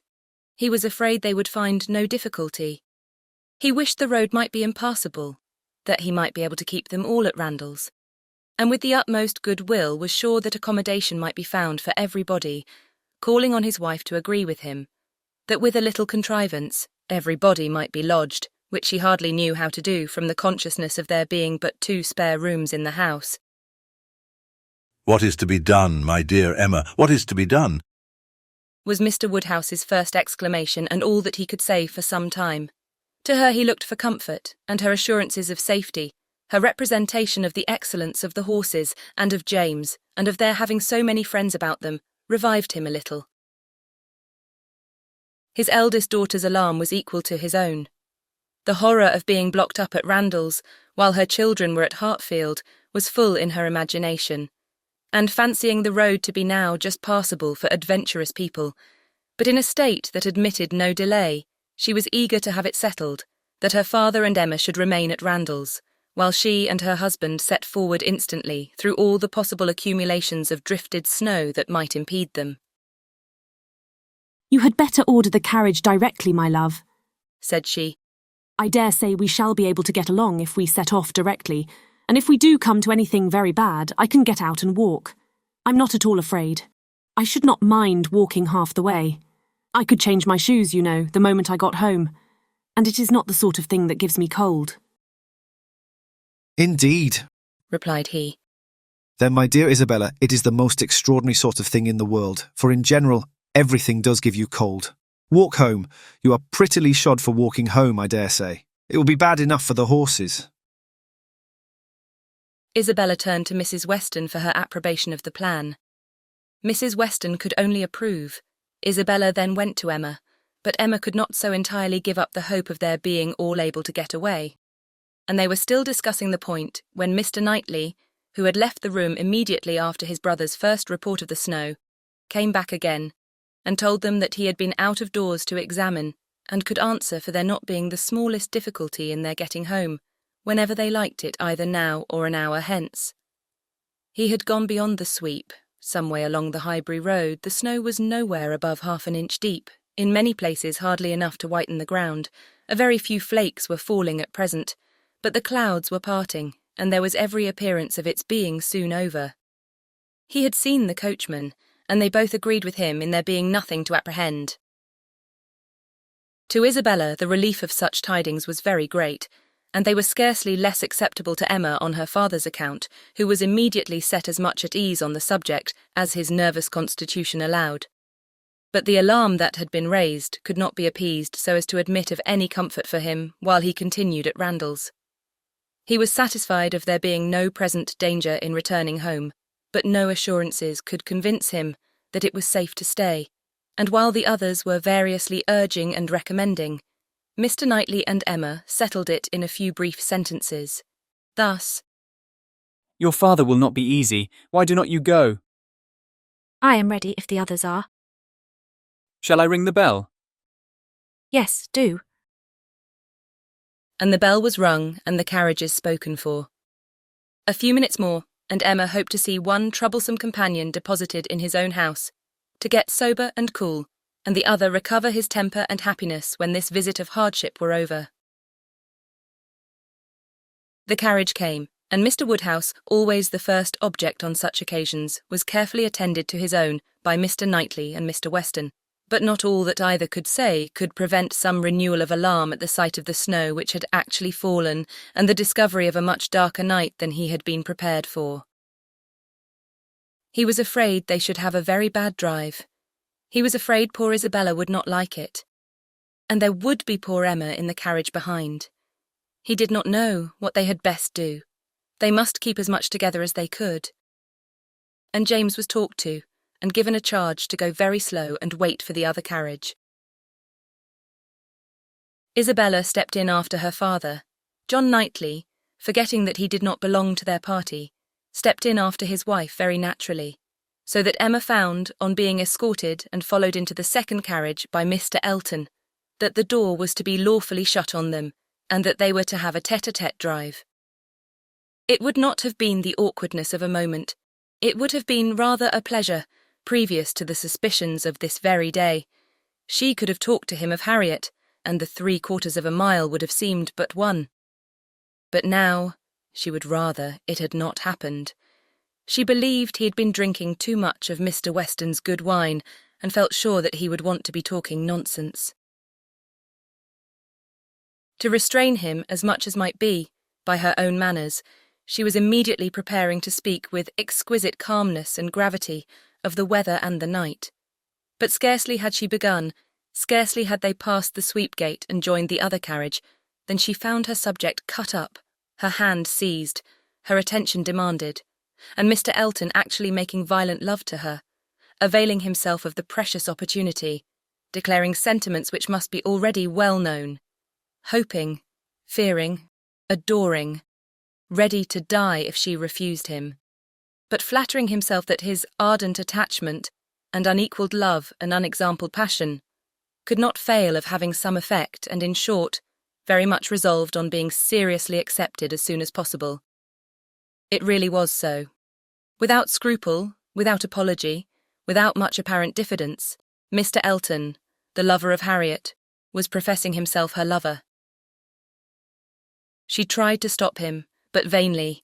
He would go on and say it all. Angry as she was, the thought of the moment made her resolve to restrain herself when she did speak. She felt that half this folly must be drunkenness, and therefore could hope that it might belong only to the passing hour. Accordingly, with a mixture of the serious and the playful, which she hoped would best suit his half-and-half state, she replied, I am very much astonished, Mr. Elton. This to me. You forget yourself. You take me for my friend. Any message to Miss Smith I shall be happy to deliver, but no more of this to me, if you please. Miss Smith, message to Miss Smith. What could she possibly mean? And he repeated her words with such assurance of accent, such boastful pretence of amazement, that she could not help replying with quickness. Mr. Elton, this is the most extraordinary conduct, and I can account for it only in one way. You are not yourself, or you could not speak either to me or of Harriet in such a manner. Command yourself enough to say no more, and I will endeavour to forget it. But Mr. Elton had only drunk wine enough to elevate his spirits, not at all to confuse his intellects. He perfectly knew his own meaning, and having warmly protested against her suspicion as most injurious, and slightly touched upon his respect for Miss Smith as her friend, but acknowledging his wonder that Miss Smith should be mentioned at all, he resumed the subject of his own passion, and was very urgent for a favourable answer. As she thought less of his inebriety, she thought more of his inconstancy and presumption, and with fewer struggles for politeness replied, It is impossible for me to doubt any longer. You have made yourself too clear. Mr. Elton, my astonishment is much beyond anything I can express. After such behaviour as I have witnessed during the last month to Miss Smith, such attentions as I have been in the daily habit of observing, to be addressing me in this manner, this is an unsteadiness of character indeed, which I had not supposed possible.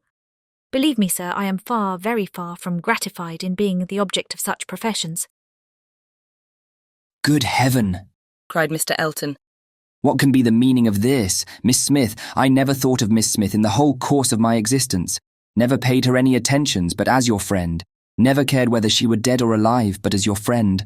If she has fancied otherwise, her own wishes have misled her. And I am very sorry, extremely sorry, but Miss Smith, indeed, oh, Miss Woodhouse. Who can think of Miss Smith when Miss Woodhouse is near? No, upon my honour, there is no unsteadiness of character. I have thought only of you. I protest against having paid the smallest attention to anyone else. Everything that I have said or done for many weeks past has been with the sole view of marking my adoration of yourself. You cannot really seriously doubt it. No.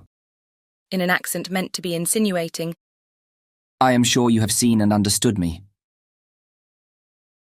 It would be impossible to say what Emma felt, on hearing this, which of all her unpleasant sensations was uppermost. She was too completely overpowered to be immediately able to reply, and 2 moments of silence being ample encouragement for Mr. Elton's sanguine state of mind, he tried to take her hand again, as he joyously exclaimed, Charming Miss Woodhouse, allow me to interpret this interesting silence. It confesses that you have long understood me. No, sir, cried Emma. It confesses no such thing. So far from having long understood you, I have been in a most complete error with respect to your views till this moment. As to myself, I am very sorry that you should have been giving way to any feelings. Nothing could be farther from my wishes. Your attachment to my friend Harriet, your pursuit of her, it appeared, gave me great pleasure, and I have been very earnestly wishing you success. But had I supposed that she were not your attraction to Hartfield, I should certainly have thought you judged ill in making your visits so frequent. Am I to believe that you have never sought to recommend yourself particularly to Miss Smith, that you have never thought seriously of her?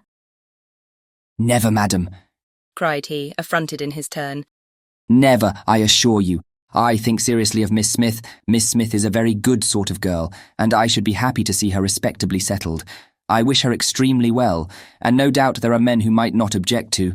Everybody has their level, but as for myself, I am not, I think, quite so much at a loss. I need not so totally despair of an equal alliance as to be addressing myself to Miss Smith. No, madam, my visits to Hartfield have been for yourself only, and the encouragement I received— Encouragement? I give you encouragement. Sir, you have been entirely mistaken in supposing it. I have seen you only as the admirer of my friend. In no other light could you have been more to me than a common acquaintance. I am exceedingly sorry, but it is well that the mistake ends where it does. Had the same behaviour continued, Miss Smith might have been led into a misconception of your views, not being aware probably any more than myself of the very great inequality which you are so sensible of. But, as it is, the disappointment is single, and I trust will not be lasting. I have no thoughts of matrimony at present. He was too angry to say another word, her manner too decided to invite supplication. And in this state of swelling resentment and mutually deep mortification, they had to continue together a few minutes longer, for the fears of Mr. Woodhouse had confined them to a footpace. If there had not been so much anger, there would have been desperate awkwardness, but their straightforward emotions left no room for the little zigzags of embarrassment. Without knowing when the carriage turned into Vicarage Lane, or when it stopped, they found themselves all at once at the door of his house, and he was out before another syllable passed. Emma then felt it indispensable to wish him a good night. The compliment was just returned, coldly and proudly, and under indescribable irritation of spirits, she was then conveyed to Hartfield. There she was welcomed with the utmost delight by her father, who had been trembling for the dangers of a solitary drive from Vicarage Lane, turning a corner which he could never bear to think of, and in strange hands, a mere common coachman, no James, and there it seemed as if her return only were wanted to make everything go well. For Mr. John Knightley, ashamed of his ill humour, was now all kindness and attention, and so particularly solicitous for the comfort of her father, as to seem, if not quite ready to join him in a basin of gruel, perfectly sensible of its being exceedingly wholesome. And the day was concluding in peace and comfort to all their little party, except herself. But her mind had never been in such perturbation, and it needed a very strong effort to appear attentive and cheerful till the usual hour of separating allowed her the relief of quiet reflection. Chapter 16. The hair was curled and the maid sent away, and Emma sat down to think and be miserable. It was a wretched business indeed, such an overthrow of everything she had been wishing for, such a development of everything most unwelcome, such a blow for Harriet, that was the worst of all. Every part of it brought pain and humiliation of some sort or other, but compared with the evil to Harriet, all was light, and she would gladly have submitted to feel yet more mistaken, more in error, more disgraced by misjudgment than she actually was, could the effects of her blunders have been confined to herself. If I had not persuaded Harriet into liking the man, I could have borne anything. He might have doubled his presumption to me, but poor Harriet. How she could have been so deceived. He protested that he had never thought seriously of Harriet. Never. She looked back as well as she could, but it was all confusion. She had taken up the idea, she supposed, and made everything bend to it. His manners, however, must have been unmarked, wavering, dubious, or she could not have been so misled. The picture!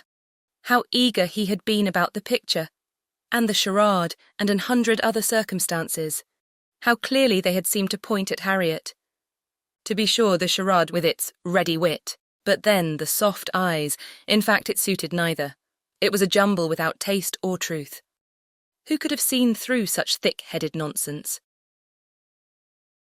Certainly she had often, especially of late, thought his manners to herself unnecessarily gallant, but it had passed as his way, as a mere error of judgment, of knowledge, of taste, as one proof among others that he had not always lived in the best society, that with all the gentleness of his address, true elegance was sometimes wanting. But, till this very day, she had never for an instant suspected it to mean anything but grateful respect to her as Harriet's friend. To Mr. John Knightley was she indebted for her first idea on the subject, for the first start of its possibility. There was no denying that those brothers had penetration. She remembered what Mr. Knightley had once said to her about Mr. Elton, the caution he had given, the conviction he had professed that Mr. Elton would never marry indiscreetly, and blushed to think how much truer a knowledge of his character had been there shown than any she had reached herself.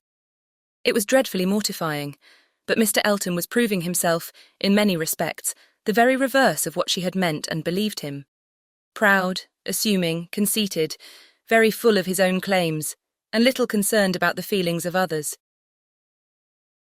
Contrary to the usual course of things, Mr. Elton's wanting to pay his addresses to her had sunk him in her opinion. His professions and his proposals did him no service. She thought nothing of his attachment, and was insulted by his hopes. He wanted to marry well, and having the arrogance to raise his eyes to her, pretended to be in love. But she was perfectly easy as to his not suffering any disappointment that need be cared for. There had been no real affection either in his language or manners. Sighs and fine words had been given in abundance, but she could hardly devise any set of expressions, or fancy any tone of voice, less allied with real love. She need not trouble herself to pity him.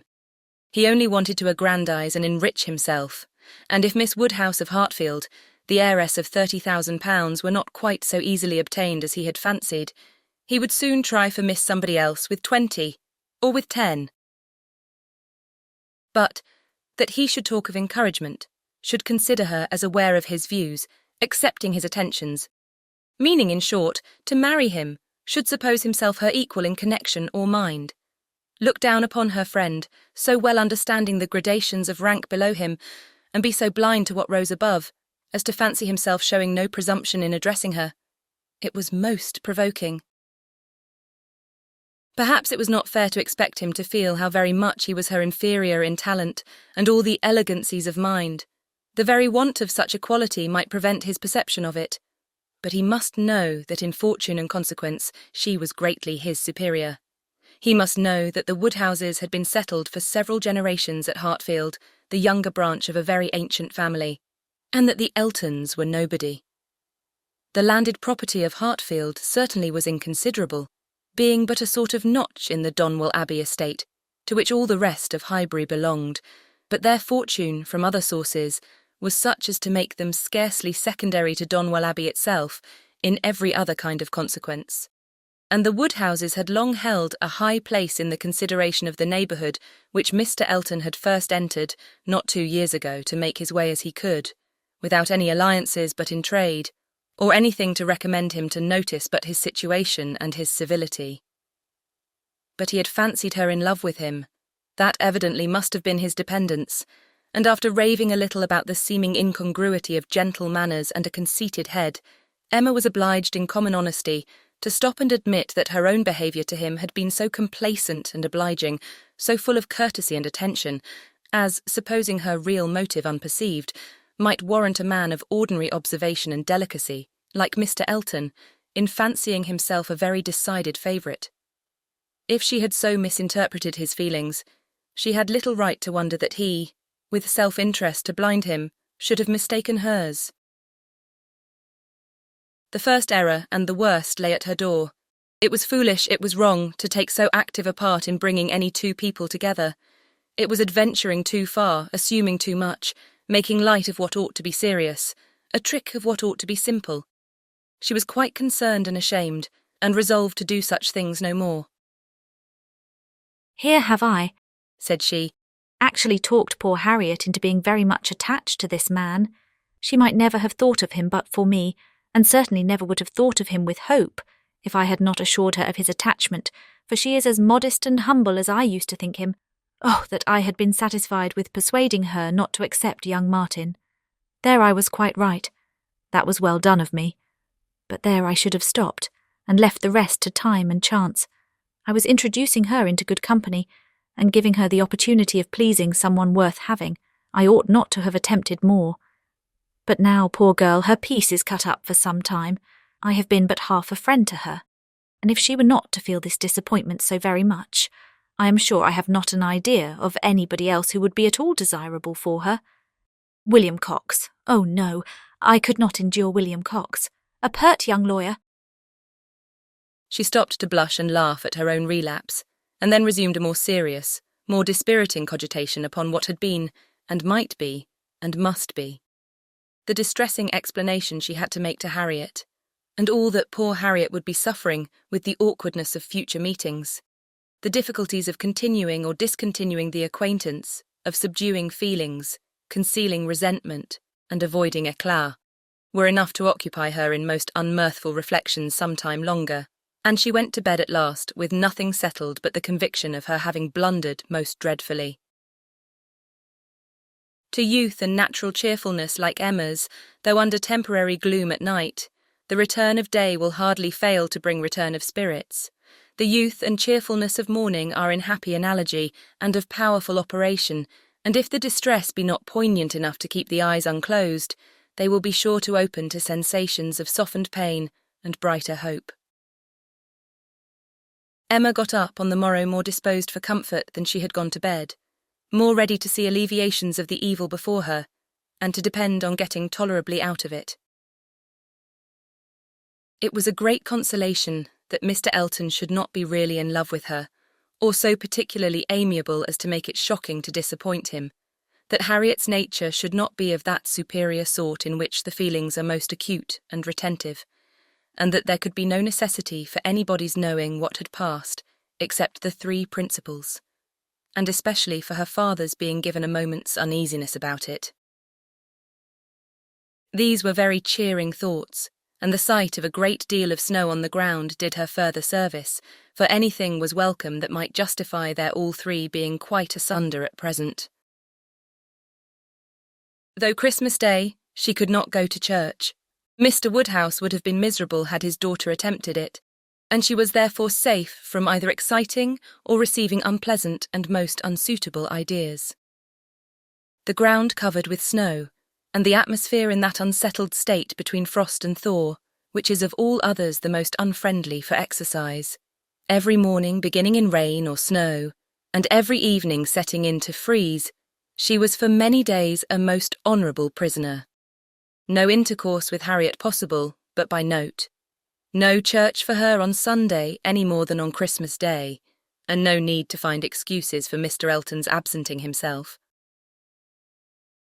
It was weather which might fairly confine everybody at home, and though she hoped and believed him to be really taking comfort in some society or other, it was very pleasant to have her father so well satisfied with his being all alone in his own house, too wise to stir out, and to hear him say to Mr. Knightley, whom no weather could keep entirely from them, "Ah, Mr. Knightley, why do not you stay at home like poor Mr. Elton?"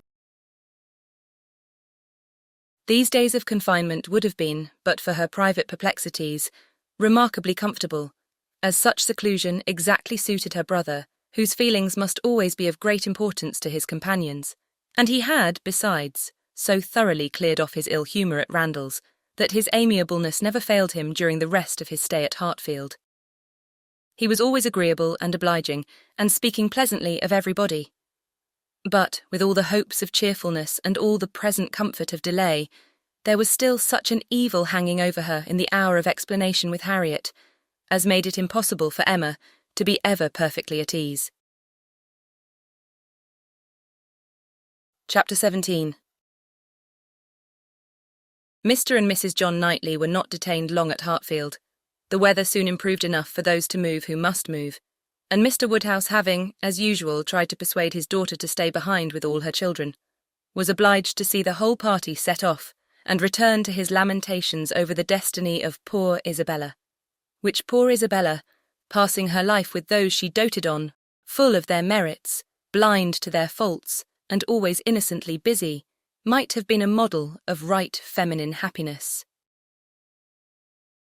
The evening of the very day on which they went brought a note from Mr. Elton to Mr. Woodhouse, a long, civil, ceremonious note to say, with Mr. Elton's best compliments, that he was proposing to leave Highbury the following morning in his way to Bath, where, in compliance with the pressing entreaties of some friends, he had engaged to spend a few weeks, and very much regretted the impossibility he was under, from various circumstances of weather and business, of taking a personal leave of Mr. Woodhouse, of whose friendly civilities he should ever retain a grateful sense, and had Mr. Woodhouse any commands, should be happy to attend to them.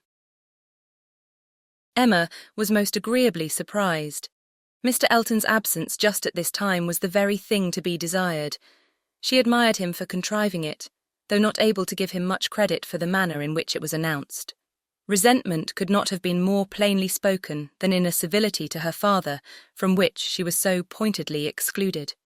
She had not even a share in his opening compliments. Her name was not mentioned, and there was so striking a change in all this, and such an ill-judged solemnity of leave-taking in his graceful acknowledgments, as she thought at first could not escape her father's suspicion. It did, however. Her father was quite taken up with the surprise of so sudden a journey, and his fears that Mr. Elton might never get safely to the end of it, and saw nothing extraordinary in his language. It was a very useful note, for it supplied them with fresh matter for thought and conversation during the rest of their lonely evening. Mr. Woodhouse talked over his alarms, and Emma was in spirits to persuade them away with all her usual promptitude. She now resolved to keep Harriet no longer in the dark. She had reason to believe her nearly recovered from her cold, and it was desirable that she should have as much time as possible for getting the better of her other complaint before the gentleman's return. She went to Mrs. Goddard's accordingly the very next day to undergo the necessary penance of communication, and a severe one it was. She had to destroy all the hopes which she had been so industriously feeding, to appear in the ungracious character of the one preferred, and acknowledge herself grossly mistaken and misjudging in all her ideas on one subject, all her observations, all her convictions, all her prophecies for the last 6 weeks.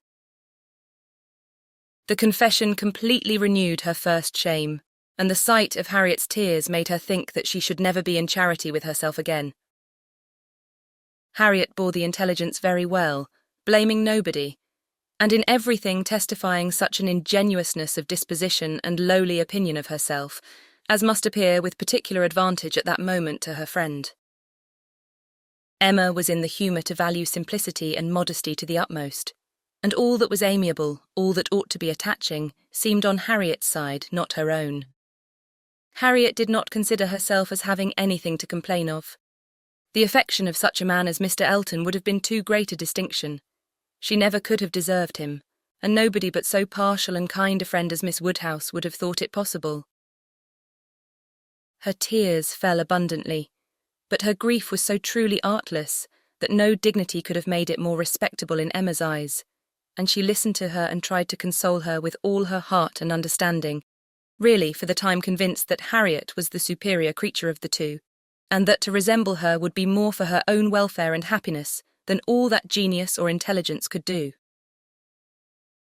It was rather too late in the day to set about being simple-minded and ignorant, but she left her with every previous resolution confirmed of being humble and discreet, and repressing imagination all the rest of her life. Her second duty now, inferior only to her father's claims, was to promote Harriet's comfort, and endeavour to prove her own affection in some better method than by matchmaking. She got her to Hartfield, and showed her the most unvarying kindness, striving to occupy and amuse her, and by books and conversation, to drive Mr. Elton from her thoughts.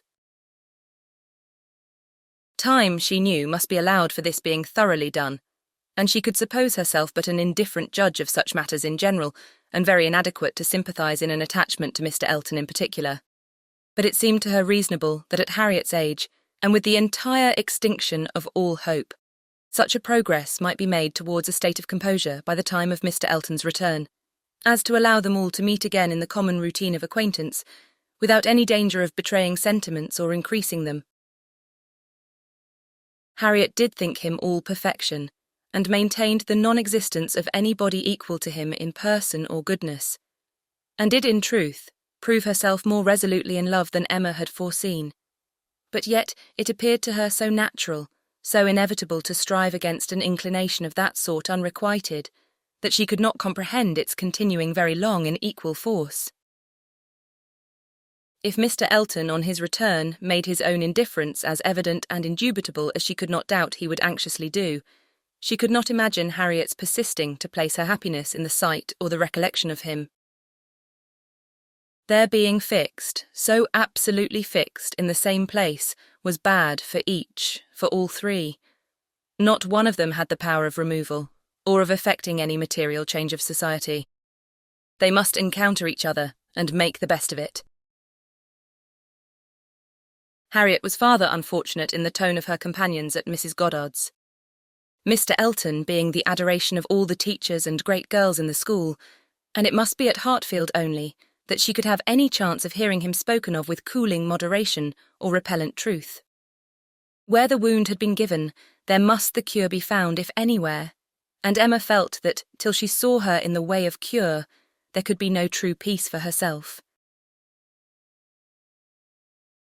Chapter 18. Mr. Frank Churchill did not come. When the time proposed drew near, Mrs. Weston's fears were justified in the arrival of a letter of excuse.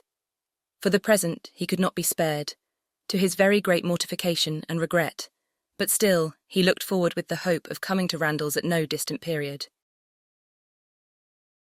Mrs. Weston was exceedingly disappointed, much more disappointed, in fact, than her husband, though her dependence on seeing the young man had been so much more sober.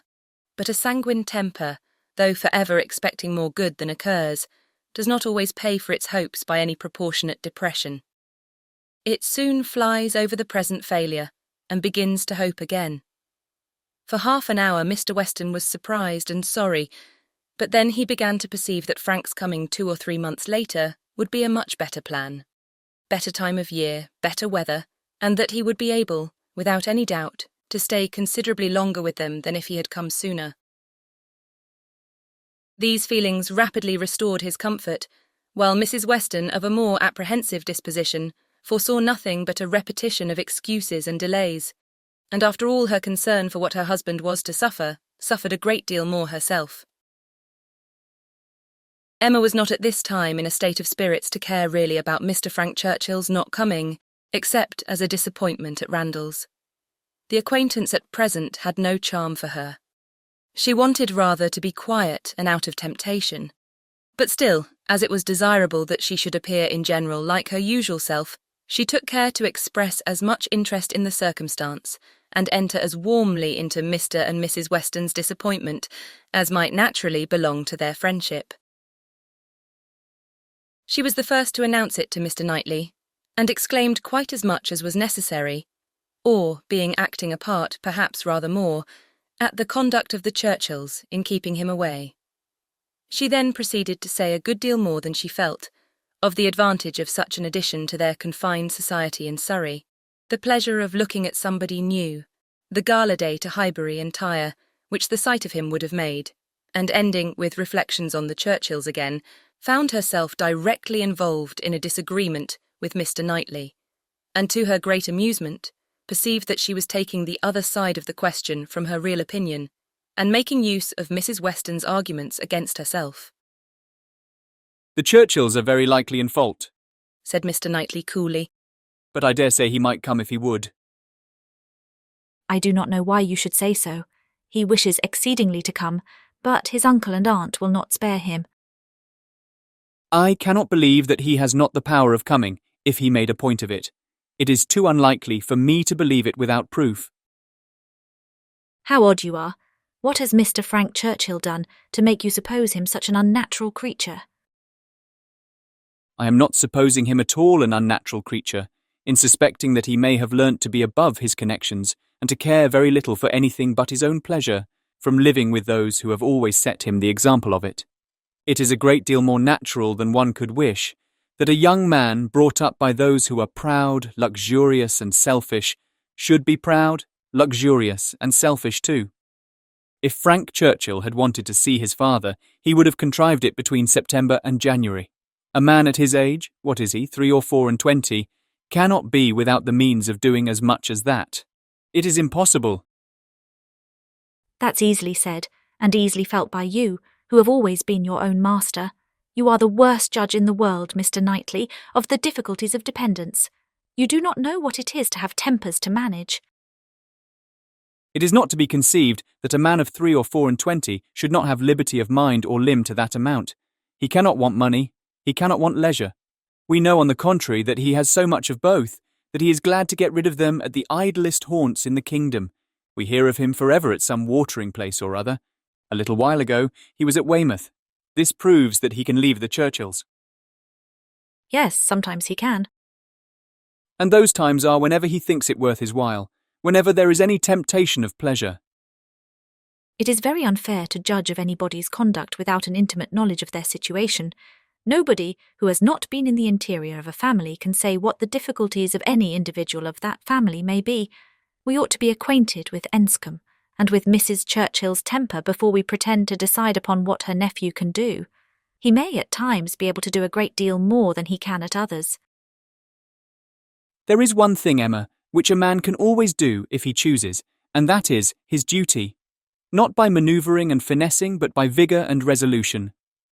It is Frank Churchill's duty to pay this attention to his father. He knows it to be so, by his promises and messages, but if he wished to do it, it might be done. A man who felt rightly would say at once simply and resolutely to Mrs. Churchill, "Every sacrifice of mere pleasure you will always find me ready to make to your convenience, but I must go and see my father immediately. I know he would be hurt by my failing in such a mark of respect to him on the present occasion. I shall, therefore, set off tomorrow." If he would say so to her at once, in the tone of decision becoming a man, there would be no opposition made to his going. "No," said Emma, laughing. "but perhaps there might be some made to his coming back again. Such language for a young man entirely dependent to use. Nobody but you, Mr. Knightley, would imagine it possible, but you have not an idea of what is requisite in situations directly opposite to your own. Mr. Frank Churchill to be making such a speech as that to the uncle and aunt who have brought him up and are to provide for him. Standing up in the middle of the room, I suppose, and speaking as loud as he could. How can you imagine such conduct practicable?" Depend upon it, Emma, a sensible man would find no difficulty in it. He would feel himself in the right, and the declaration, made of course as a man of sense would make it, in a proper manner, would do him more good, raise him higher, fix his interest stronger with the people he depended on than all that a line of shifts and expedients can ever do. Respect would be added to affection. They would feel that they could trust him, that the nephew who had done rightly by his father would do rightly by them, for they know as well as he does, as well as all the world must know, that he ought to pay this visit to his father, and while meanly exerting their power to delay it, are in their hearts not thinking the better of him for submitting to their whims. Respect for right conduct is felt by everybody. If he would act in this sort of manner, on principle, consistently, regularly, their little minds would bend to his. "I rather doubt that. You are very fond of bending little minds, but where little minds belong to rich people in authority, I think they have a knack of swelling out, till they are quite as unmanageable as great ones. I can imagine that if you, as you are, Mr. Knightley, were to be transported and placed all at once in Mr. Frank Churchill's situation, you would be able to say and do just what you have been recommending for him, and it might have a very good effect. The Churchills might not have a word to say in return, but then you would have no habits of early obedience and long observance to break through.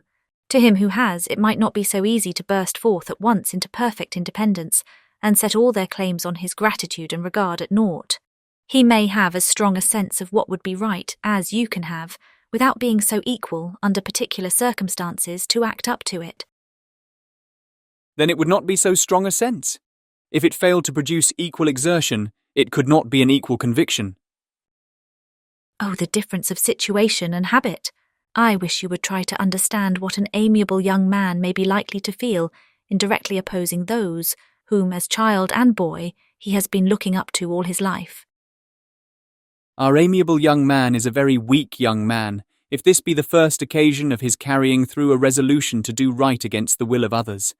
It ought to have been a habit with him by this time of following his duty instead of consulting expediency. I can allow for the fears of the child, but not of the man. As he became rational, he ought to have roused himself and shaken off all that was unworthy in their authority. He ought to have opposed the first attempt on their side to make him slight his father. Had he begun as he ought, there would have been no difficulty now. "We shall never agree about him," cried Emma. "but that is nothing extraordinary. I have not the least idea of his being a weak young man. I feel sure that he is not. Mr. Weston would not be blind to folly, though in his own son, but he is very likely to have a more yielding, complying, mild disposition than would suit your notions of man's perfection. I dare say he has, and though it may cut him off from some advantages, it will secure him many others." Yes, all the advantages of sitting still when he ought to move, and of leading a life of mere idle pleasure, and fancying himself extremely expert in finding excuses for it. He can sit down and write a fine, flourishing letter, full of professions and falsehoods, and persuade himself that he has hit upon the very best method in the world of preserving peace at home and preventing his father's having any right to complain. His letters disgust me. Your feelings are singular. They seem to satisfy everybody else. I suspect they do not satisfy Mrs. Weston. They hardly can satisfy a woman of her good sense and quick feelings, standing in a mother's place but without a mother's affection to blind her. It is on her account that attention to Randalls is doubly due, and she must doubly feel the omission. Had she been a person of consequence herself, he would have come, I dare say, and it would not have signified whether he did or no. Can you think your friend behindhand in these sort of considerations? Do you suppose she does not often say all this to herself? No, Emma, your amiable young man can be amiable only in French, not in English. He may be very amiable, have very good manners, and be very agreeable, but he can have no English delicacy towards the feelings of other people. Nothing really amiable about him. You seem determined to think ill of him. Me? Not at all, replied Mr. Knightley, rather displeased. I do not want to think ill of him. I should be as ready to acknowledge his merits as any other man, but I hear of none except what are merely personal, that he is well-grown and good-looking with smooth, plausible manners. Well, if he have nothing else to recommend him, he will be a treasure at Highbury. We do not often look upon fine young men, well-bred and agreeable. We must not be nice and ask for all the virtues into the bargain. Cannot you imagine, Mr. Knightley, what a sensation his coming will produce? There will be but one subject throughout the parishes of Donwell and Highbury, but one interest, one object of curiosity. It will be all Mr. Frank Churchill. We shall think and speak of nobody else. You will excuse my being so much overpowered. If I find him conversable, I shall be glad of his acquaintance. But if he is only a chattering coxcomb, he will not occupy much of my time or thoughts. My idea of him is that he can adapt his conversation to the taste of everybody, and has the power as well as the wish of being universally agreeable. To you he will talk of farming, to me of drawing or music, and so on to everybody, having that general information on all subjects which will enable him to follow the lead or take the lead, just as propriety may require, and to speak extremely well on each. That is my idea of him. And mine, said Mr. Knightley warmly, is that if he turn out anything like it, he will be the most insufferable fellow breathing. What, at 23 to be the king of his company, the great man, the practised politician, who is to read everybody's character and make everybody's talents conduce to the display of his own superiority, to be dispensing his flatteries around, that he may make all appear like fools compared with himself. My dear Emma, your own good sense could not endure such a puppy when it came to the point. I will say no more about him, cried Emma. You turn everything to evil. We are both prejudiced, you against, I for him, and we have no chance of agreeing till he is really here. Prejudiced? I'm not prejudiced. But I am very much, and without being at all ashamed of it. My love for Mr. and Mrs. Weston gives me a decided prejudice in his favour.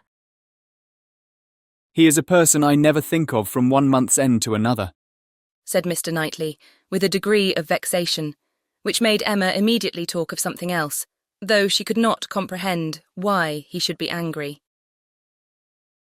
To take a dislike to a young man only because he appeared to be of a different disposition from himself was unworthy the real liberality of mind which she was always used to acknowledge in him, for with all the high opinion of himself, which she had often laid to his charge, she had never before for a moment supposed it could make him unjust to the merit of another.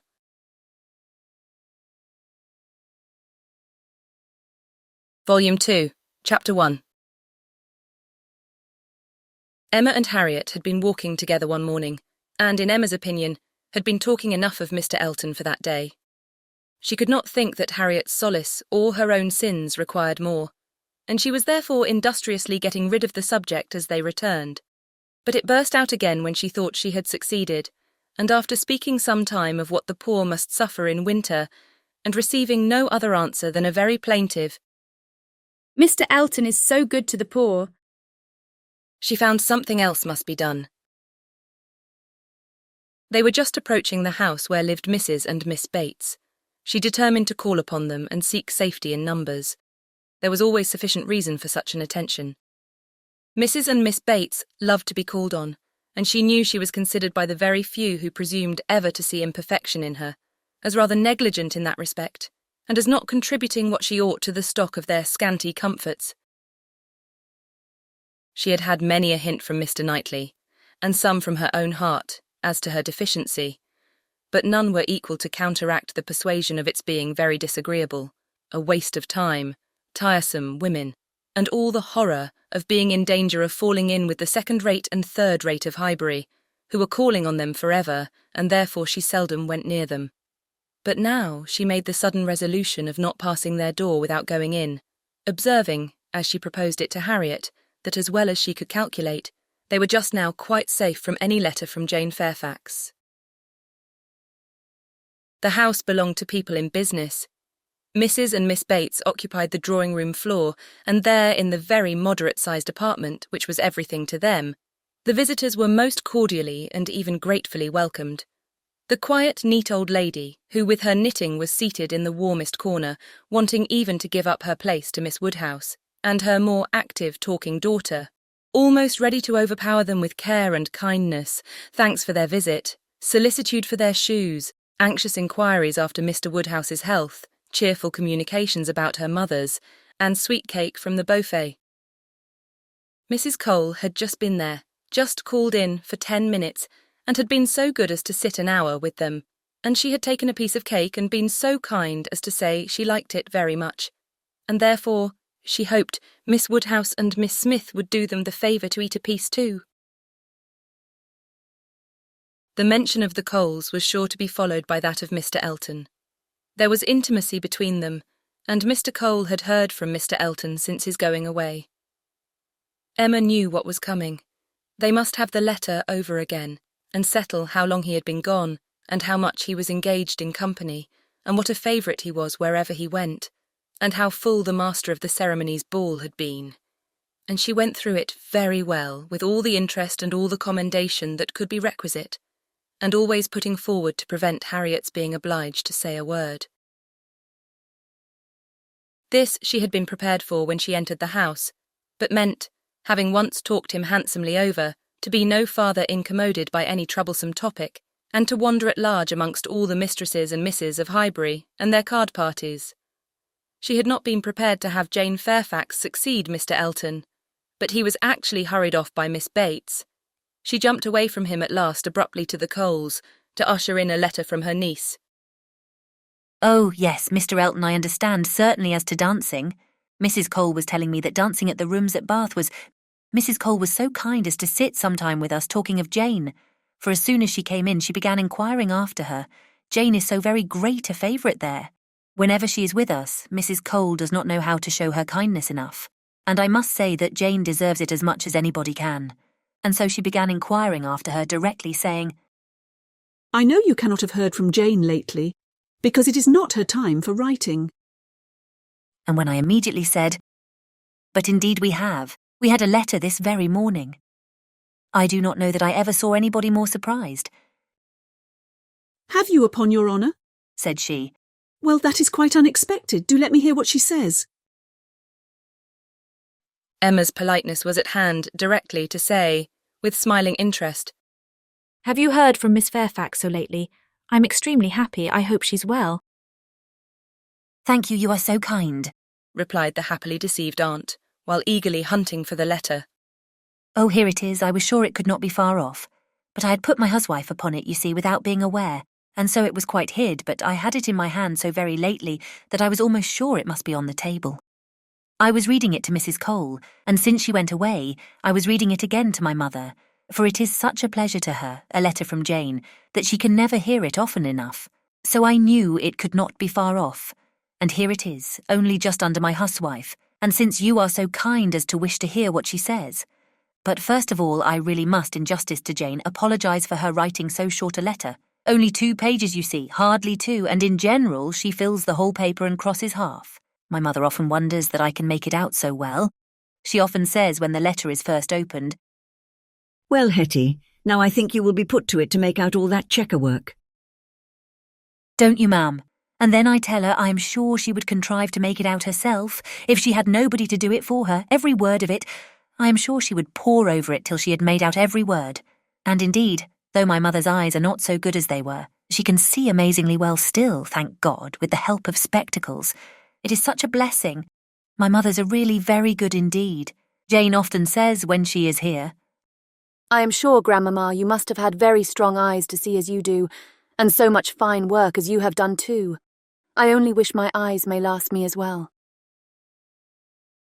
All this spoken extremely fast obliged Miss Bates to stop for breath, and Emma said something very civil about the excellence of Miss Fairfax's handwriting. You are extremely kind, replied Miss Bates, highly gratified. You who are such a judge and write so beautifully yourself. I am sure there is nobody's praise that could give us so much pleasure as Miss Woodhouse's. My mother does not hear. She is a little deaf, you know. Ma'am, addressing her, do you hear what Miss Woodhouse is so obliging to say about Jane's handwriting? And Emma had the advantage of hearing her own silly compliment repeated twice over before the good old lady could comprehend it.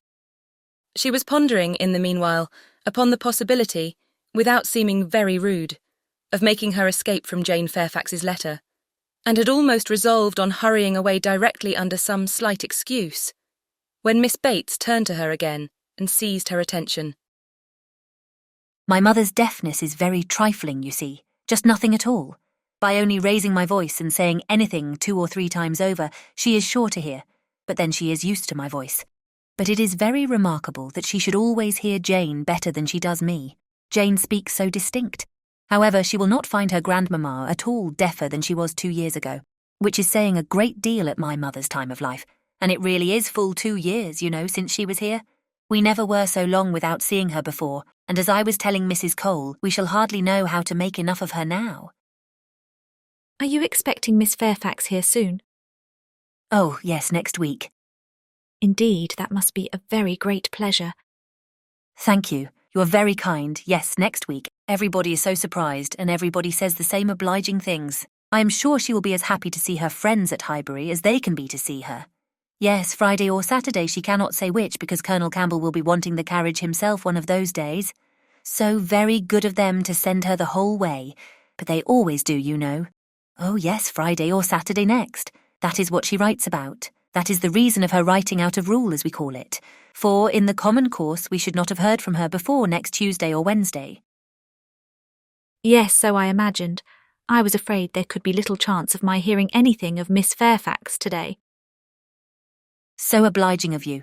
No, we should not have heard, if it had not been for this particular circumstance, of her being to come here so soon. My mother is so delighted, for she is to be 3 months with us at least. 3 months, she says so positively, as I'm going to have the pleasure of reading to you. The case is, you see, that the Campbells are going to Ireland. Mrs. Dixon has persuaded her father and mother to come over and see her directly.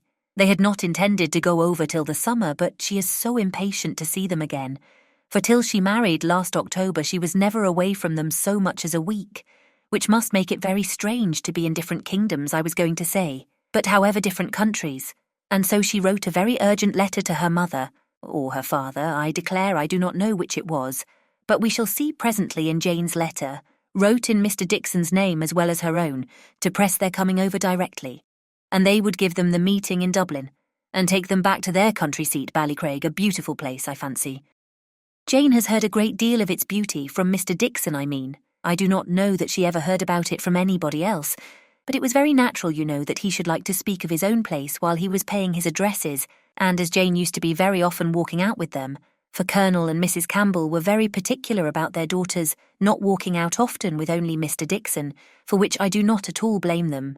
Of course she heard everything he might be telling Miss Campbell about his own home in Ireland, and I think she wrote us word that he had shown them some drawings of the place, views that he had taken himself.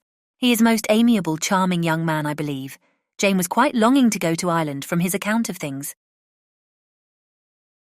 At this moment, an ingenious and animating suspicion entering Emma's brain, with regard to Jane Fairfax, this charming Mr. Dixon, and the not going to Ireland, she said, with the insidious design of farther discovery, You must feel it very fortunate that Miss Fairfax should be allowed to come to you at such a time. Considering the very particular friendship between her and Mrs. Dixon, you could hardly have expected her to be excused from accompanying Colonel and Mrs. Campbell. Very true indeed. The very thing that we have always been rather afraid of, for we should not have liked to have her at such a distance from us, for months together, not able to come if anything was to happen. But you see, everything turns out for the best. They want her, Mr. and Mrs. Dixon, excessively to come over with Colonel and Mrs. Campbell. Quite depend upon it. Nothing can be more kind or pressing than their joint invitation, Jane says, as you will hear presently. Mr. Dixon does not seem in the least backward in any attention. He is a most charming young man. Ever since the service he rendered Jane at Weymouth, when they were out in that party on the water, and she, by the sudden whirling round of something or other among the sails, would have been dashed into the sea at once, and actually was all but gone, if he had not, with the greatest presence of mind, caught hold of her habit. I can never think of it without trembling. But ever since we had the history of that day, I have been so fond of Mr. Dixon.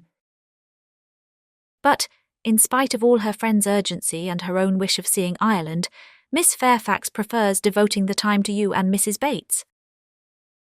Yes, entirely her own doing, entirely her own choice. And Colonel and Mrs. Campbell think she does quite right, just what they should recommend, and indeed they particularly wish her to try her native air, as she has not been quite so well as usual lately. I am concerned to hear of it. I think they judge wisely.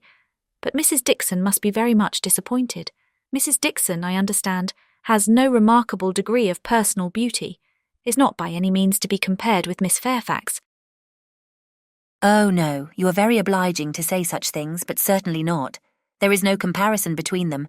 Miss Campbell always was absolutely plain, but extremely elegant and amiable. Yes, that, of course. Jane caught a bad cold, poor thing, so long ago as the 7th of November, as I'm going to read to you, and has never been well since. A long time, is not it, for a cold to hang upon her? She never mentioned it before because she would not alarm us, just like her. So considerate. But however, she is so far from well that her kind friends, the Campbells, think she had better come home and try an air that always agrees with her. And they have no doubt that 3 or 4 months at Highbury will entirely cure her. And it is certainly a great deal better that she should come here than go to Ireland if she is unwell. Nobody could nurse her as we should do. It appears to me the most desirable arrangement in the world. And so she is to come to us next Friday or Saturday, and the Campbells leave town in their way to Holyhead the Monday following, as you will find from Jane's letter. So sudden. You may guess, dear Miss Woodhouse, what a flurry it has thrown me in. If it was not for the drawback of her illness, but I am afraid we must expect to see her grown thin and looking very poorly. I must tell you what an unlucky thing happened to me as to that. I always make a point of reading Jane's letters through to myself first, before I read them aloud to my mother, you know, for fear of there being anything in them to distress her. Jane desired me to do it, so I always do. And so I began today with my usual caution, but no sooner did I come to the mention of her being unwell than I burst out quite frightened with, "Bless me, poor Jane is ill," which my mother, being on the watch, heard distinctly and was sadly alarmed at. However, when I read on, I found it was not near so bad as I had fancied at first, and I make so light of it now to her that she does not think much about it. But I cannot imagine how I could be so off my guard. If Jane does not get well soon, we will call in Mr. Perry. The expense shall not be thought of, and though he is so liberal and so fond of Jane that I dare say he would not mean to charge anything for attendance, we could not suffer it to be so, you know. He has a wife and family to maintain and is not to be giving away his time. Well, now I've just given you a hint of what Jane writes about. We will turn to her letter, and I'm sure she tells her own story a great deal better than I can tell it for her. I'm afraid we must be running away, said Emma, glancing at Harriet and beginning to rise.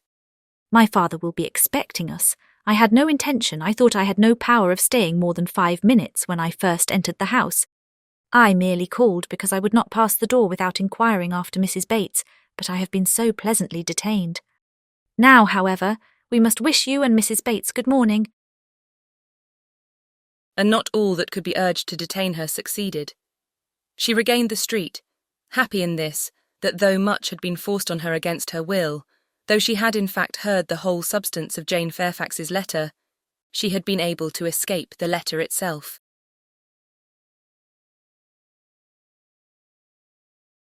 Chapter 2.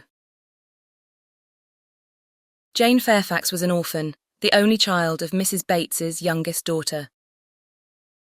The marriage of Lieutenant Fairfax of the Regiment of Infantry and Miss Jane Bates had had its day of fame and pleasure, hope and interest. But nothing now remained of it, save the melancholy remembrance of him dying in action abroad, of his widow sinking under consumption and grief soon afterwards. And this girl. By birth she belonged to Highbury, and when at 3 years old, on losing her mother, she became the property, the charge, the consolation, the foundling of her grandmother and aunt, there had seemed every probability of her being permanently fixed there, of her being taught only what very limited means could command, and growing up with no advantages of connection or improvement, to be engrafted on what nature had given her in a pleasing person, good understanding, and warm-hearted, well-meaning relations. But the compassionate feelings of a friend of her father gave a change to her destiny.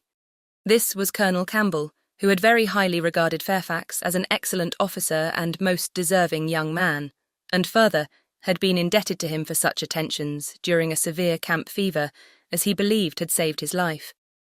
These were claims which he did not learn to overlook, though some years passed away from the death of poor Fairfax, before his own return to England put anything in his power.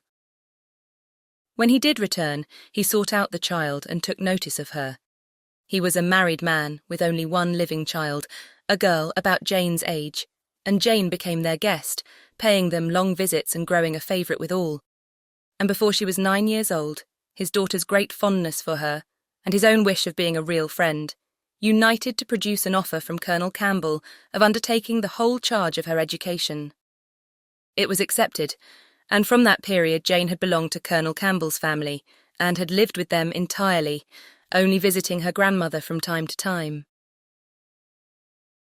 The plan was that she should be brought up for educating others, the very few £100 which she inherited from her father making independence impossible. To provide for her otherwise was out of Colonel Campbell's power, for though his income, by pay and appointments, was handsome, his fortune was moderate and must be all his daughter's. But by giving her an education, he hoped to be supplying the means of respectable subsistence hereafter. Such was Jane Fairfax's history. She had fallen into good hands, known nothing but kindness from the Campbells, and been given an excellent education. Living constantly with right-minded and well-informed people, her heart and understanding had received every advantage of discipline and culture, and Colonel Campbell's residence being in London, every lighter talent had been done full justice to, by the attendance of first-rate masters.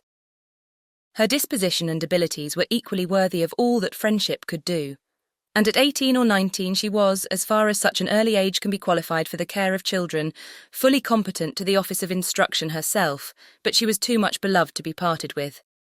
Neither father nor mother could promote, and the daughter could not endure it. The evil day was put off. It was easy to decide that she was still too young, and Jane remained with them, sharing, as another daughter, in all the rational pleasures of an elegant society, and a judicious mixture of home and amusement, with only the drawback of the future, the sobering suggestions of her own good understanding, to remind her that all this might soon be over.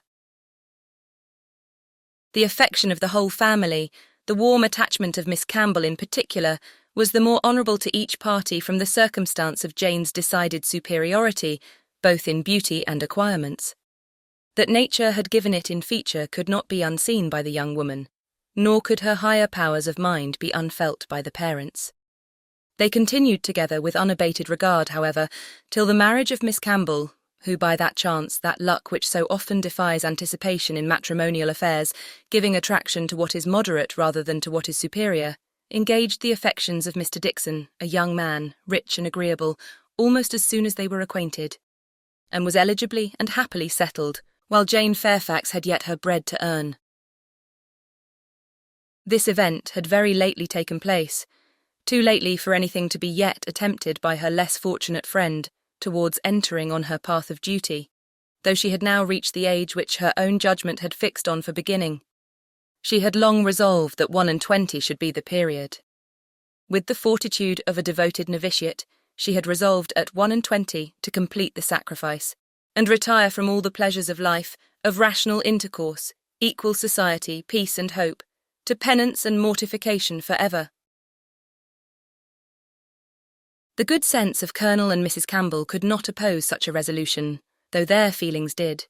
As long as they lived, no exertions would be necessary, their home might be hers forever, and for their own comfort they would have retained her wholly. But this would be selfishness. What must be at last had better be soon. Perhaps they began to feel it might have been kinder and wiser to have resisted the temptation of any delay and spared her from a taste of such enjoyments of ease and leisure as must now be relinquished. Still, however, affection was glad to catch at any reasonable excuse for not hurrying on the wretched moment. She had never been quite well since the time of their daughter's marriage. Until she should have completely recovered her usual strength, they must forbid her engaging in duties which, so far from being compatible with a weakened frame and varying spirits, seemed, under the most favourable circumstances, to require something more than human perfection of body and mind to be discharged with tolerable comfort. With regard to her not accompanying them to Ireland, her account to her aunt contained nothing but truth, though there might be some truths not told. It was her own choice to give the time of their absence to Highbury, to spend perhaps her last months of perfect liberty with those kind relations to whom she was so very dear, and the Campbells, whatever might be their motive or motives, whether single or double or treble, gave the arrangement their ready sanction, and said that they depended more on a few months spent in her native air, for the recovery of her health, than on anything else. Certain it was that she was to come, and that Highbury, instead of welcoming that perfect novelty which had been so long promised it, Mr. Frank Churchill, must put up for the present with Jane Fairfax, who could bring only the freshness of a 2 years' absence. Emma was sorry to have to pay civilities to a person she did not like through 3 long months, to be always doing more than she wished, and less than she ought. Why she did not like Jane Fairfax might be a difficult question to answer. Mr. Knightley had once told her it was because she saw in her the really accomplished young woman, which she wanted to be thought herself. And though the accusation had been eagerly refuted at the time, there were moments of self-examination in which her conscience could not quite acquit her. But she could never get acquainted with her. She did not know how it was, but there was such coldness and reserve, such apparent indifference whether she pleased or not. And then her aunt was such an eternal talker, and she was made such a fuss with by everybody, and it had been always imagined that they were to be so intimate, because their ages were the same. Everybody had supposed they must be so fond of each other. These were her reasons. She had no better. It was a dislike so little just, every imputed fault was so magnified by fancy, that she never saw Jane Fairfax the first time after any considerable absence, without feeling that she had injured her. And now, when the due visit was paid, on her arrival after a 2 years' interval, she was particularly struck with the very appearance and manners, which for those 2 whole years she had been depreciating. Jane Fairfax was very elegant, remarkably elegant, and she had herself the highest value for elegance. Her height was pretty, just such as almost everybody would think tall, and nobody could think very tall, her figure particularly graceful, her size a most becoming medium between fat and thin, though a slight appearance of ill health seemed to point out the likeliest evil of the two. Emma could not but feel all this. And then her face, her features, there was more beauty in them altogether than she had remembered. It was not regular, but it was very pleasing beauty. Her eyes, a deep grey with dark eyelashes and eyebrows, had never been denied their praise. But the skin, which she had been used to cavil at as wanting colour, had a clearness and delicacy which really needed no fuller bloom. It was a style of beauty, of which elegance was the reigning character, and as such she must in honour, by all her principles, admire it. Elegance, which, whether of person or of mind, she saw so little in Highbury. There, not to be vulgar, was distinction and merit. In short, she sat, during the first visit, looking at Jane Fairfax with twofold complacency, the sense of pleasure and the sense of rendering justice, and was determining that she would dislike her no longer. When she took in her history, indeed, her situation, as well as her beauty. When she considered what all this elegance was destined to, what she was going to sink from, how she was going to live, it seemed impossible to feel anything but compassion and respect. Especially if to every well-known particular entitling her to interest were added the highly probable circumstance of an attachment to Mr. Dickson, which she had so naturally started to herself. In that case, nothing could be more pitiable or more honourable than the sacrifices she had resolved on. Emma was very willing now to acquit her of having seduced Mr. Dickson's affections from his wife, or of anything mischievous which her imagination had suggested at first. If it were love, it might be simple, single, successless love on her side alone. She might have been unconsciously sucking in the sad poison, while a sharer of his conversation with her friend, and from the best, the purest of motives, might now be denying herself this visit to Ireland, and resolving to divide herself effectually from him and his connections by soon beginning her career of laborious duty. Upon the whole, Emma left her with such softened, charitable feelings as made her look around in walking home, and lament that Highbury afforded no young man worthy of giving her independence, nobody that she could wish to scheme about for her. These were charming feelings, but not lasting. Before she had committed herself by any public profession of eternal friendship for Jane Fairfax, or done more towards a recantation of past prejudices and errors than saying to Mr. Knightley, "She certainly is handsome. She's better than handsome." Jane had spent an evening at Hartfield with her grandmother and aunt, and everything was relapsing much into its usual state. Former provocations reappeared. The aunt was as tiresome as ever, more tiresome, because anxiety for her health was now added to admiration of her powers, and they had to listen to the description of exactly how little bread and butter she ate for breakfast, and how small a slice of mutton for dinner, as well as to see exhibitions of new caps and new work-bags for her mother and herself. And Jane's offences rose again. They had music, Emma was obliged to play, and the thanks and praise which necessarily followed appeared to her an affectation of candour, an air of greatness, meaning only to show off in higher style her own very superior performance. She was, besides, which was the worst of all, so cold, so cautious. There was no getting at her real opinion. Wrapped up in a cloak of politeness, she seemed determined to hazard nothing. She was suspiciously reserved. If anything could be more, where all was most, she was more reserved on the subject of Weymouth and the Dicksons than anything. She seemed bent on giving no real insight into Mr. Dickson's character, or her own value for his company, or opinion of the suitableness of the match. It was all general approbation and smoothness, nothing delineated or distinguished. It did her no service, however. Her caution was thrown away. Emma saw its artifice, and returned to her first surmises. There probably was something more to conceal than her own preference. Mr. Dickson, perhaps, had been very near changing one friend for the other, or been fixed only to Miss Campbell, for the sake of the future £12,000. The like reserve prevailed on other topics. She and Mr. Frank Churchill had been at Weymouth at the same time. It was known that they were a little acquainted, but not a syllable of real information could Emma procure as to what he truly was. Was he handsome? She believed he was reckoned a very fine young man. Was he agreeable? He was generally thought so. Did he appear a sensible young man of information?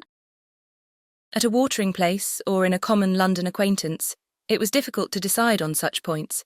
Manners were all that could be safely judged of, under a much longer knowledge than they had yet had of Mr. Churchill. She believed everybody found his manners pleasing. Emma could not forgive her. Chapter 3.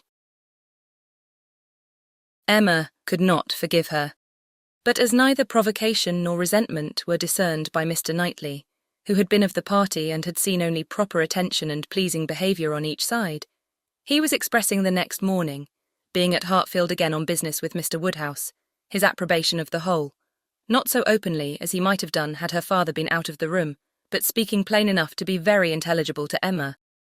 He had been used to think her unjust to Jane, and had now great pleasure in marking an improvement. "A very pleasant evening," he began, as soon as Mr. Woodhouse had been talked into what was necessary, told that he understood, and the papers swept away. Particularly pleasant. You and Miss Fairfax gave us some very good music. I do not know a more luxurious state, sir, than sitting at one's ease to be entertained a whole evening by two such young women, sometimes with music and sometimes with conversation. I am sure Miss Fairfax must have found the evening pleasant, Emma. You left nothing undone. I was glad you made her play so much, for having no instrument at her grandmother's, it must have been a real indulgence. I am happy you approved, said Emma, smiling. but I hope I'm not often deficient in what is due to guests at Hartfield. No, my dear, said her father instantly. that I'm sure you are not. There is nobody half so attentive and civil as you are. If anything, you are too attentive. The muffin last night, if it had been handed round once, I think it would have been enough. No, Said Mr. Knightley, nearly at the same time. you are not often deficient either in manner or comprehension. I think you understand me, therefore. An arch look expressed, I understand you well enough. but she said only, Miss Fairfax is reserved. I always told you she was, a little, but you will soon overcome all that part of her reserve which ought to be overcome, all that has its foundation in diffidence. What arises from discretion must be honoured. You think her diffident, I do not see it. My dear Emma, said he, moving from his chair into one close by her.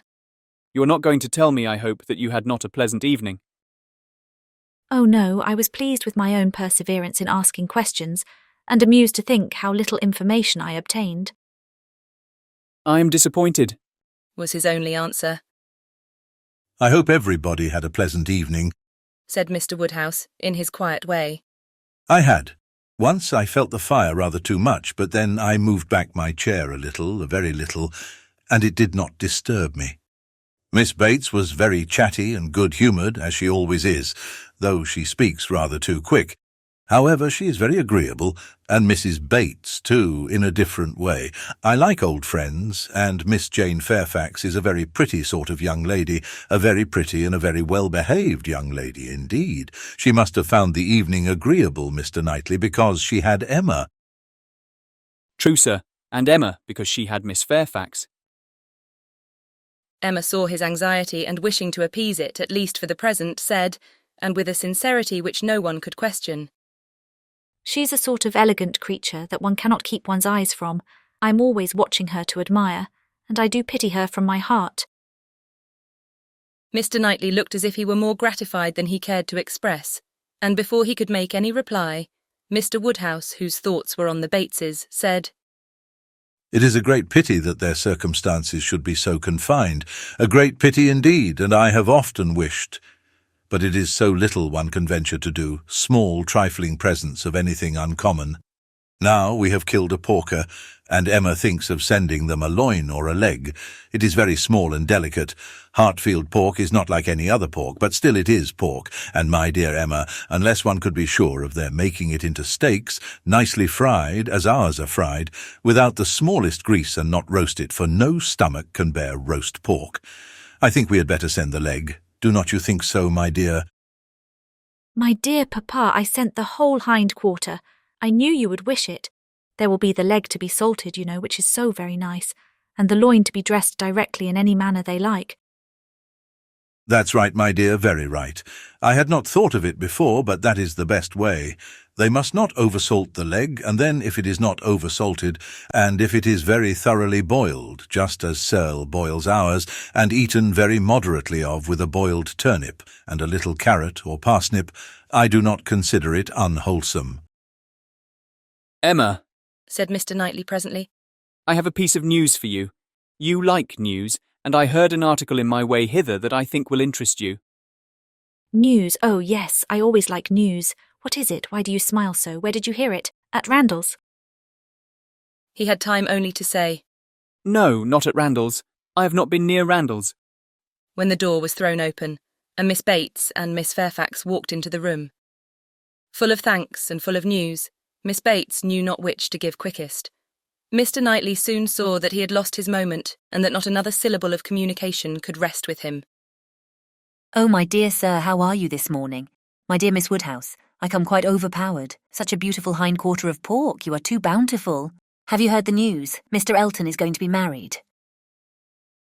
Emma had not had time even to think of Mr. Elton, and she was so completely surprised that she could not avoid a little start and a little blush at the sound. There is my news. I thought it would interest you, said Mr. Knightley with a smile which implied a conviction of some part of what had passed between them. But where could you hear it? Cried Miss Bates. Where could you possibly hear it, Mr. Knightley? For it is not 5 minutes since I received Mrs. Cole's note. No, it cannot be more than 5, or at least 10, for I had got my bonnet and spencer on, just ready to come out. I was only gone down to speak to Patty again about the pork. Jane was standing in the passage. Were not you, Jane? For my mother was so afraid that we had not any salting pan large enough. So I said I would go down and see, and Jane said, "Shall I go down instead? For I think you have a little cold and Patty has been washing the kitchen." "Oh, my dear," said I. Well, and just then came the note. A Miss Hawkins, that's all I know. A Miss Hawkins of Bath. But, Mr. Knightley, how could you possibly have heard it? For the very moment Mr. Cole told Mrs. Cole of it, she sat down and wrote to me. A Miss Hawkins. I was with Mr. Cole on business an hour and a half ago. He had just read Elton's letter as I was shown in, and handed it to me directly. Well, that is quite... I suppose there never was a piece of news more generally interesting. My dear sir, you really are too bountiful. My mother desires her very best compliments and regards, and 1,000 thanks, and says you really quite oppress her. We consider our Hartfield pork. Replied Mr. Woodhouse. Indeed, it certainly is, so very superior to all other pork, that Emma and I cannot have a greater pleasure than— Oh, my dear sir, as my mother says, our friends are only too good to us. If ever there were people who, without having great wealth themselves, had everything they could wish for, I'm sure it is us. We may well say that our lot is cast in a goodly heritage. Well, Mr. Knightley, and so you actually saw the letter. Well— It was short, merely to announce, but cheerful, exulting, of course. Here was a sly glance at Emma. He had been so fortunate as to— I forget the precise words. One has no business to remember them. The information was, as you state, that he was going to be married to a Miss Hawkins. By his style, I should imagine it just settled. Mr. Elton going to be married, said Emma as soon as she could speak. He will have everybody's wishes for his happiness. He is very young to settle, was Mr. Woodhouse's observation. He had better not be in a hurry. He seemed to me very well off as he was. We were always glad to see him at Hartfield. A new neighbour for us all, Miss Woodhouse? Said Miss Bates joyfully. My mother is so pleased. She says she cannot bear to have the poor old vicarage without a mistress. This is great news indeed. Jane, you have never seen Mr. Elton. No wonder that you have such a curiosity to see him. Jane's curiosity did not appear of that absorbing nature as wholly to occupy her. No, I have never seen Mr. Elton, she replied, starting on this appeal. Is he a tall man? Who shall answer that question? Cried Emma. My father would say yes, Mr. Knightley, no, and Miss Bates and I that he is just the happy medium. When you have been here a little longer, Miss Fairfax, you will understand that Mr. Elton is the standard of perfection in Highbury, both in person and mind. Very true, Miss Woodhouse, so she will. He is the very best young man, but my dear Jane, if you remember, I told you yesterday he was precisely the height of Mr. Perry. Miss Hawkins, I dare say, an excellent young woman. His extreme attention to my mother, wanting her to sit in the vicarage pew that she might hear the better, for my mother is a little deaf, you know. It is not much, but she does not hear quite quick. Jane says that Colonel Campbell is a little deaf. He fancied bathing might be good for it, the warm bath, but she says it did him no lasting benefit. Colonel Campbell, you know, is quite our angel, and Mr. Dixon seems a very charming young man, quite worthy of him. It is such a happiness when good people get together, and they always do. Now here will be Mr. Elton and Miss Hawkins, and there are the Coles, such very good people. And the Perrys, I suppose there never was a happier or a better couple than Mr. and Mrs. Perry. I say, sir, turning to Mr. Woodhouse, I think there are few places with such society as Highbury. I always say we are quite blessed in our neighbours. My dear sir, if there is one thing my mother loves better than another, it is pork. A roast loin of pork. As to who or what Miss Hawkins is, or how long he has been acquainted with her, said Emma. Nothing, I suppose, can be known. One feels that it cannot be a very long acquaintance. He has been gone only 4 weeks. Nobody had any information to give, and after a few more wonderings, Emma said, You are silent, Miss Fairfax, but I hope you mean to take an interest in this news. You, who have been hearing and seeing so much of late on these subjects, who must have been so deep in the business on Miss Campbell's account, we shall not excuse your being indifferent about Mr. Elton and Miss Hawkins. When I have seen Mr. Elton, replied Jane, I dare say I shall be interested, but I believe it requires that with me, and as it is some months since Miss Campbell married, the impression may be a little worn off. Yes, he's been gone just 4 weeks, as you observe, Miss Woodhouse, said Miss Bates. 4 weeks yesterday. A Miss Hawkins. Well, I had always rather fancied it would be some young lady hereabouts. Not that I ever, Mrs. Cole once whispered to me, but I immediately said, no, Mr. Elton is a most worthy young man, but... In short, I do not think I am particularly quick at those sort of discoveries. I do not pretend to it. What is before me, I see. At the same time, nobody could wonder if Mr. Elton should have aspired. Miss Woodhouse lets me chatter on so good-humouredly. She knows I would not offend for the world. How does Miss Smith do? She seems quite recovered now. Have you heard from Mrs. John Knightley lately? Oh, those dear little children. Jane, do you know I always fancy Mr. Dixon like Mr. John Knightley? I mean in person, tall and with that sort of look, and not very talkative. Quite wrong, my dear aunt. There is no likeness at all. Very odd, but one never does form a just idea of anybody beforehand. One takes up a notion and runs away with it. Mr. Dixon, you say, is not strictly speaking handsome. Handsome? Oh no, far from it. Certainly plain. I told you he was plain. My dear, you said that Miss Campbell would not allow him to be plain, and that you yourself— Oh, as for me, my judgment is worth nothing.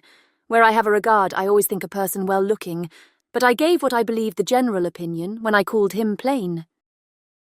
Well, my dear Jane, I believe we must be running away. The weather does not look well, and Grandmamma will be uneasy. You are too obliging, my dear Miss Woodhouse, but we really must take leave. This has been a most agreeable piece of news indeed. I shall just go round by Mrs. Cole's, but I shall not stop 3 minutes. And Jane, you had better go home directly. I would not have you out in a shower. We think she is the better for Highbury already. Thank you, we do indeed. I shall not attempt calling on Mrs. Goddard, for I really do not think she cares for anything but boiled pork.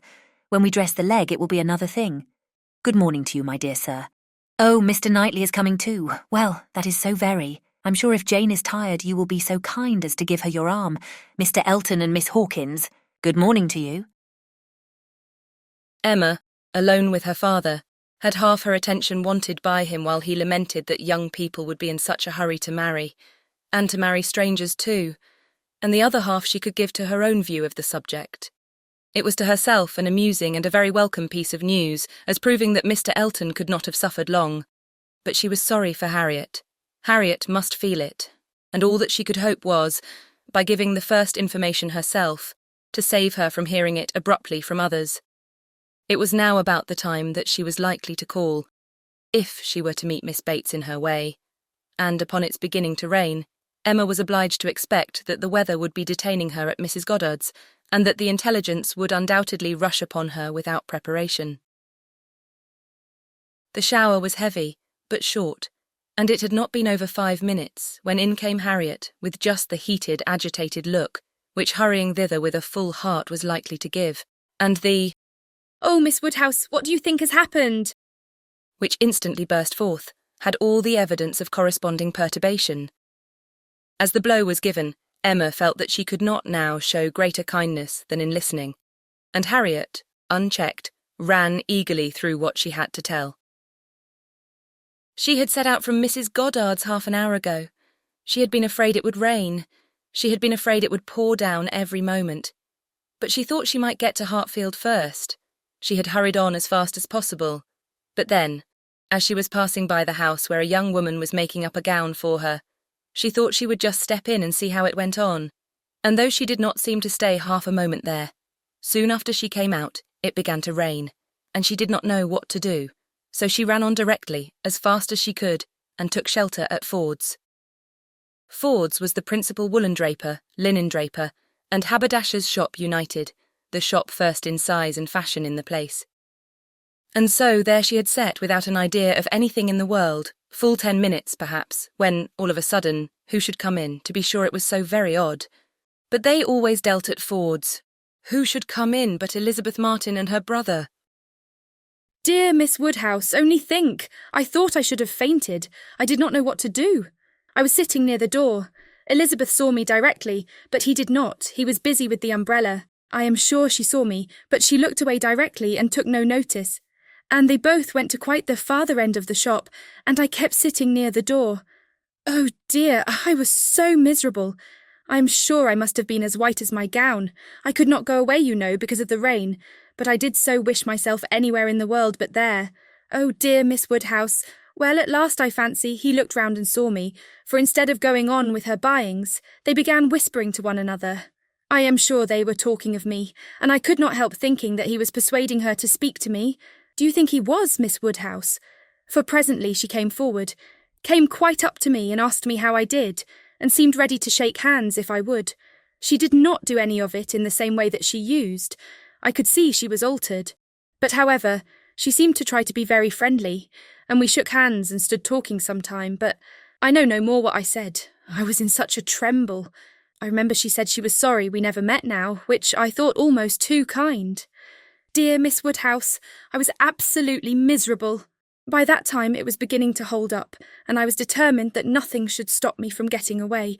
And then only think! I found he was coming up towards me too, slowly, you know, and as if he did not quite know what to do. And so he came and spoke, and I answered. And I stood for a minute feeling dreadfully, you know, one can't tell how. And then I took courage and said it did not rain and I must go, and so off I set, and I had not got 3 yards from the door when he came after me, only to say, if I was going to Hartfield, he thought I had much better go round by Mr. Cole's stables, for I should find the near way quite floated by this rain. Oh dear, I thought it would have been the death of me. So I said I was very much obliged to him, you know I could not do less, and then he went back to Elizabeth, and I came round by the stables. I believe I did, but I hardly knew where I was, or anything about it. Oh, Miss Woodhouse, I would rather done anything than have it happen, and yet, you know, there was a sort of satisfaction in seeing him behave so pleasantly and so kindly. And Elizabeth too. Oh, Miss Woodhouse, do talk to me and make me comfortable again. Very sincerely did Emma wish to do so, but it was not immediately in her power. She was obliged to stop and think. She was not thoroughly comfortable herself. The young man's conduct, and his sister's, seemed the result of real feeling, and she could not but pity them. As Harriet described it, there had been an interesting mixture of wounded affection and genuine delicacy in their behaviour. But she had believed them to be well-meaning, worthy people before, and what difference did this make in the evils of the connection? It was folly to be disturbed by it. Of course, he must be sorry to lose her. They must be all sorry. Ambition, as well as love, had probably been mortified. They might all have hoped to rise by Harriet's acquaintance. And besides, what was the value of Harriet's description? So easily pleased, so little discerning. What signified her praise? She exerted herself, and did try to make her comfortable by considering all that had passed as a mere trifle, and quite unworthy of being dwelt on. It might be distressing for the moment, said she, but you seem to have behaved extremely well, and it is over, and may never, can never, as a first meeting, occur again, and therefore you need not think about it. Harriet said. Very true. And she would not think about it. But still she talked of it. Still she could talk of nothing else.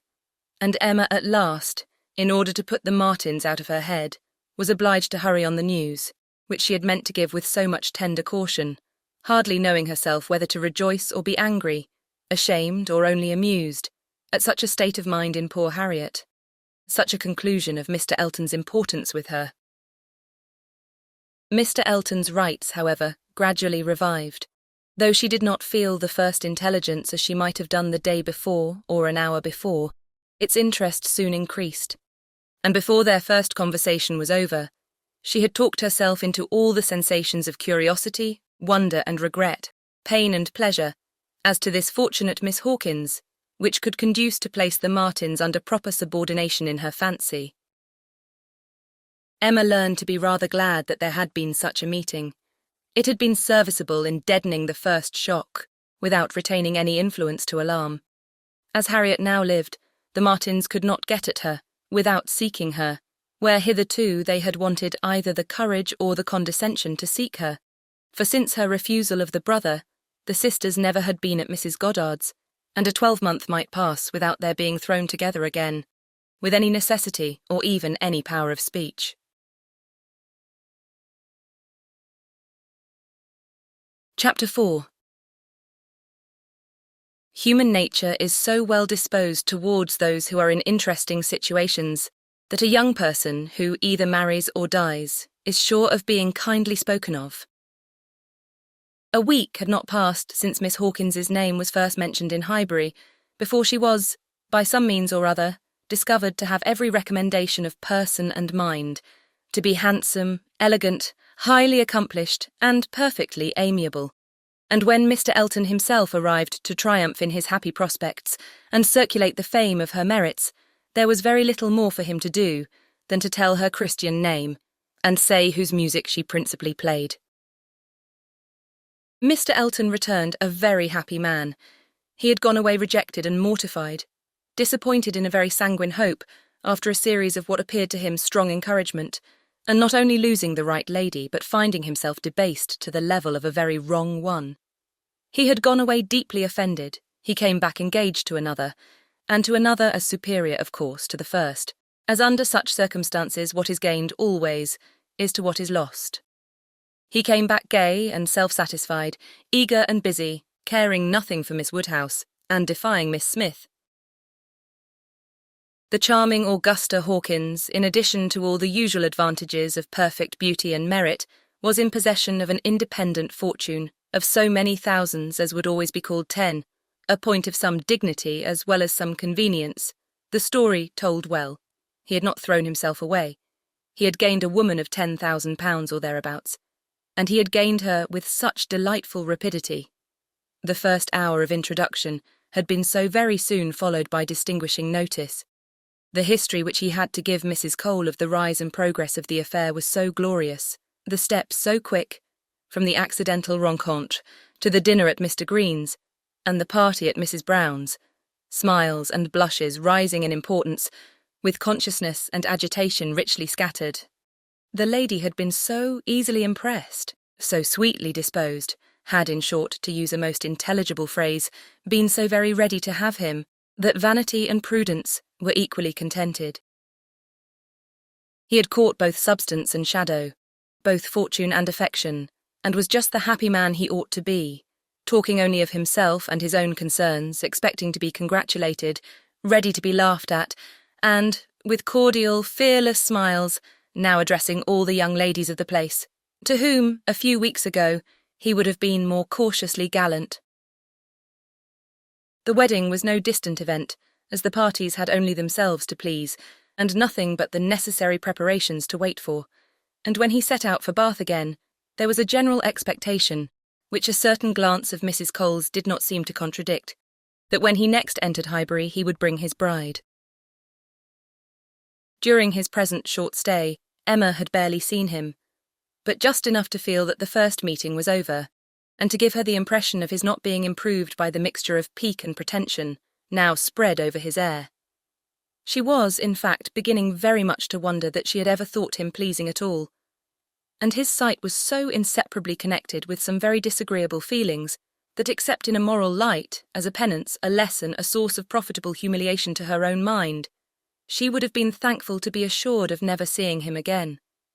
She wished him very well, but he gave her pain, and his welfare 20 miles off would administer most satisfaction. The pain of his continued residence in Highbury, however, must certainly be lessened by his marriage. Many vain solicitudes would be prevented, many awkwardnesses smoothed by it. A Mrs. Elton would be an excuse for any change of intercourse. Former intimacy might sink without remark. It would be almost beginning their life of civility again. Of the lady individually, Emma thought very little. She was good enough for Mr. Elton, no doubt, accomplished enough for Highbury, handsome enough to look plain, probably, by Harriet's side. As to connection, there Emma was perfectly easy, persuaded that after all his own vaunted claims and disdain of Harriet, he had done nothing. On that article, truth seemed attainable. What she was must be uncertain, but who she was might be found out, and setting aside the £10,000, it did not appear that she was at all Harriet's superior. She brought no name, no blood, no alliance. Miss Hawkins was the youngest of the 2 daughters of a Bristol merchant, of course, he must be called. But, as the whole of the profits of his mercantile life appeared so very moderate, it was not unfair to guess the dignity of his line of trade had been very moderate also. Part of every winter she had been used to spend in Bath, but Bristol was her home, the very heart of Bristol, for though the father and mother had died some years ago, an uncle remained in the law line. Nothing more distinctly honourable was hazarded of him than that he was in the law line, and with him the daughter had lived. Emma guessed him to be the drudge of some attorney, and too stupid to rise. And all the grandeur of the connection seemed dependent on the elder sister, who was very well married, to a gentleman in a great way near Bristol, who kept 2 carriages. That was the wind-up of the history. That was the glory of Miss Hawkins. Could she but have given Harriet her feelings about it all? She had talked her into love, but alas, she was not so easily to be talked out of it. The charm of an object to occupy the many vacancies of Harriet's mind was not to be talked away. He might be superseded by another. He certainly would indeed. Nothing could be clearer. Even a Robert Martin would have been sufficient, but nothing else, she feared, would cure her. Harriet was one of those who, having once begun, would be always in love. And now, poor girl, she was considerably worse from this reappearance of Mr. Elton. She was always having a glimpse of him somewhere or other. Emma saw him only once, but 2 or 3 times every day Harriet was sure, just to meet with him, or just to miss him, just to hear his voice or see his shoulder, just to have something occur to preserve him in her fancy in all the favouring warmth of surprise and conjecture. She was, moreover, perpetually hearing about him, for excepting when at Hartfield, she was always among those who saw no fault in Mr. Elton and found nothing so interesting as the discussion of his concerns, and every report, therefore, every guess, all that had already occurred, all that might occur in the arrangement of his affairs comprehending income, servants and furniture, was continually in agitation around her. Her regard was receiving strength by invariable praise of him, and her regrets kept alive, and feelings irritated by ceaseless repetitions of Miss Hawkins's happiness, and continual observation of how much he seemed attached, his air as he walked by the house, the very sitting of his hat, being all in proof of how much he was in love. Had it been allowable entertainment, had there been no pain to her friend, or reproach to herself in the waverings of Harriet's mind, Emma would have been amused by its variations. Sometimes Mr. Elton predominated, sometimes the Martins, and each was occasionally useful as a check to the other. Mr. Elton's engagement had been the cure of the agitation of meeting Mr. Martin. The unhappiness produced by the knowledge of that engagement had been a little put aside by Elizabeth Martin's calling at Mrs. Goddard's a few days afterwards. Harriet had not been at home, but a note had been prepared and left for her, written in the very style to touch. A small mixture of reproach with a great deal of kindness. Until Mr. Elton himself appeared, she had been much occupied by it, continually pondering over what could be done in return, and wishing to do more than she dared to confess. But Mr. Elton in person had driven away all such cares. While he stayed, the Martins were forgotten, and on the very morning of his setting off for Bath again, Emma, to dissipate some of the distress it occasioned, judged it best for her to return Elizabeth Martin's visit. How that visit was to be acknowledged, what would be necessary, and what might be safest, had been a point of some doubtful consideration. Absolute neglect of the mother and sisters, when invited to come, would be ingratitude. It must not be, and yet the danger of a renewal of the acquaintance. After much thinking, she could determine on nothing better than Harriet's returning the visit, but in a way that, if they had understanding, should convince them that it was to be only a formal acquaintance. She meant to take her in the carriage, leave her at the Abbey Mill, while she drove a little farther, and call for her again so soon, as to allow no time for insidious applications or dangerous recurrences to the past, and give the most decided proof of what degree of intimacy was chosen for the future. She could think of nothing better. And though there was something in it which her own heart could not approve, something of ingratitude merely glossed over, it must be done. Or what would become of Harriet? Chapter 5. Small heart had Harriet for visiting. Only half an hour before her friend called for her at Mrs. Goddard's, her evil stars had led her to the very spot where, at that moment, a trunk, directed to the Reverend Philip Elton, White Hart, Bath, was to be seen under the operation of being lifted into the butcher's cart, which was to convey it to where the coaches passed. And everything in this world, excepting that trunk and the direction, was consequently a blank. She went, however, and when they reached the farm and she was to be put down, at the end of the broad, neat gravel walk, which led between espalier apple trees to the front door, the sight of everything which had given her so much pleasure the autumn before was beginning to revive a little local agitation.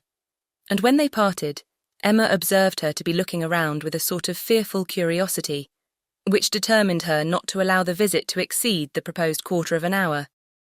She went on herself, to give that portion of time, to an old servant who was married and settled in Donwell.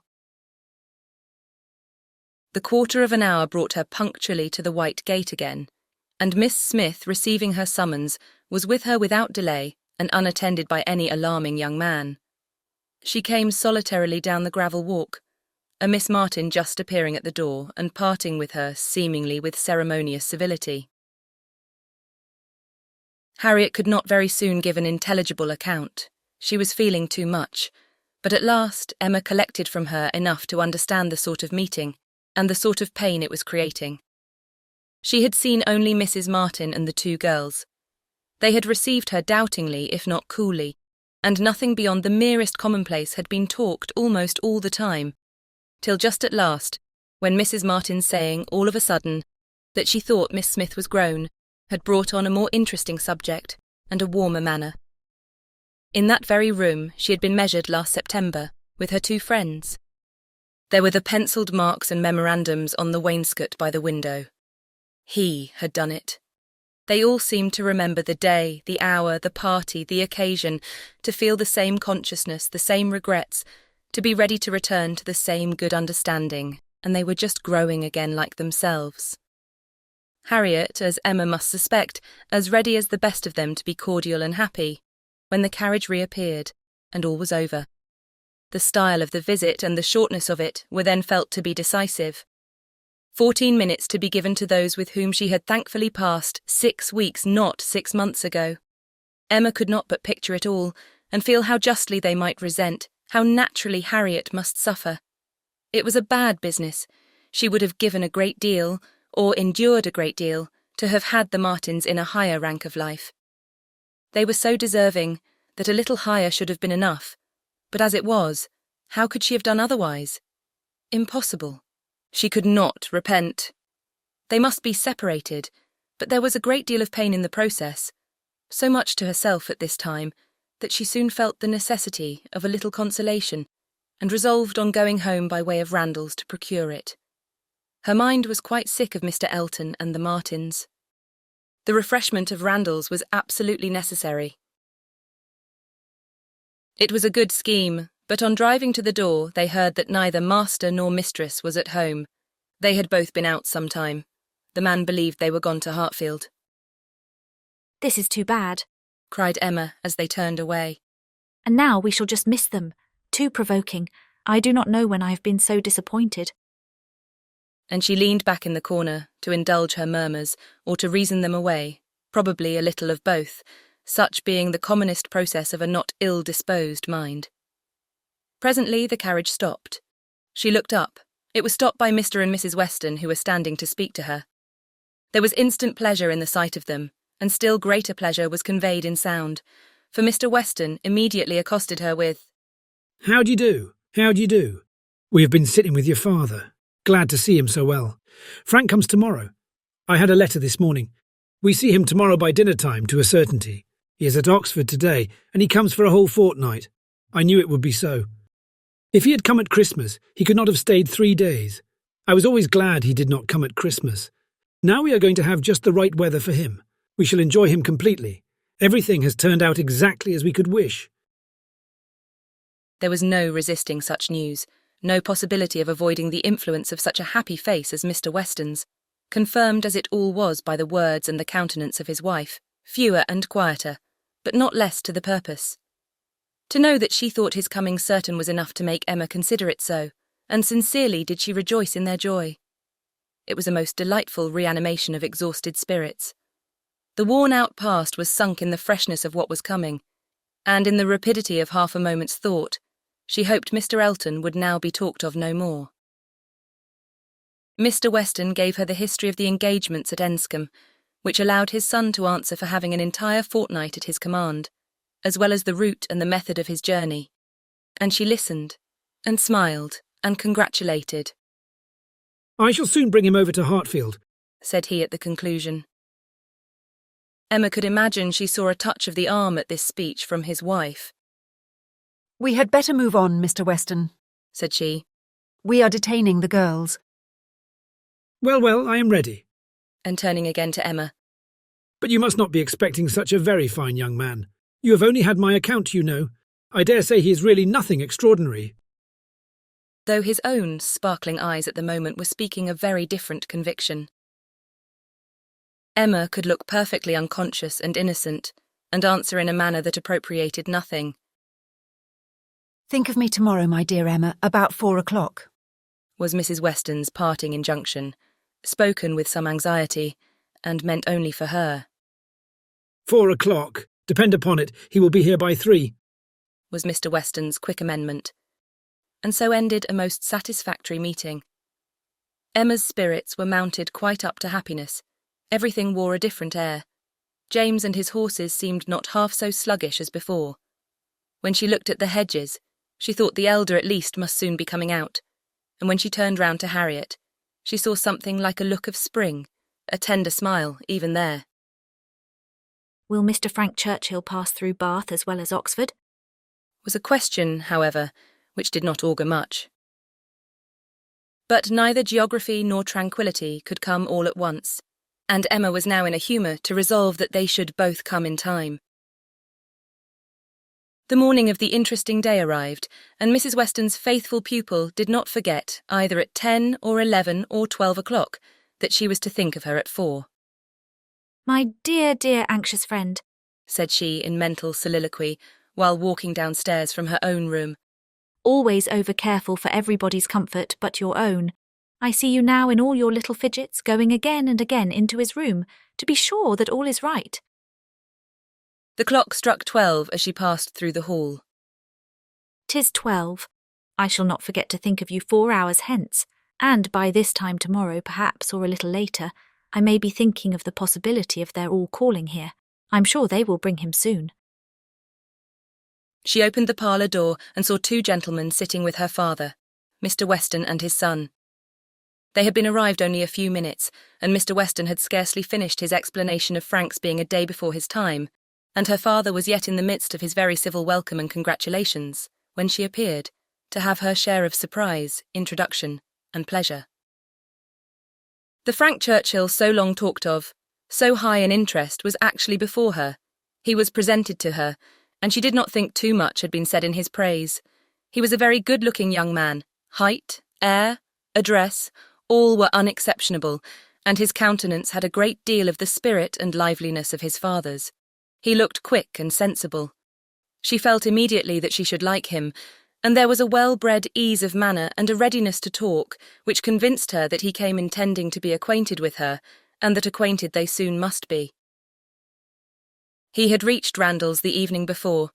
She was pleased with the eagerness to arrive which had made him alter his plan, and travel earlier, later, and quicker, that he might gain half a day. "I told you yesterday," cried Mr. Weston with exultation. "I told you all that he would be here before the time named. I remembered what I used to do myself. One cannot creep upon a journey. One cannot help getting on faster than one has planned. And the pleasure of coming in upon one's friends before the lookout begins is worth a great deal more than any little exertion it needs." "It is a great pleasure where one can indulge in it," said the young man. "though there are not many houses that I should presume on so far, but in coming home I felt I might do anything."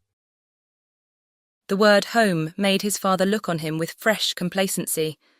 Emma was directly sure that he knew how to make himself agreeable. The conviction was strengthened by what followed. He was very much pleased with Randalls, thought it a most admirably arranged house, would hardly allow it even to be very small, admired the situation, the walk to Highbury, Highbury itself, Hartfield still more, and professed himself to have always felt the sort of interest in the country which none but one's own country gives, and the greatest curiosity to visit it. That he should never have been able to indulge so amiable a feeling before passed suspiciously through Emma's brain. But still, if it were a falsehood, it was a pleasant one, and pleasantly handled. His manner had no air of study or exaggeration. He did really look and speak as if in a state of no common enjoyment. Their subjects in general were such as belonged to an opening acquaintance. On his side were the inquiries. Was she a horsewoman? Pleasant rides? Pleasant walks? Had they a large neighbourhood? Highbury, perhaps, afforded society enough. There were several very pretty houses in and about it. Balls? Had they balls? Was it a musical society? But when satisfied on all these points, and their acquaintance proportionably advanced, he contrived to find an opportunity, while their two fathers were engaged with each other, of introducing his mother-in-law, and speaking of her with so much handsome praise, so much warm admiration, so much gratitude for the happiness she secured to his father, and her very kind reception of himself, as was an additional proof of his knowing how to please, and of his certainly thinking it worth while to try to please her. He did not advance a word of praise beyond what she knew to be thoroughly deserved by Mrs. Weston, but undoubtedly he could know very little of the matter. He understood what would be welcome. He could be sure of little else. His father's marriage, he said, had been the wisest measure. Every friend must rejoice in it, and the family from whom he had received such a blessing must be ever considered as having conferred the highest obligation on him.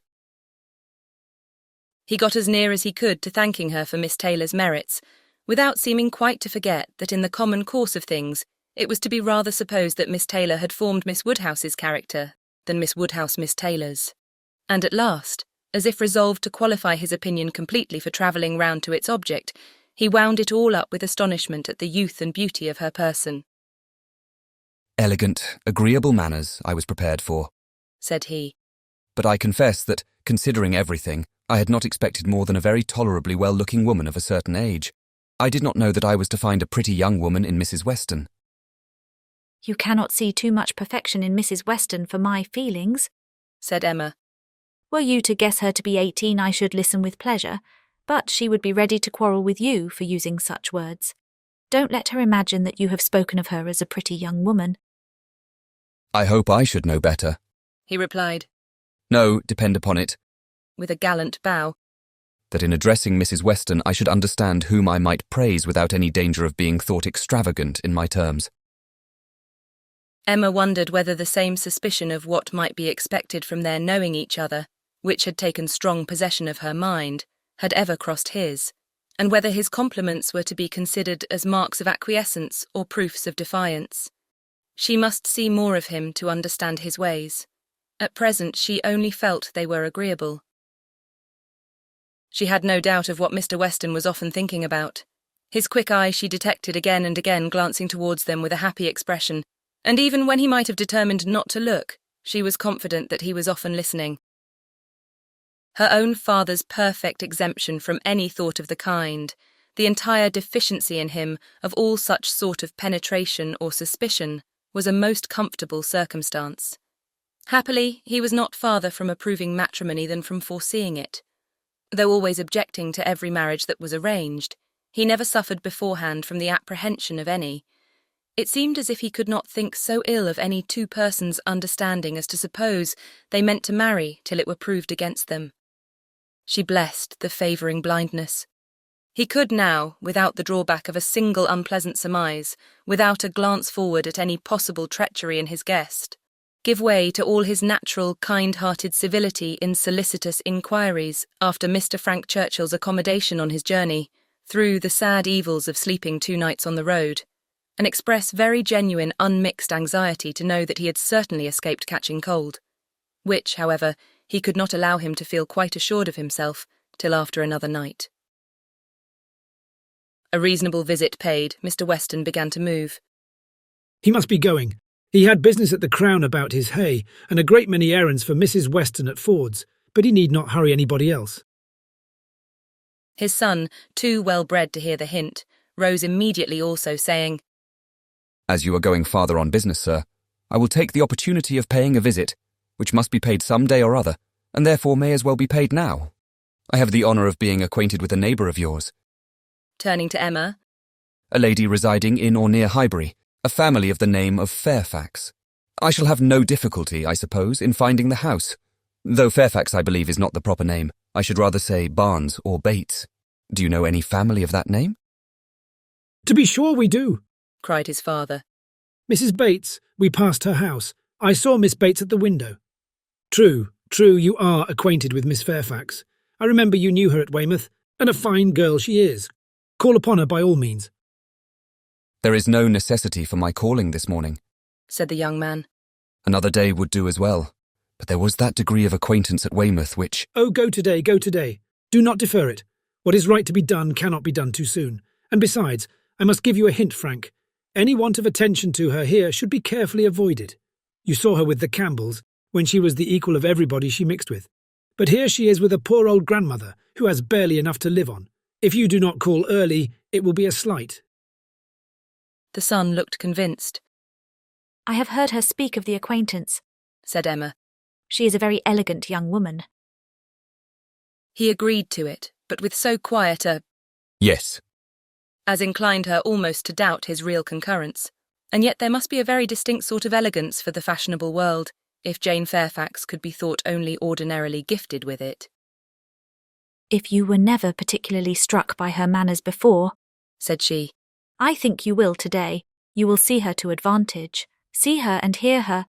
No, I am afraid you will not hear her at all, for she has an aunt who never holds her tongue. You are acquainted with Miss Jane Fairfax, sir, are you? said Mr. Woodhouse, always the last to make his way in conversation. Then give me leave to assure you that you will find her a very agreeable young lady. She is staying here on a visit to her grandmamma and aunt, very worthy people. I have known them all my life. They will be extremely glad to see you, I'm sure, and one of my servants shall go with you to show you the way. My dear sir, upon no account in the world. My father can direct me. But your father is not going so far. He is only going to the Crown, quite on the other side of the street, and there are a great many houses. You might be very much at a loss, and it is a very dirty walk unless you keep on the footpath, but my coachman can tell you where you had best cross the street. Mr. Frank Churchill still declined it, looking as serious as he could, and his father gave his hearty support by calling out, My good friend, this is quite unnecessary. Frank knows a puddle of water when he sees it, and as to Mrs. Bates's, he may get there from the Crown in a hop, step and jump. They were permitted to go alone, and with a cordial nod from one and a graceful bow from the other, the two gentlemen took leave. Emma remained very well pleased with this beginning of the acquaintance, and could now engage to think of them all at Randalls any hour of the day, with full confidence in their comfort. Chapter 6. The next morning brought Mr. Frank Churchill again. He came with Mrs. Weston, to whom and to Highbury he seemed to take very cordially.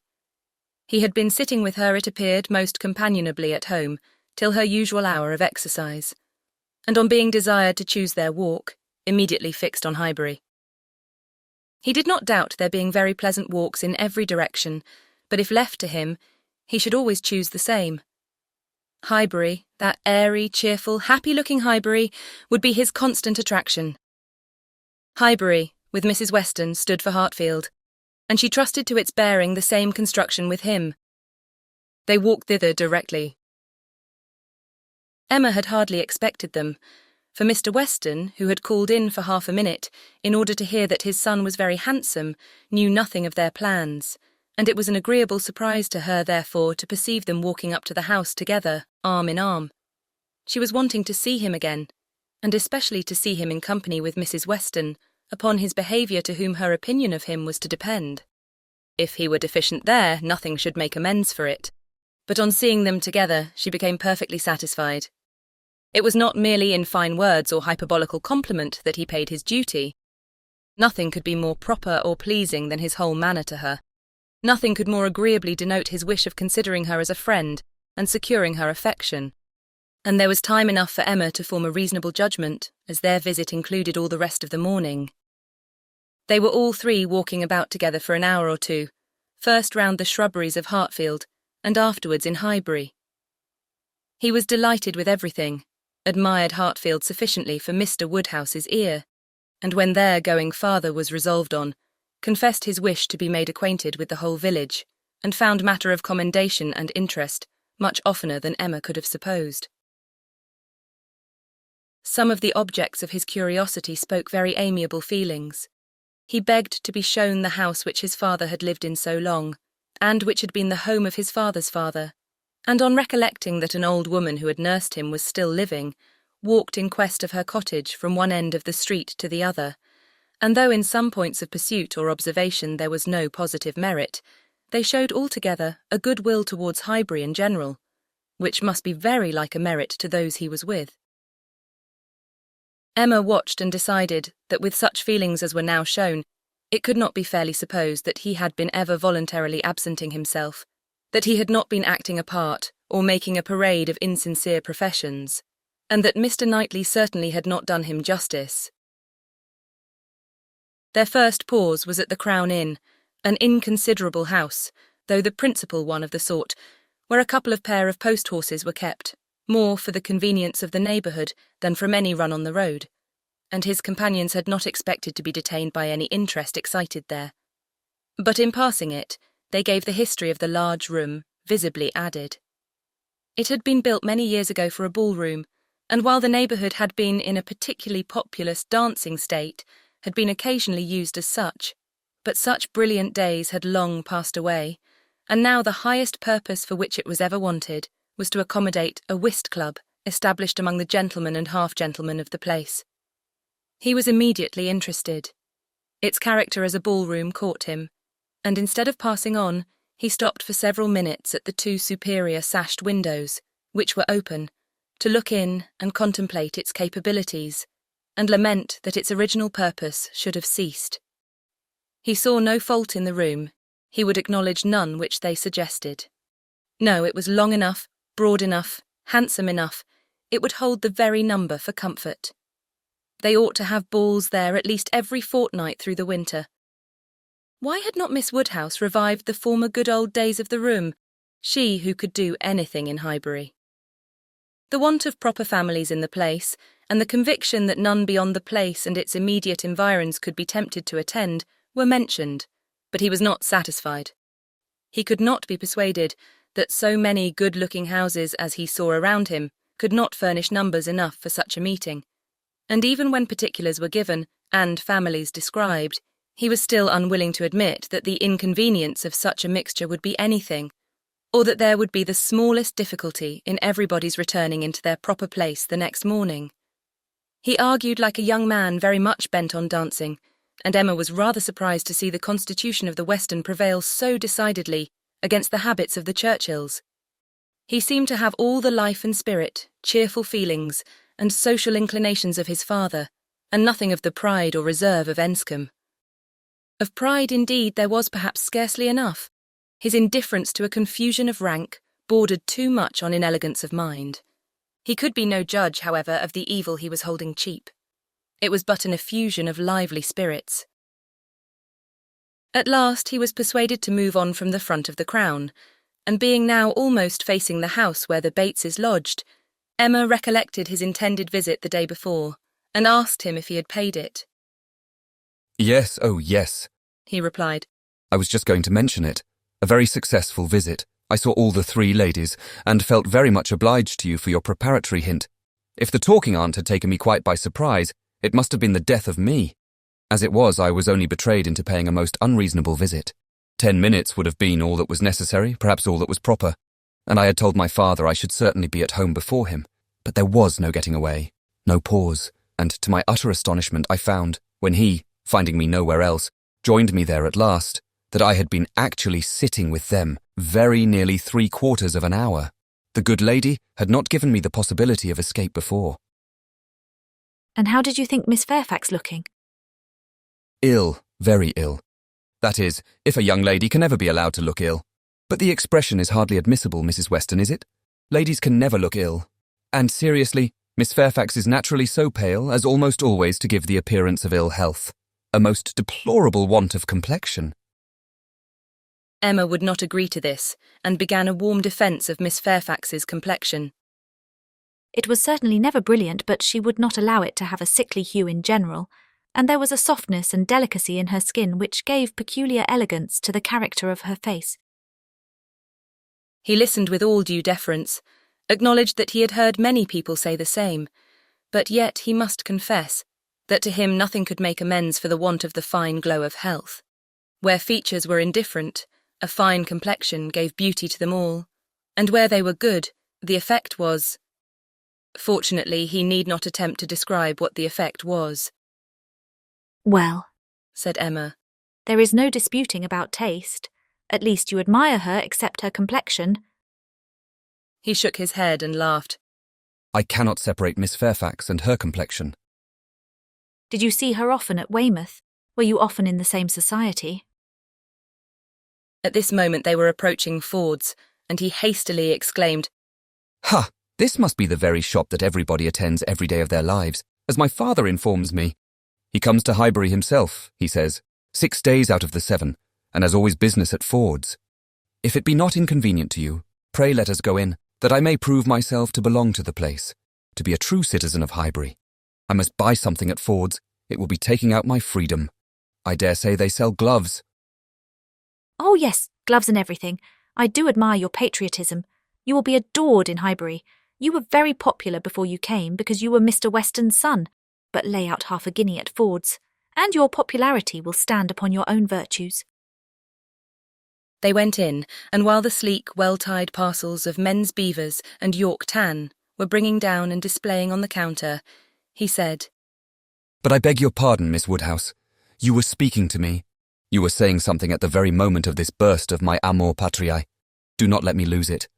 I assure you the utmost stretch of public fame would not make me amends for the loss of any happiness in private life. "I merely asked whether you had known much of Miss Fairfax and her party at Weymouth." And now that I understand your question, I must pronounce it to be a very unfair one. It is always the lady's right to decide on the degree of acquaintance. Miss Fairfax must already have given her account. I shall not commit myself by claiming more than she may choose to allow. "Upon my word, you answer as discreetly as she could do herself. But her account of everything leaves so much to be guessed. She is so very reserved, so very unwilling to give the least information about anybody, that I really think you may say what you like of your acquaintance with her." May I indeed? Then I will speak the truth, and nothing suits me so well. I met her frequently at Weymouth. I had known the Campbells a little in town, and at Weymouth we were very much in the same set. Colonel Campbell is a very agreeable man, and Mrs. Campbell a friendly, warm-hearted woman. I like them all. "You know Miss Fairfax's situation in life, I conclude, what she is destined to be." Yes, rather hesitatingly. I believe I do. "You get upon delicate subjects, Emma," said Mrs. Weston, smiling. "Remember that I am here. Mr. Frank Churchill hardly knows what to say when you speak of Miss Fairfax's situation in life. I will move a little farther off." "I certainly do forget to think of her," said Emma, "as having ever been anything but my friend and my dearest friend." He looked as if he fully understood and honoured such a sentiment. When the gloves were bought and they had quitted the shop again, Did you ever hear the young lady we were speaking of play? said Frank Churchill. "Ever hear her?" repeated Emma. "You forget how much she belongs to Highbury. I have heard her every year of our lives since we both began. She plays charmingly." You think so, do you? I wanted the opinion of someone who could really judge. She appeared to me to play well, that is, with considerable taste, but I know nothing of the matter myself.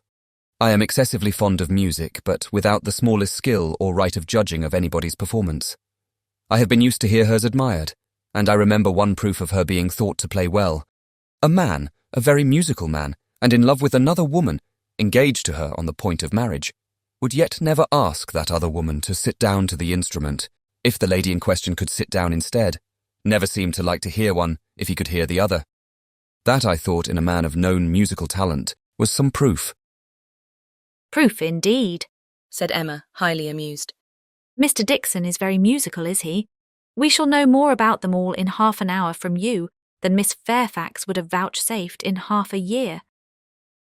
Yes, Mr. Dixon and Miss Campbell were the persons, and I thought it a very strong proof. Certainly, very strong it was, to own the truth, a great deal stronger than, if I had been Miss Campbell, would have been at all agreeable to me. I could not excuse a man's having more music than love, more ear than eye, a more acute sensibility to fine sounds than to my feelings.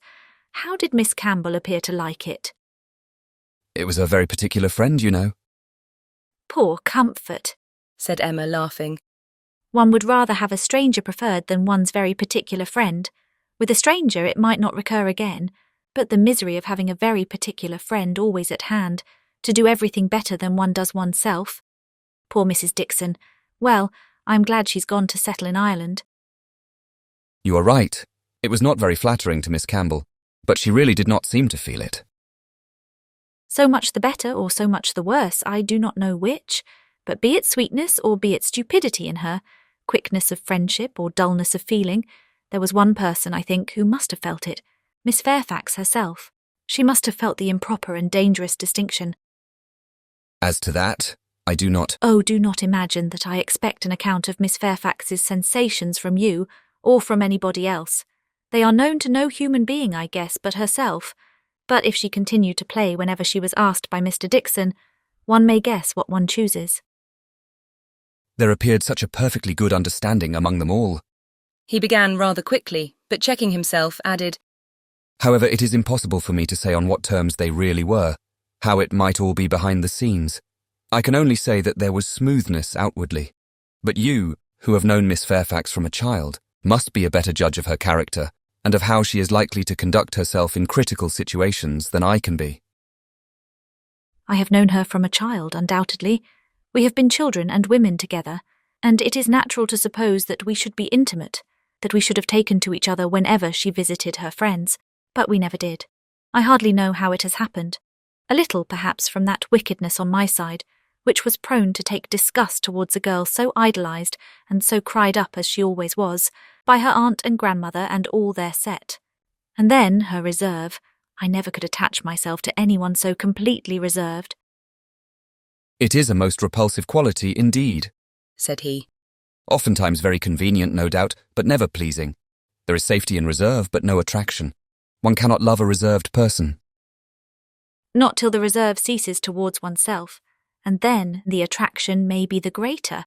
But I must be more in want of a friend or an agreeable companion than I have yet been, to take the trouble of conquering anybody's reserve to procure one. Intimacy between Miss Fairfax and me is quite out of the question. I have no reason to think ill of her, not the least, except that such extreme and perpetual cautiousness of word and manner, such a dread of giving a distinct idea about anybody, is apt to suggest suspicions of there being something to conceal. He perfectly agreed with her, and after walking together so long and thinking so much alike, Emma felt herself so well acquainted with him that she could hardly believe it to be only their second meeting. He was not exactly what she had expected, less of the man of the world in some of his notions, less of the spoiled child of fortune, therefore better than she had expected. His ideas seemed more moderate, his feelings warmer. She was particularly struck by his manner of considering Mr. Elton's house, which, as well as the church, he would go and look at, and would not join them in finding much fault with.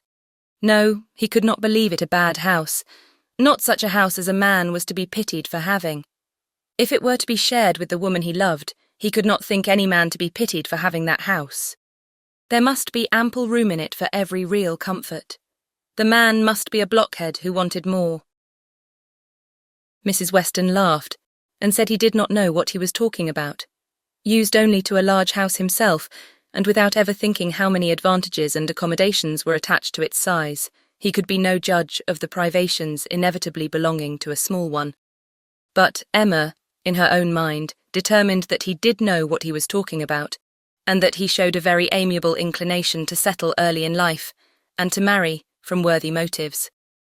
He might not be aware of the inroads on domestic peace to be occasioned by no housekeeper's room, or a bad butler's pantry, But no doubt he did perfectly feel that Enscombe could not make him happy, and that, whenever he were attached, he would willingly give up much of wealth to be allowed an early establishment.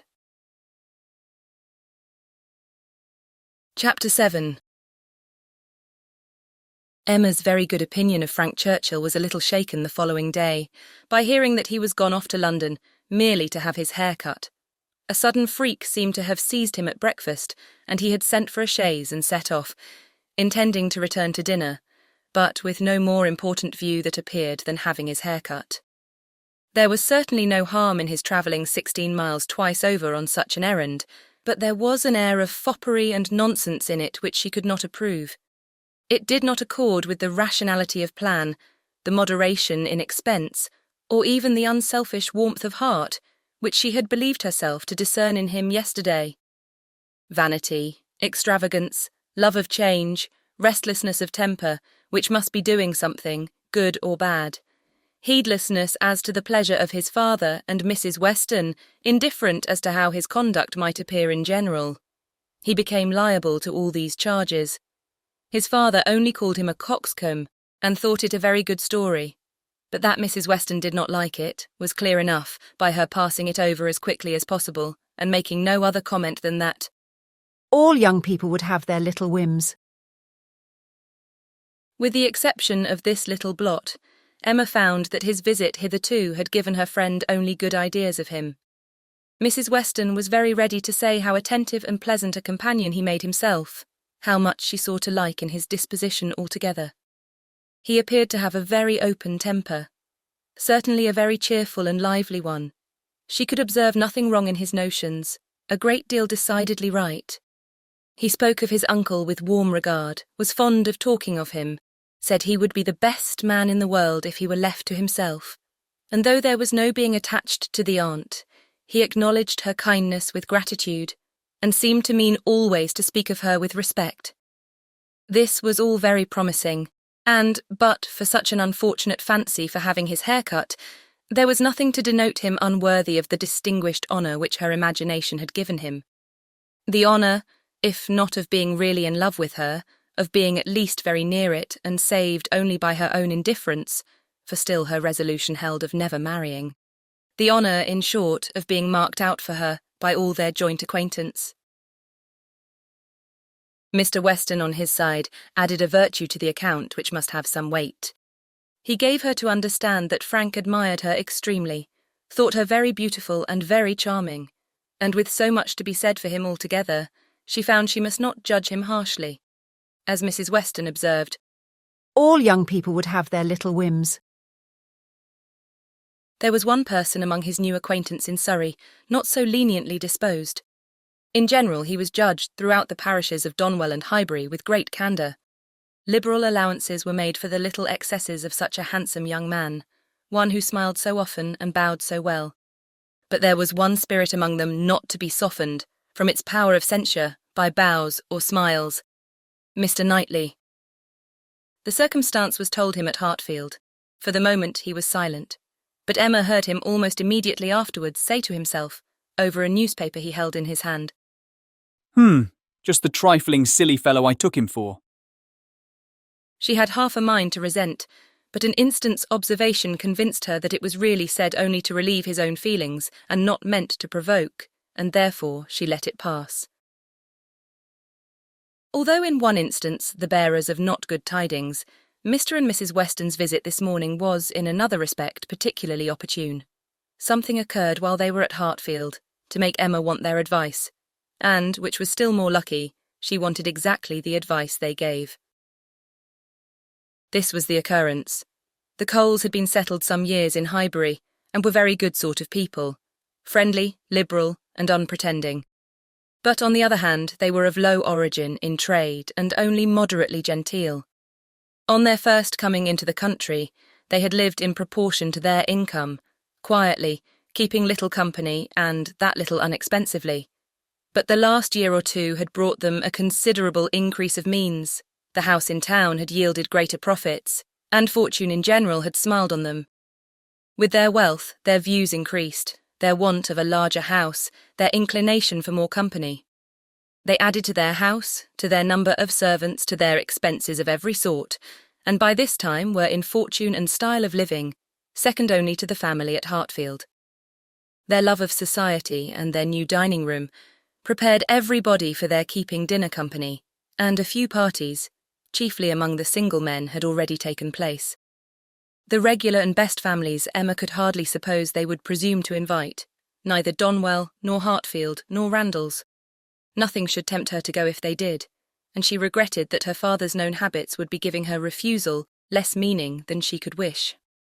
The Coles were very respectable in their way, but they ought to be taught that it was not for them to arrange the terms on which the superior families would visit them.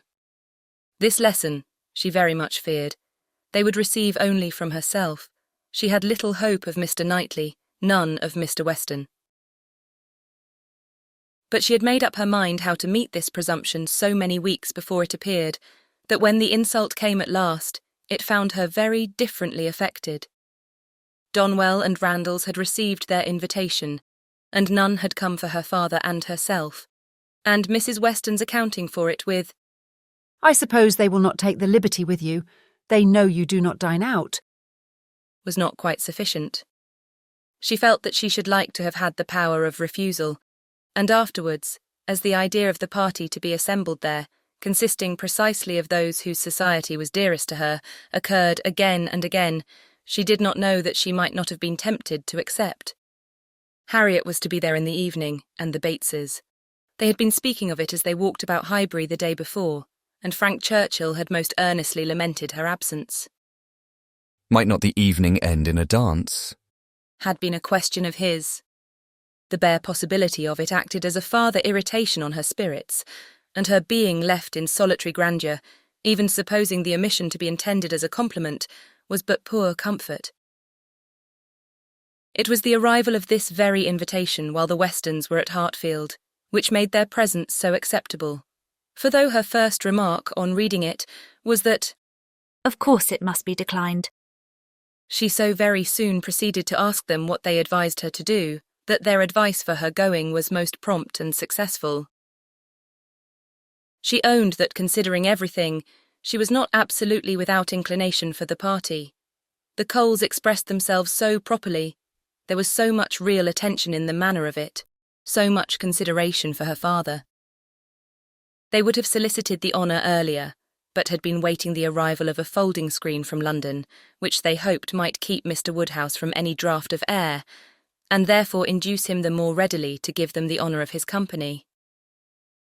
Upon the whole, she was very persuadable, and it being briefly settled among themselves how it might be done without neglecting his comfort, how certainly Mrs. Goddard, if not Mrs. Bates, might be depended on for bearing him company, Mr. Woodhouse was to be talked into an acquiescence of his daughter's going out to dinner on a day now near at hand, and spending the whole evening away from him. As for his going, Emma did not wish him to think it possible. The hours would be too late and the party too numerous. He was soon pretty well resigned. "I'm not fond of dinner visiting," said he. "I never was. No more is Emma. Late hours do not agree with us.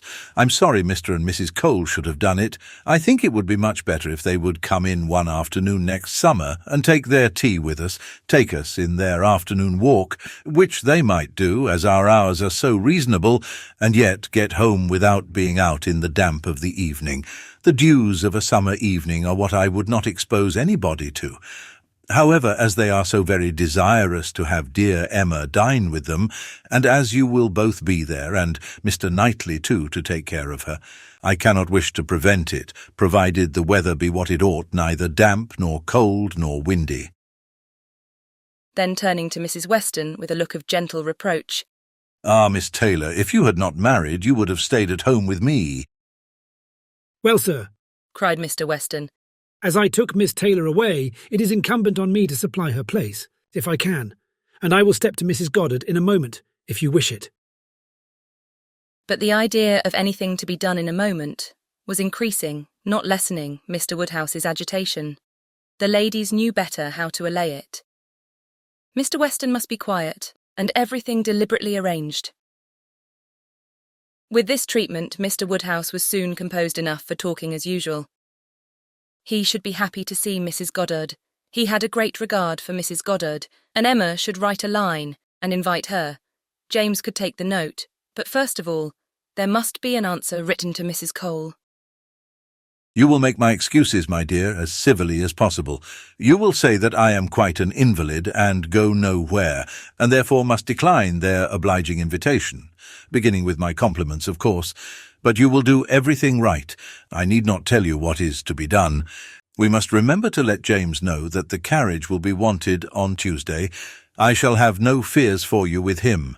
We have never been there above once since the new approach was made, but still I have no doubt that James will take you very safely.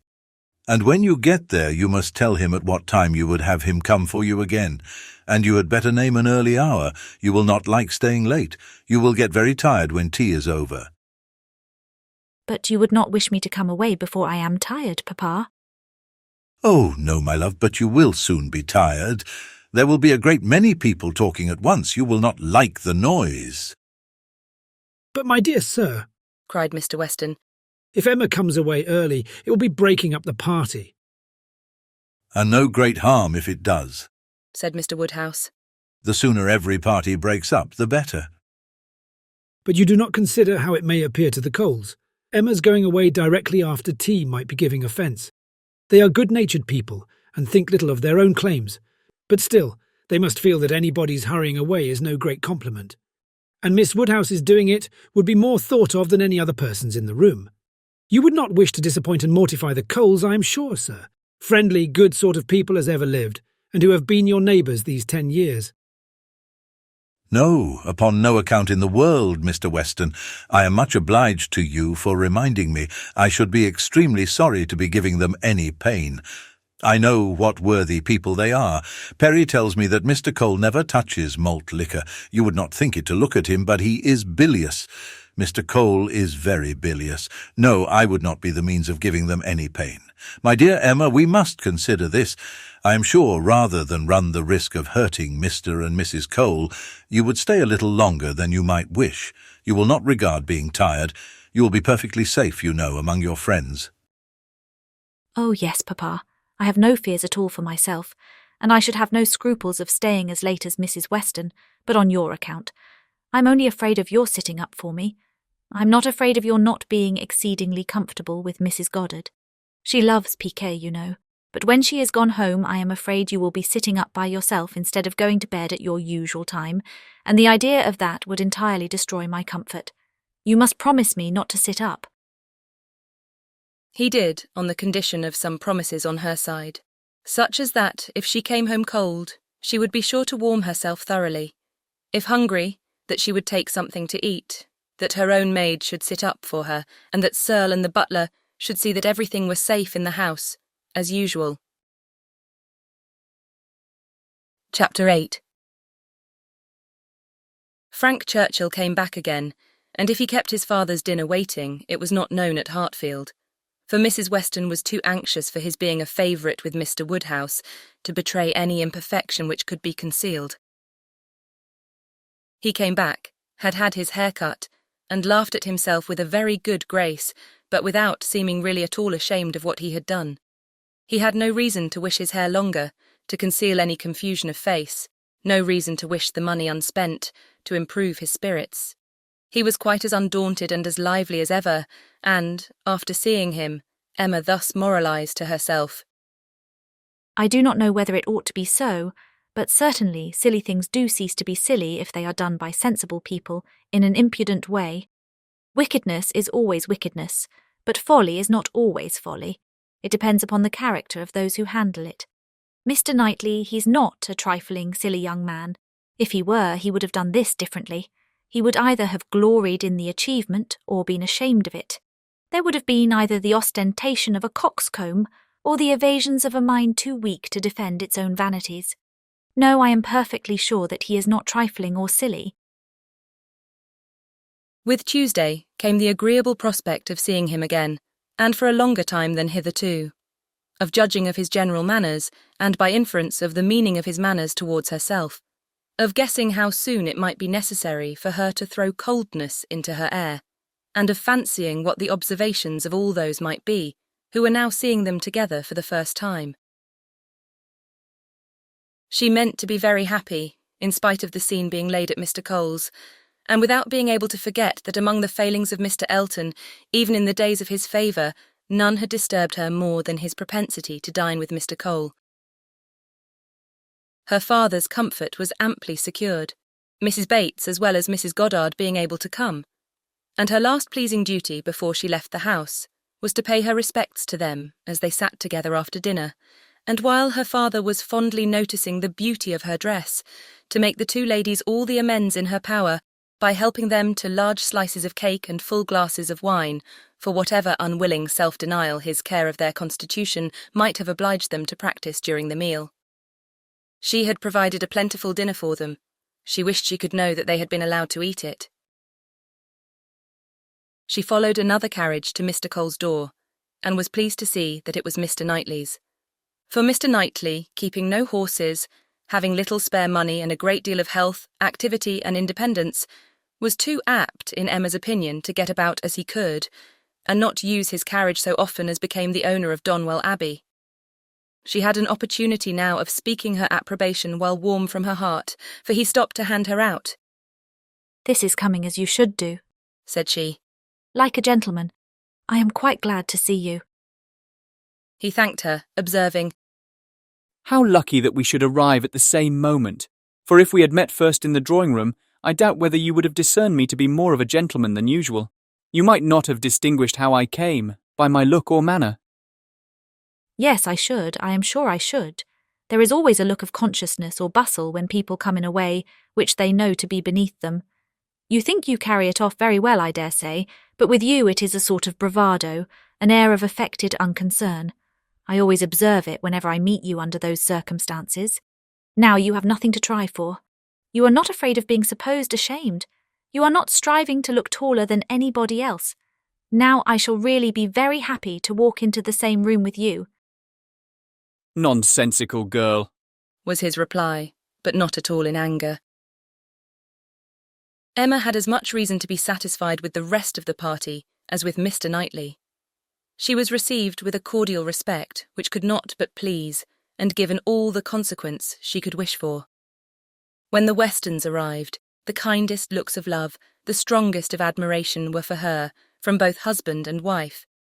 The son approached her with a cheerful eagerness which marked her as his peculiar object, and at dinner she found him seated by her, and, as she firmly believed, not without some dexterity on his side. The party was rather large, as it included one other family, a proper, unobjectionable country family, whom the Coles had the advantage of naming among their acquaintance, and the male part of Mr. Cox's family, the lawyer of Highbury. The less worthy females were to come in the evening, with Miss Bates, Miss Fairfax, and Miss Smith.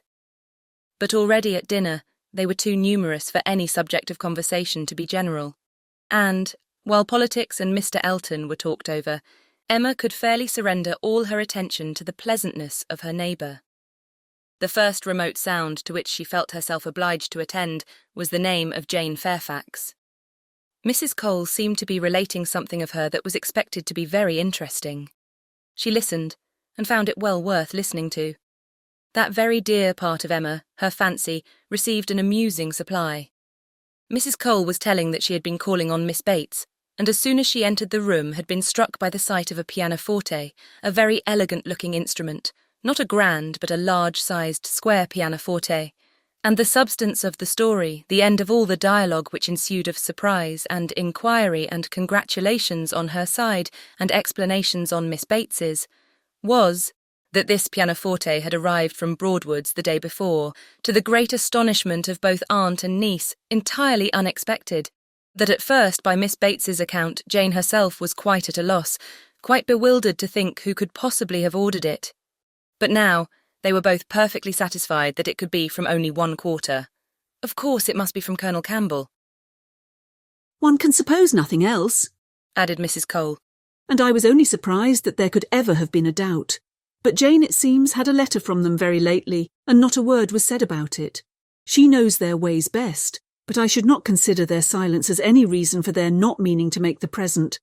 They might choose to surprise her." Mrs. Cole had many to agree with her. Everybody who spoke on the subject was equally convinced that it must come from Colonel Campbell, and equally rejoiced that such a present had been made, and there were enough ready to speak to allow Emma to think her own way, and still listen to Mrs. Cole. I declare I do not know when I've heard anything that has given me more satisfaction. It always has quite hurt me that Jane Fairfax, who plays so delightfully, should not have an instrument. It seemed quite a shame, especially considering how many houses there are where fine instruments are absolutely thrown away. This is like giving ourselves a slap, to be sure. And it was but yesterday I was telling Mr. Cole.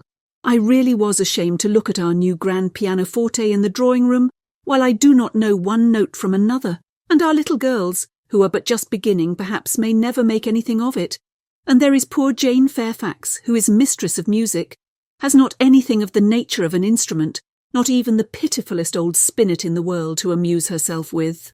I was saying this to Mr. Cole but yesterday, and he quite agreed with me, only he is so particularly fond of music that he could not help indulging himself in the purchase, hoping that some of our good neighbours might be so obliging occasionally to put it to a better use than we can, and that really is the reason why the instrument was bought, or else I am sure we ought to be ashamed of it. We are in great hopes that Miss Woodhouse may be prevailed with to try it this evening. Miss Woodhouse made the proper acquiescence, and finding that nothing more was to be entrapped from any communication of Mrs. Cole's, turned to Frank Churchill.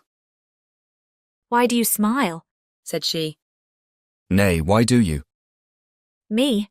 I suppose I smile for pleasure at Colonel Campbell's being so rich and so liberal. It is a handsome present." Very. "I rather wonder that it was never made before." Perhaps Miss Fairfax has never been staying here so long before. "Or that he did not give her the use of their own instrument, which must now be shut up in London, untouched by anybody." That is a grand pianoforte, and he might think it too large for Mrs. Bates's house. "You may say what you choose, but your countenance testifies that your thoughts on this subject are very much like mine." I do not know. I rather believe you are giving me more credit for acuteness than I deserve. I smile because you smile, and shall probably suspect whatever I find you suspect. But at present, I do not see what there is to question. If Colonel Campbell is not the person, who can be? "What do you say to Mrs. Dixon?" Mrs. Dixon. Very true indeed. I had not thought of Mrs. Dixon. She must know as well as her father how acceptable an instrument would be, and perhaps the mode of it, the mystery, the surprise, is more like a young woman's scheme than an elderly man's. It is Mrs. Dixon, I dare say. I told you that your suspicions would guide mine. "If so, you must extend your suspicions and comprehend Mr. Dixon in them." Mr. Dixon, very well. Yes, I immediately perceive that it must be the joint present of Mr. and Mrs. Dixon. We were speaking the other day, you know, of his being so warm an admirer of her performance. "Yes, and what you told me on that head confirmed an idea which I had entertained before. I do not mean to reflect upon the good intentions of either Mr. Dixon or Miss Fairfax, but I cannot help suspecting either that, after making his proposals to her friend, he had the misfortune to fall in love with her, or that he became conscious of a little attachment on her side. One might guess 20 things without guessing exactly the right, but I am sure there must be a particular cause for her choosing to come to Highbury instead of going with the Campbells to Ireland. Here, she must be leading a life of privation and penance. There it would have been all enjoyment. As to the pretence of trying her native air, I look upon that as a mere excuse. In the summer it might have passed, but what can anybody's native air do for them in the months of January, February and March? Good fires and carriages would be much more to the purpose in most cases of delicate health, and I dare say in hers. I do not require you to adopt all my suspicions, though you make so noble a profession of doing it, but I honestly tell you what they are. And upon my word, they have an air of great probability. Mr. Dixon's preference of her music to her friends, I can answer for being very decided. And then, he saved her life. Did you ever hear of that? A water party, and by some accident she was falling overboard. He caught her. He did. I was there, one of the party. Were you really? Well, but you observed nothing, of course, for it seems to be a new idea to you. If I had been there, I think I should have made some discoveries. I dare say you would. But simple I, saw nothing but the fact that Miss Fairfax was nearly dashed from the vessel, and that Mr. Dixon caught her. It was the work of a moment, and though the consequent shock and alarm was very great and much more durable, indeed I believe it was half an hour before any of us were comfortable again, yet that was too general a sensation for anything of peculiar anxiety to be observable. I do not mean to say, however, that you might not have made discoveries.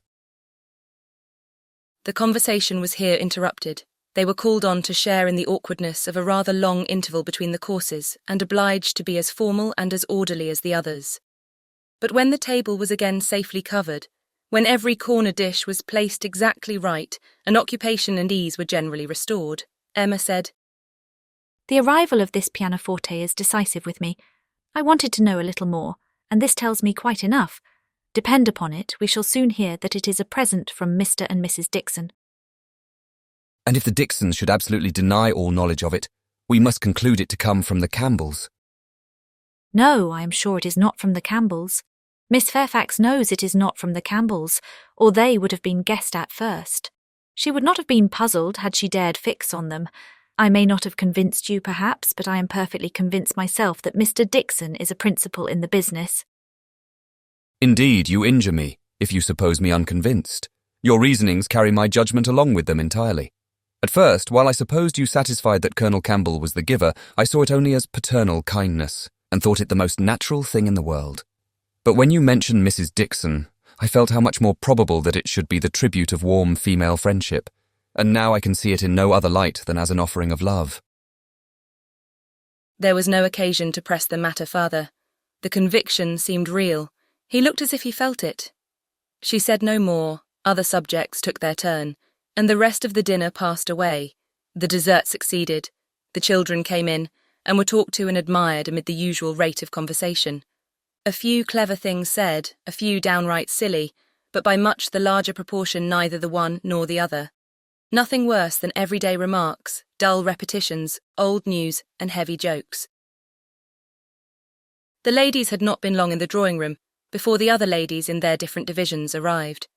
Emma watched the entree of her own particular little friend, and if she could not exult in her dignity and grace, she could not only love the blooming sweetness and the artless manner, but could most heartily rejoice in that light, cheerful, unsentimental disposition which allowed her so many alleviations of pleasure in the midst of the pangs of disappointed affection. There she sat, and who would have guessed how many tears she had been lately shedding? To be in company, nicely dressed herself and seeing others nicely dressed, to sit and smile and look pretty and say nothing, was enough for the happiness of the present hour. Jane Fairfax did look and move superior, but Emma suspected she might have been glad to change feelings with Harriet, very glad to have purchased the mortification of having loved, yes, of having loved even Mr. Elton in vain, by the surrender of all the dangerous pleasure of knowing herself beloved by the husband of her friend. In so large a party, it was not necessary that Emma should approach her. She did not wish to speak of the pianoforte. She felt too much in the secret herself to think the appearance of curiosity or interest fair, and therefore purposely kept at a distance. But by the others the subject was almost immediately introduced, and she saw the blush of consciousness with which congratulations were received, the blush of guilt which accompanied the name of "My excellent friend Colonel Campbell." Mrs. Weston, kind-hearted and musical, was particularly interested by the circumstance, and Emma could not help being amused at her perseverance in dwelling on the subject, and having so much to ask and to say as to tone, touch and pedal, totally unsuspicious of that wish of saying as little about it as possible, which she plainly read in the fair heroine's countenance. They were soon joined by some of the gentlemen, and the very first of the early was Frank Churchill. In he walked, the first and the handsomest, and after paying his compliments en passant to Miss Bates and her niece, made his way directly to the opposite side of the circle, where sat Miss Woodhouse, until he could find a seat by her, would not sit at all. Emma divined what everybody present must be thinking. She was his object, and everybody must perceive it. She introduced him to her friend, Miss Smith, and at convenient moments afterwards heard what each thought of the other.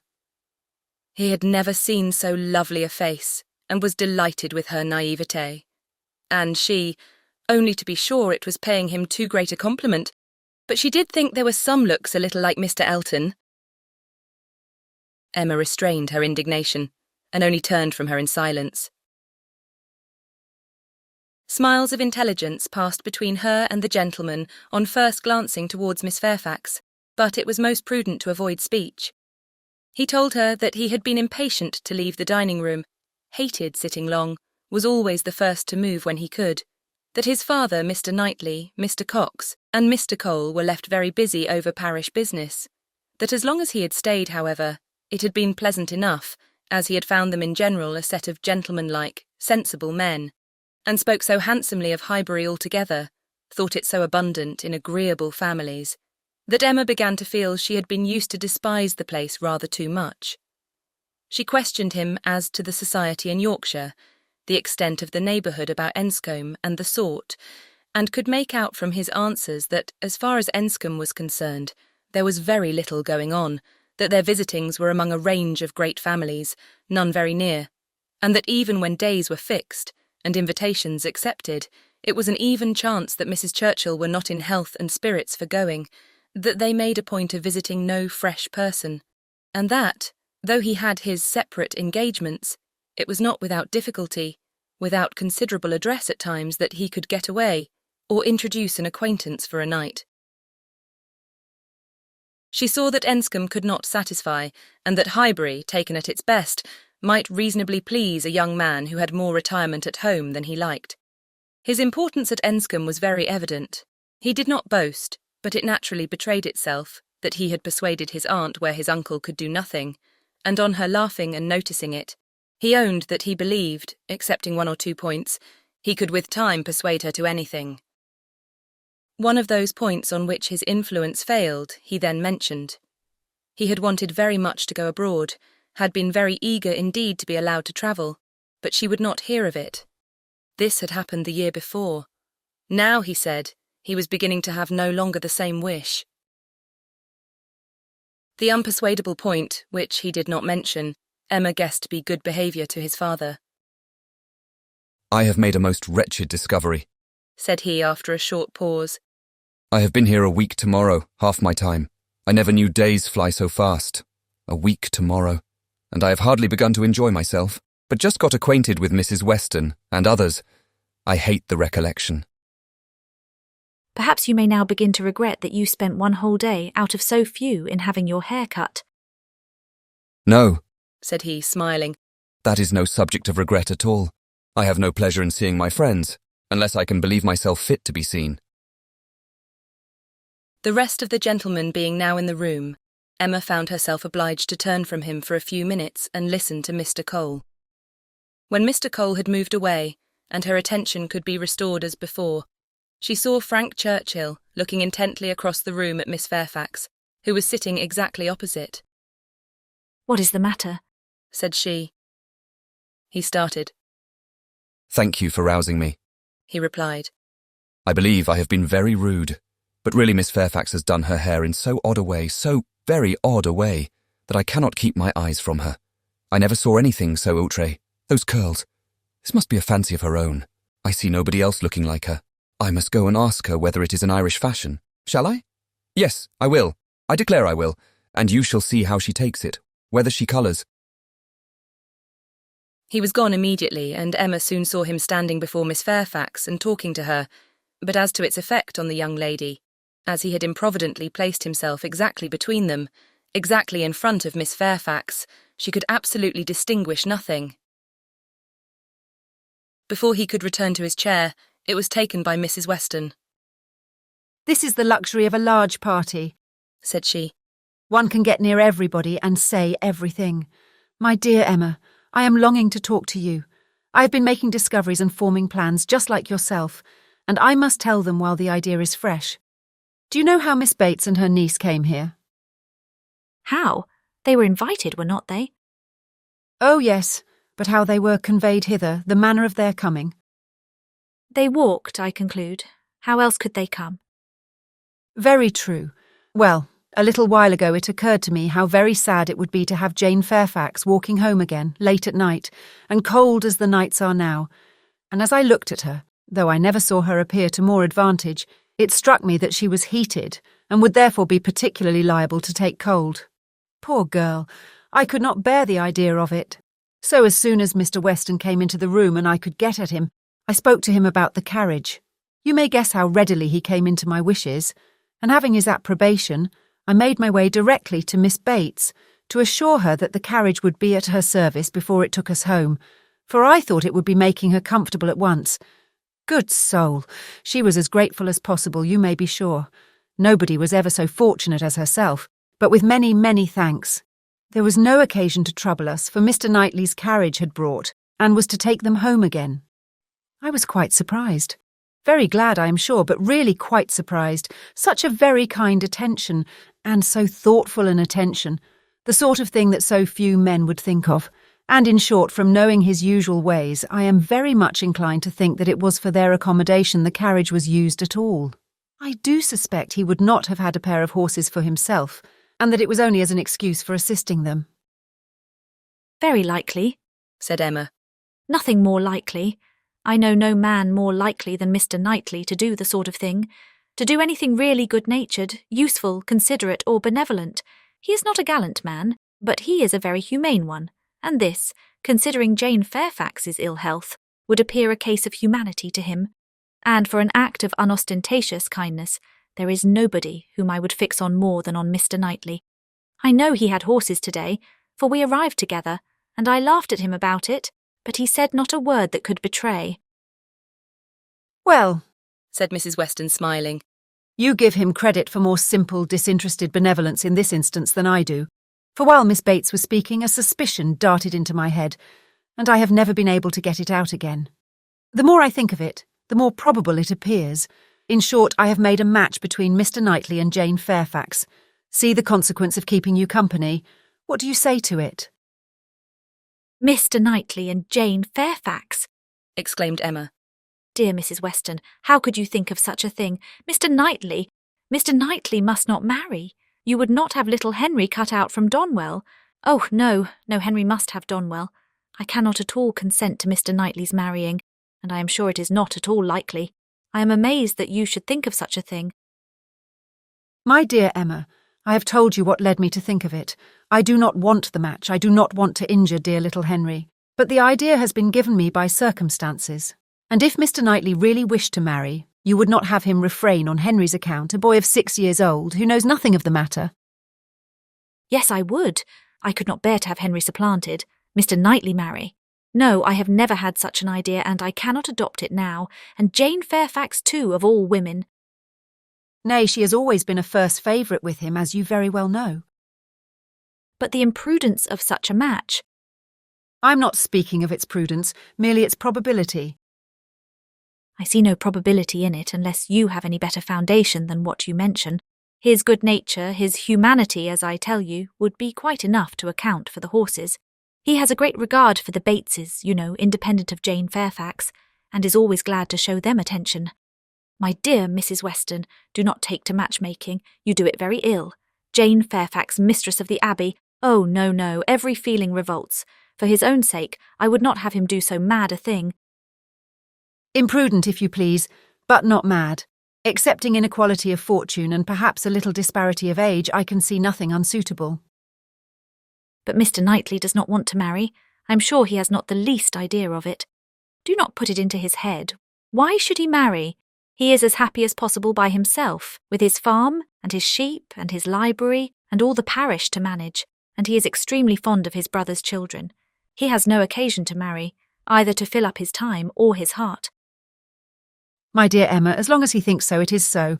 But if he really loves Jane Fairfax— Nonsense! He does not care about Jane Fairfax. In the way of love, I am sure he does not. He would do any good to her or her family, but— Well, said Mrs. Weston, laughing, perhaps the greatest good he could do them would be to give Jane such a respectable home. If it would be good to her, I am sure it would be evil to himself. A very shameful and degrading connection. How would he bear to have Miss Bates belonging to him, to have her haunting the Abbey and thanking him all day long for his great kindness in marrying Jane? So very kind and obliging, but he always had been such a very kind neighbour. And then fly off through half a sentence to her mother's old petticoat. Not that it was such a very old petticoat either, for still it would last a great while, and indeed she must thankfully say that their petticoats were all very strong. For shame, Emma, do not mimic her. You divert me against my conscience, and, upon my word, I do not think Mr. Knightley would be much disturbed by Miss Bates. Little things do not irritate him. She might talk on, and if he wanted to say anything himself, he would only talk louder and drown her voice. But the question is not whether it would be a bad connection for him, but whether he wishes it, and I think he does. I have heard him speak, and so must you, so very highly of Jane Fairfax. The interest he takes in her, his anxiety about her health, his concern that she should have no happier prospect. I have heard him express himself so warmly on those points, such an admirer of her performance on the pianoforte and of her voice. I have heard him say that he could listen to her forever. Oh, and I had almost forgotten one idea that occurred to me. This pianoforte that has been sent here by somebody, though we have all been so well satisfied to consider it a present from the Campbells, may it not be from Mr. Knightley? I cannot help suspecting him. I think he's just the person to do it, even without being in love. Then it can be no argument to prove that he is in love, but I do not think it is at all a likely thing for him to do. Mr. Knightley does nothing mysteriously. I have heard him lamenting her having no instrument repeatedly, oftener than I should suppose such a circumstance would, in the common course of things, occur to him. Very well, and if he had intended to give her one, he would have told her so. There might be scruples of delicacy, my dear Emma. I have a very strong notion that it comes from him. I am sure he was particularly silent when Mrs. Cole told us of it at dinner. You take up an idea, Mrs. Weston, and run away with it, as you have many a time reproached me with doing. I see no sign of attachment, I believe nothing of the pianoforte, and proof only shall convince me that Mr. Knightley has any thought of marrying Jane Fairfax. They combated the point some time longer in the same way, Emma rather gaining ground over the mind of her friend, for Mrs. Weston was the most used of the two to yield, till a little bustle in the room showed them that tea was over, and the instrument in preparation. And at the same moment, Mr. Cole approaching to entreat Miss Woodhouse would do them the honour of trying it. Frank Churchill, of whom in the eagerness of her conversation with Mrs. Weston she had been seeing nothing, except that he had found a seat by Miss Fairfax, followed Mr. Cole to add his very pressing entreaties. And as, in every respect, it suited Emma best to lead, she gave a very proper compliance. She knew the limitations of her own powers too well to attempt more than she could perform with credit. She wanted neither taste nor spirit in the little things which are generally acceptable, and could accompany her own voice well. One accompaniment to her song took her agreeably by surprise, a second, slightly but correctly taken by Frank Churchill. Her pardon was duly begged at the close of the song, and everything usual followed. He was accused of having a delightful voice, and a perfect knowledge of music, which was properly denied, and that he knew nothing of the matter, and had no voice at all, roundly asserted. They sang together once more, and Emma would then resign her place to Miss Fairfax, whose performance, both vocal and instrumental, she never could attempt to conceal from herself, was infinitely superior to her own. With mixed feelings, she seated herself at a little distance from the numbers round the instrument, to listen. Frank Churchill sang again. They had sung together once or twice, it appeared, at Weymouth. But the sight of Mr. Knightley among the most attentive soon drew away half Emma's mind, and she fell into a train of thinking on the subject of Mrs. Weston's suspicions, to which the sweet sounds of the united voices gave only momentary interruptions. Her objections to Mr. Knightley's marrying did not in the least subside. She could see nothing but evil in it. It would be a great disappointment to Mr. John Knightley, consequently to Isabella, a real injury to the children, a most mortifying change and material loss to them all, a very great deduction from her father's daily comfort, and, as to herself, she could not at all endure the idea of Jane Fairfax at Donwell Abbey, a Mrs. Knightley for them all to give way to. No, Mr. Knightley must never marry.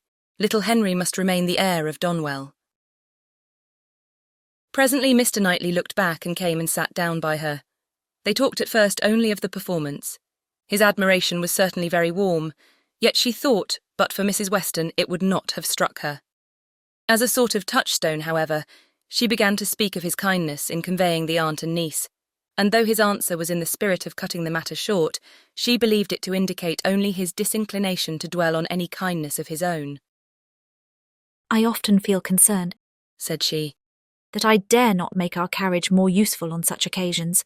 It is not that I am without the wish, but you know how impossible my father would deem it that James should put to for such a purpose. Quite out of the question, quite out of the question, he replied, but you must often wish it, I am sure. and he smiled with such seeming pleasure at the conviction that she must proceed another step. This present from the Campbells, said she. This pianoforte is very kindly given. Yes, he replied, and without the smallest apparent embarrassment. but they would have done better had they given her notice of it. Surprises are foolish things.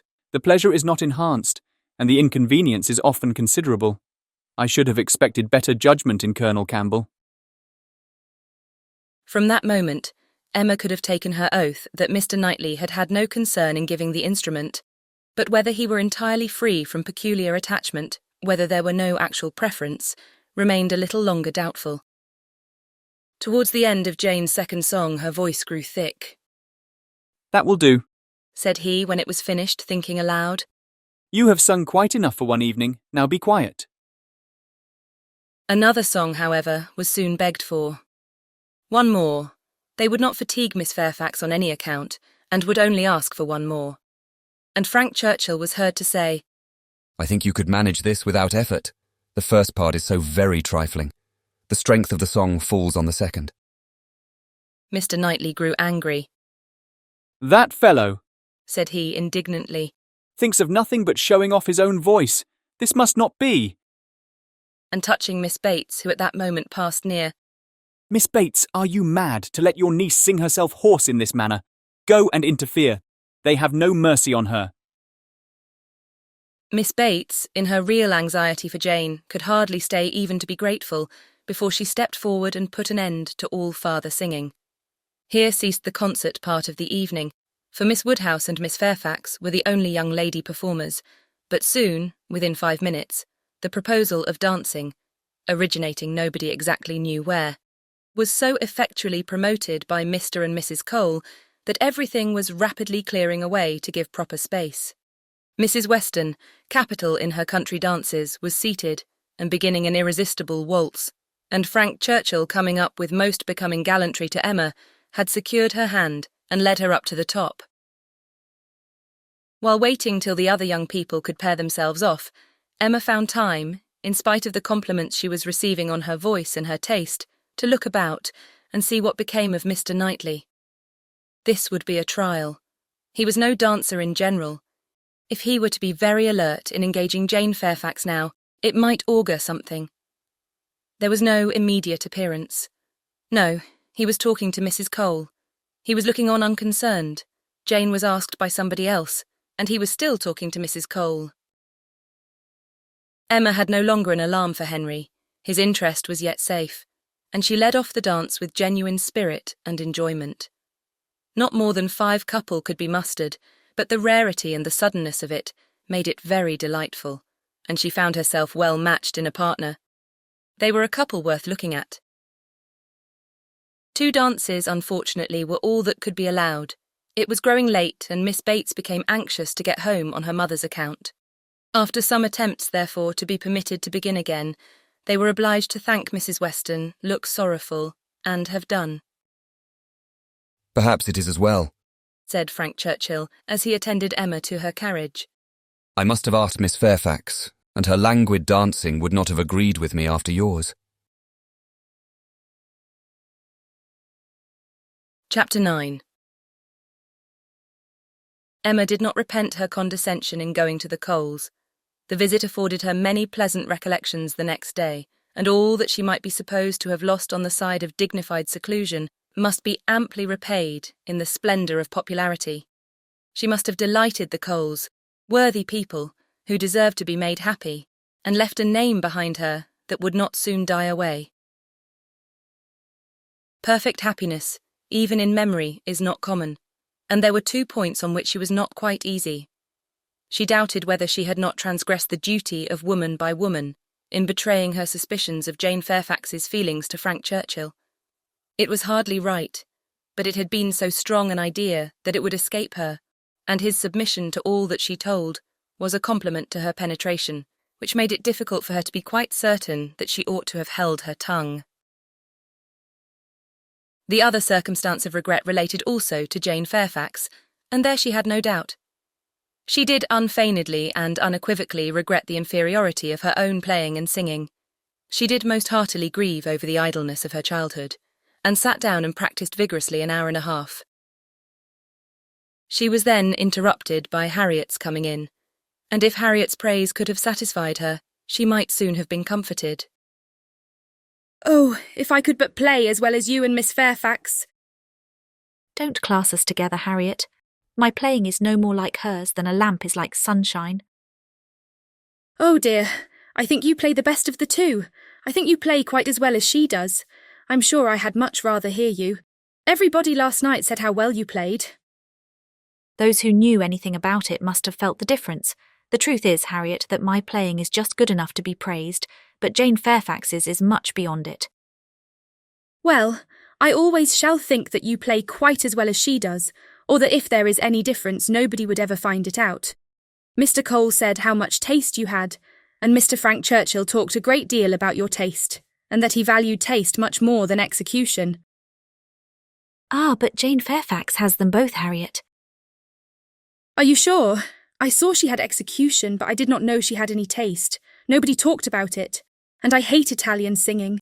There is no understanding a word of it. Besides, if she does play so very well, you know, it's no more than she's obliged to do because she will have to teach. The Coxes were wondering last night whether she would get into any great family. How did you think the Coxes looked?" Just as they always do, very vulgar. "They told me something," said Harriet rather hesitatingly. "but it is nothing of any consequence." Emma was obliged to ask what they had told her, though fearful of its producing Mr. Elton. "They told me that Mr. Martin dined with them last Saturday." "Oh." "He came to their father upon some business, and he asked him to stay to dinner." "Oh." "They talked a great deal about him, especially Anne Cox. I do not know what she meant, but she asked me if I thought I should go and stay there again next summer." She meant to be impertinently curious, just as such an Anne Cox should be. "She said he was very agreeable the day he dined there. He sat by her at dinner. Miss Nash thinks either of the Coxes would be very glad to marry him." "Very likely. I think they are, without exception, the most vulgar girls in Highbury." Harriet had business at Ford's. Emma thought it most prudent to go with her. Another accidental meeting with the Martins was possible, and in her present state would be dangerous. Harriet, tempted by everything and swayed by half a word, was always very long at a purchase, and while she was still hanging over muslins and changing her mind, Emma went to the door for amusement. Much could not be hoped from the traffic of even the busiest part of Highbury. Mr. Perry walking hastily by, Mr. William Cox letting himself in at the office door, Mr. Cole's carriage horses returning from exercise, or a stray letter boy on an obstinate mule, were the liveliest objects she could presume to expect. And when her eyes fell only on the butcher with his tray, a tidy old woman travelling homewards from shop with her full basket, 2 curs quarrelling over a dirty bone, and a string of dawdling children round the baker's little bow window, eyeing the gingerbread. She knew she had no reason to complain, and was amused enough, quite enough still, to stand at the door. A mind lively and at ease can do with seeing nothing, and can see nothing that does not answer. She looked down the Randalls Road. The scene enlarged, 2 persons appeared. Mrs. Weston and her son-in-law. They were walking into Highbury, to Hartfield, of course. They were stopping, however, in the first place at Mrs. Bates's, whose house was a little nearer Randalls than Ford's, and had all but knocked when Emma caught their eye. Immediately they crossed the road and came forward to her, and the agreeableness of yesterday's engagement seemed to give fresh pleasure to the present meeting. Mrs. Weston informed her that she was going to call on the Bateses in order to hear the new instrument.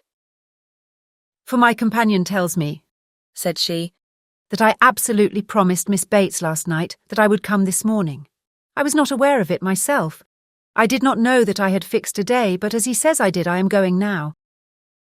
"And while Mrs. Weston pays her visit, I may be allowed, I hope," said Frank Churchill, "to join your party and wait for her at Hartfield, if you are going home." Mrs. Weston was disappointed. "I thought you meant to go with me. They would be very much pleased." "Me? I should be quite in the way. But perhaps I may be equally in the way here. Miss Woodhouse looks as if she did not want me. My aunt always sends me off when she is shopping. She says I fidget her to death, and Miss Woodhouse looks as if she could almost say the same. What am I to do? I am here on no business of my own, said Emma. I am only waiting for my friend. She will probably have soon done, and then we shall go home. But you had better go with Mrs. Weston and hear the instrument. Well, if you advise it. But, with a smile, if Colonel Campbell should have employed a careless friend, and if it should prove to have an indifferent tone, what shall I say? I shall be no support to Mrs. Weston. She might do very well by herself. A disagreeable truth would be palatable through her lips, but I am the wretchedest being in the world at a civil falsehood. I do not believe any such thing, replied Emma. I'm persuaded that you can be as insincere as your neighbours when it is necessary. But there is no reason to suppose the instrument is indifferent. Quite otherwise indeed, if I understood Miss Fairfax's opinion last night. Do come with me, said Mrs. Weston. If it be not very disagreeable to you, it need not detain us long. We will go to Hartfield afterwards. We will follow them to Hartfield. I really wish you to call with me. It will be felt so great an attention, and I always thought you meant it. He could say no more, and with the hope of Hartfield to reward him, returned with Mrs. Weston to Mrs. Bates's door. Emma watched them in, and then joined Harriet at the interesting counter, trying, with all the force of her own mind, to convince her that if she wanted plain muslin, it was of no use to look at figured, and that a blue ribbon, be it ever so beautiful, would still never match her yellow pattern. At last it was all settled, even to the destination of the parcel. Should I send it to Mrs. Goddard's, ma'am? asked Mrs. Ford. Yes, no. Yes, to Mrs. Goddard's. Only my pattern gown is at Hartfield. No, you shall send it to Hartfield, if you please. But then Mrs. Goddard will want to see it, and I could take the pattern gown home any day, but I shall want the ribbon directly, so it had better go to Hartfield, at least the ribbon. You could make it into 2 parcels, Mrs. Ford, could not you? It is not worthwhile, Harriet, to give Mrs. Ford the trouble of 2 parcels. No more it is. No trouble in the world, ma'am, said the obliging Mrs. Ford. Oh, but indeed I would much rather have it only in 1. Then, if you please, you shall send it all to Mrs. Goddard's. I do not know. No, I think, Miss Woodhouse, I may just as well have it sent to Hartfield, and take it home with me at night. What do you advise? That you do not give another half-second to the subject. To Hartfield, if you please, Mrs. Ford. Aye, that will be much best, said Harriet, quite satisfied. I should not at all like to have it sent to Mrs. Goddard's. Voices approached the shop, or rather 1 voice and 2 ladies. Mrs. Weston and Miss Bates met them at the door. My dear Miss Woodhouse, said the latter, I'm just run across to entreat the favour of you to come and sit down with us a little while and give us your opinion of our new instrument, you and Miss Smith. How do you do, Miss Smith? Very well, I thank you. And I begged Mrs. Weston to come with me that I might be sure of succeeding. I hope Mrs. Bates and Miss Fairfax are... Very well, I am much obliged to you. My mother is delightfully well and Jane caught no cold last night. How is Mr. Woodhouse? I'm so glad to hear such a good account. Mrs. Weston told me you were here. Oh, then, said I must run across. I'm sure Miss Woodhouse will allow me just to run across and entreat her to come in. My mother will be so very happy to see her, and now we are such a nice party she cannot refuse. Aye, pray do, said Mr. Frank Churchill. Miss Woodhouse's opinion of the instrument will be worth having. But, said I shall be more sure of succeeding if one of you will go with me. Oh, said he. Wait half a minute, till I have finished my job. For would you believe it, Miss Woodhouse, there he is in the most obliging manner in the world, fastening in the rivet of my mother's spectacles. The rivet came out, you know, this morning, so very obliging, for my mother had no use of her spectacles, could not put them on, and by the by, everybody ought to have 2 pair of spectacles. They should indeed, Jane said so. I meant to take them over to John Saunders the first thing I did, but something or other hindered me all the morning. First one thing, then another. There is no saying what, you know. At one time Patty came to say she thought the kitchen chimney wanted sweeping. Oh, said I, Patty, do not come with your bad news to me. Here is the rivet of your mistress's spectacles out. Then the baked apples came home. Mrs. Wallace sent them by her boy. They are extremely civil and obliging to us, the Wallaces always. I've heard some people say that Mrs. Wallace can be uncivil and give a very rude answer, but we have never known anything but the greatest attention from them. And it cannot be for the value of our custom now, for what is our consumption of bread, you know? Only 3 of us. Besides dear Jane at present, and she really eats nothing, makes such a shocking breakfast you would be quite frightened if you saw it. I dare not let my mother know how little she eats, so I say one thing and then I say another and it passes off. But about the middle of the day she gets hungry, and there is nothing she likes so well as these baked apples, and they are extremely wholesome, for I took the opportunity the other day of asking Mr. Perry. I happened to meet him in the street. Not that I had any doubt before. I have so often heard Mr. Woodhouse recommend a baked apple. I believe it is the only way that Mr. Woodhouse thinks the fruit thoroughly wholesome. We have apple dumplings, however, very often. Patty makes an excellent apple dumpling. Well, Mrs. Weston, you have prevailed, I hope, and these ladies will oblige us. Emma would be, Very happy to wait on Mrs. Bates, etc. and they did at last move out of the shop, with no farther delay from Miss Bates than, How do you do, Mrs. Ford? I beg your pardon. I did not see you before. I hear you have a charming collection of new ribbons from town. Jane came back delighted yesterday. Thank ye, the gloves do very well, only a little too large about the wrist, but Jane is taking them in. What was I talking of? said she, beginning again when they were all in the street. Emma wondered on what, of all the medley, she would fix.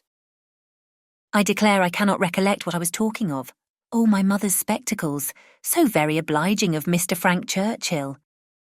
Oh, said he. I do think I can fasten the rivet.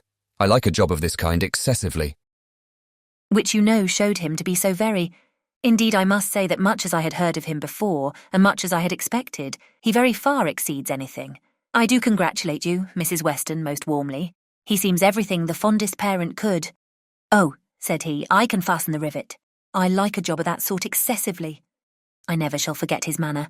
And when I brought out the baked apples from the closet and hoped our friends would be so very obliging as to take some, Oh, said he directly.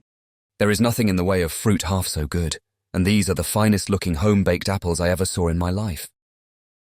That, you know, was so very... And I am sure, by his manner, it was no compliment. Indeed, they are very delightful apples, and Mrs. Wallace does them full justice, only we do not have them baked more than twice, and Mr. Woodhouse made us promise to have them done 3 times. But Miss Woodhouse will be so good as not to mention it. The apples themselves are the very finest sort for baking, beyond a doubt, all from Donwell, some of Mr. Knightley's most liberal supply. He sends us a sack every year, and certainly there never was such a keeping apple anywhere as one of his trees. I believe there is 2 of them. My mother says the orchard was always famous in her younger days, but I was really quite shocked the other day, for Mr. Knightley called one morning and Jane was eating these apples, and we talked about them and said how much she enjoyed them, and he asked whether we were not got to the end of our stock. I'm sure you must be, said he.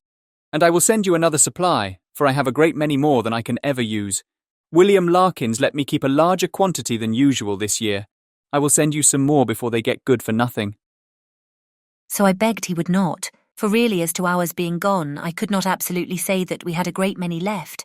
It was but 6 indeed, but they should be all kept for Jane, and I could not at all bear that he should be sending us more, so liberal as he had been already, and Jane said the same, and when he was gone she almost quarrelled with me. No, I should not say quarrelled, for we never had a quarrel in our lives, but she was quite distressed that I had owned the apples were so nearly gone. She wished I had made him believe we had a great many left. Oh, said I, my dear, I did say as much as I could. However, the very same evening William Larkins came over with a large basket of apples, the same sort of apples, a bushel at least, and I was very much obliged, and went down and spoke to William Larkins and said everything, as you may suppose. William Larkins is such an old acquaintance, I am always glad to see him. But, however, I found afterwards from Patty that William said it was all the apples of that sort his master had. He had brought them all, and now his master had not one left to bake or boil. William did not seem to mind it himself, he was so pleased to think his master had sold so many. For William, you know, thinks more of his master's profit than anything, but Mrs. Hodges, he said, was quite displeased at their being all sent away. She could not bear that her master should not be able to have another apple tart this spring. He told Patty this, but bid her not mind it, and be sure not to say anything to us about it, for Mrs. Hodges would be cross sometimes, and as long as so many sacks were sold, It did not signify who ate the remainder. And so Patty told me, and I was excessively shocked indeed. I would not have Mr. Knightley know anything about it for the world. He would be so very. I wanted to keep it from Jane's knowledge, but unluckily I had mentioned it before I was aware. Miss Bates had just done as Patty opened the door, and her visitors walked upstairs without having any regular narration to attend to, pursued only by the sounds of her desultory goodwill. Pray take care, Mrs. Weston. There is a step at the turning. Pray take care, Miss Woodhouse. Ours is rather a dark staircase, rather darker and narrower than one could wish. Miss Smith, pray take care. Miss Woodhouse, I'm quite concerned. I am sure you hit your foot. Miss Smith, the step at the turning. Chapter 10. The appearance of the little sitting-room as they entered was tranquillity itself. Mrs. Bates, deprived of her usual employment, slumbering on one side of the fire, Frank Churchill at a table near her, most deedily occupied about her spectacles, and Jane Fairfax standing with her back to them, intent on her pianoforte. Busy as he was, however, the young man was yet able to show a most happy countenance on seeing Emma again. "This is a pleasure," said he in rather a low voice. "Coming at least 10 minutes earlier than I had calculated. You find me trying to be useful. Tell me if you think I shall succeed." What? said Mrs. Weston. Have not you finished it yet? You would not earn a very good livelihood as a working silversmith at this rate. "I have not been working uninterruptedly," he replied. "I've been assisting Miss Fairfax in trying to make her instrument stand steadily. It was not quite firm. An unevenness in the floor, I believe. You see, we have been wedging one leg with paper. This was very kind of you to be persuaded to come. I was almost afraid you would be hurrying home." He contrived that she should be seated by him, and was sufficiently employed in looking out the best baked apple for her, and trying to make her help or advise him in his work, till Jane Fairfax was quite ready to sit down to the pianoforte again. That she was not immediately ready, Emma did suspect to arise from the state of her nerves. She had not yet possessed the instrument long enough to touch it without emotion. She must reason herself into the power of performance, and Emma could not but pity such feelings, whatever their origin, and could not but resolve never to expose them to her neighbour again. At last Jane began, and though the first bars were feebly given, the powers of the instrument were gradually done full justice to. Mrs. Weston had been delighted before, and was delighted again. Emma joined her in all her praise, and the pianoforte, with every proper discrimination, was pronounced to be altogether of the highest promise. "Whoever Colonel Campbell might employ," said Frank Churchill with a smile at Emma, "the person has not chosen ill. I heard a good deal of Colonel Campbell's taste at Weymouth, and the softness of the upper notes, I am sure, is exactly what he and all that party would particularly prize. I dare say, Miss Fairfax, that he either gave his friend very minute directions, or wrote to Broadwood himself. Do not you think so?" Jane did not look round. She was not obliged to hear. Mrs. Weston had been speaking to her at the same moment. It is not fair, said Emma in a whisper. Mine was a random guess. Do not distress her. He shook his head with a smile and looked as if he had very little doubt and very little mercy. Soon afterwards he began again. "How much your friends in Ireland must be enjoying your pleasure on this occasion, Miss Fairfax. I dare say they often think of you, and wonder which will be the precise day of the instrument's coming to hand. Do you imagine Colonel Campbell knows the business to be going forward just at this time? Do you imagine it to be the consequence of an immediate commission from him, or that he may have sent only a general direction, an order indefinite as to time, to depend upon contingencies and conveniences?" He paused. She could not but hear. She could not avoid answering. "Till I have a letter from Colonel Campbell," said she in a voice of forced calmness. "I can imagine nothing with any confidence. It must be all conjecture." "Conjecture, aye, sometimes one conjectures right and sometimes one conjectures wrong. I wish I could conjecture how soon I shall make this rivet quite firm. What nonsense one talks, Miss Woodhouse, when hard at work, if one talks at all. Your real workmen, I suppose, hold their tongues, but we gentlemen labourers, if we get hold of a word. Miss Fairfax said something about conjecturing. There, it is done. I have the pleasure, madam," to Mrs. Bates, "of restoring your spectacles, healed for the present." He was very warmly thanked both by mother and daughter. To escape a little from the latter, he went to the pianoforte. and begged Miss Fairfax, who was still sitting at it, to play something more. "If you are very kind," said he. "it will be one of the waltzes we danced last night. Let me live them over again. You did not enjoy them as I did. You appeared tired the whole time. I believe you were glad we danced no longer. But I would have given worlds, all the worlds one ever has to give, for another half-hour." She played. What felicity it is to hear a tune again which has made one happy, if I mistake not that was danced at Weymouth. She looked up at him for a moment, coloured deeply, and played something else. He took some music from a chair near the pianoforte, and turning to Emma said, "Here is something quite new to me. Do you know it? Kramer. And here are a new set of Irish melodies. That from such a quarter one might expect. This was all sent with the instrument. Very thoughtful of Colonel Campbell, was not it? He knew Miss Fairfax could have no music here. I honour that part of the attention particularly. It shows it to have been so thoroughly from the heart. Nothing hastily done, nothing incomplete. True affection only could have prompted it." Emma wished he would be less pointed, yet could not help being amused, and when on glancing her eye towards Jane Fairfax, she caught the remains of a smile, when she saw that with all the deep blush of consciousness, there had been a smile of secret delight. She had less scruple in the amusement, and much less compunction with respect to her. This amiable, upright, perfect Jane Fairfax was apparently cherishing very reprehensible feelings. He brought all the music to her, and they looked it over together. Emma took the opportunity of whispering, "You speak too plain. She must understand you." "I hope she does. I would have her understand me. I am not in the least ashamed of my meaning." "But really I am half ashamed, and wish I had never taken up the idea." "I'm very glad you did, and that you communicated it to me. I have now a key to all her odd looks and ways. Leave shame to her. If she does wrong, she ought to feel it." "She is not entirely without it, I think."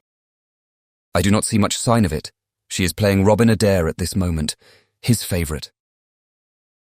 Shortly afterwards, Miss Bates, passing near the window, descried Mr. Knightley on horseback not far off. "Mr. Knightley, I declare, I must speak to him if possible, just to thank him. I will not open the window here, it would give you all cold, but I can go into my mother's room, you know. I dare say he will come in when he knows who is here. Quite delightful to have you all meet so. Our little room so honoured." She was in the adjoining chamber while she still spoke, and opening the casement there, immediately called Mr. Knightley's attention, and every syllable of their conversation was as distinctly heard by the others as if it had passed within the same apartment. "How do you do? How do you do? Very well, I thank you. So obliged to you for the carriage last night.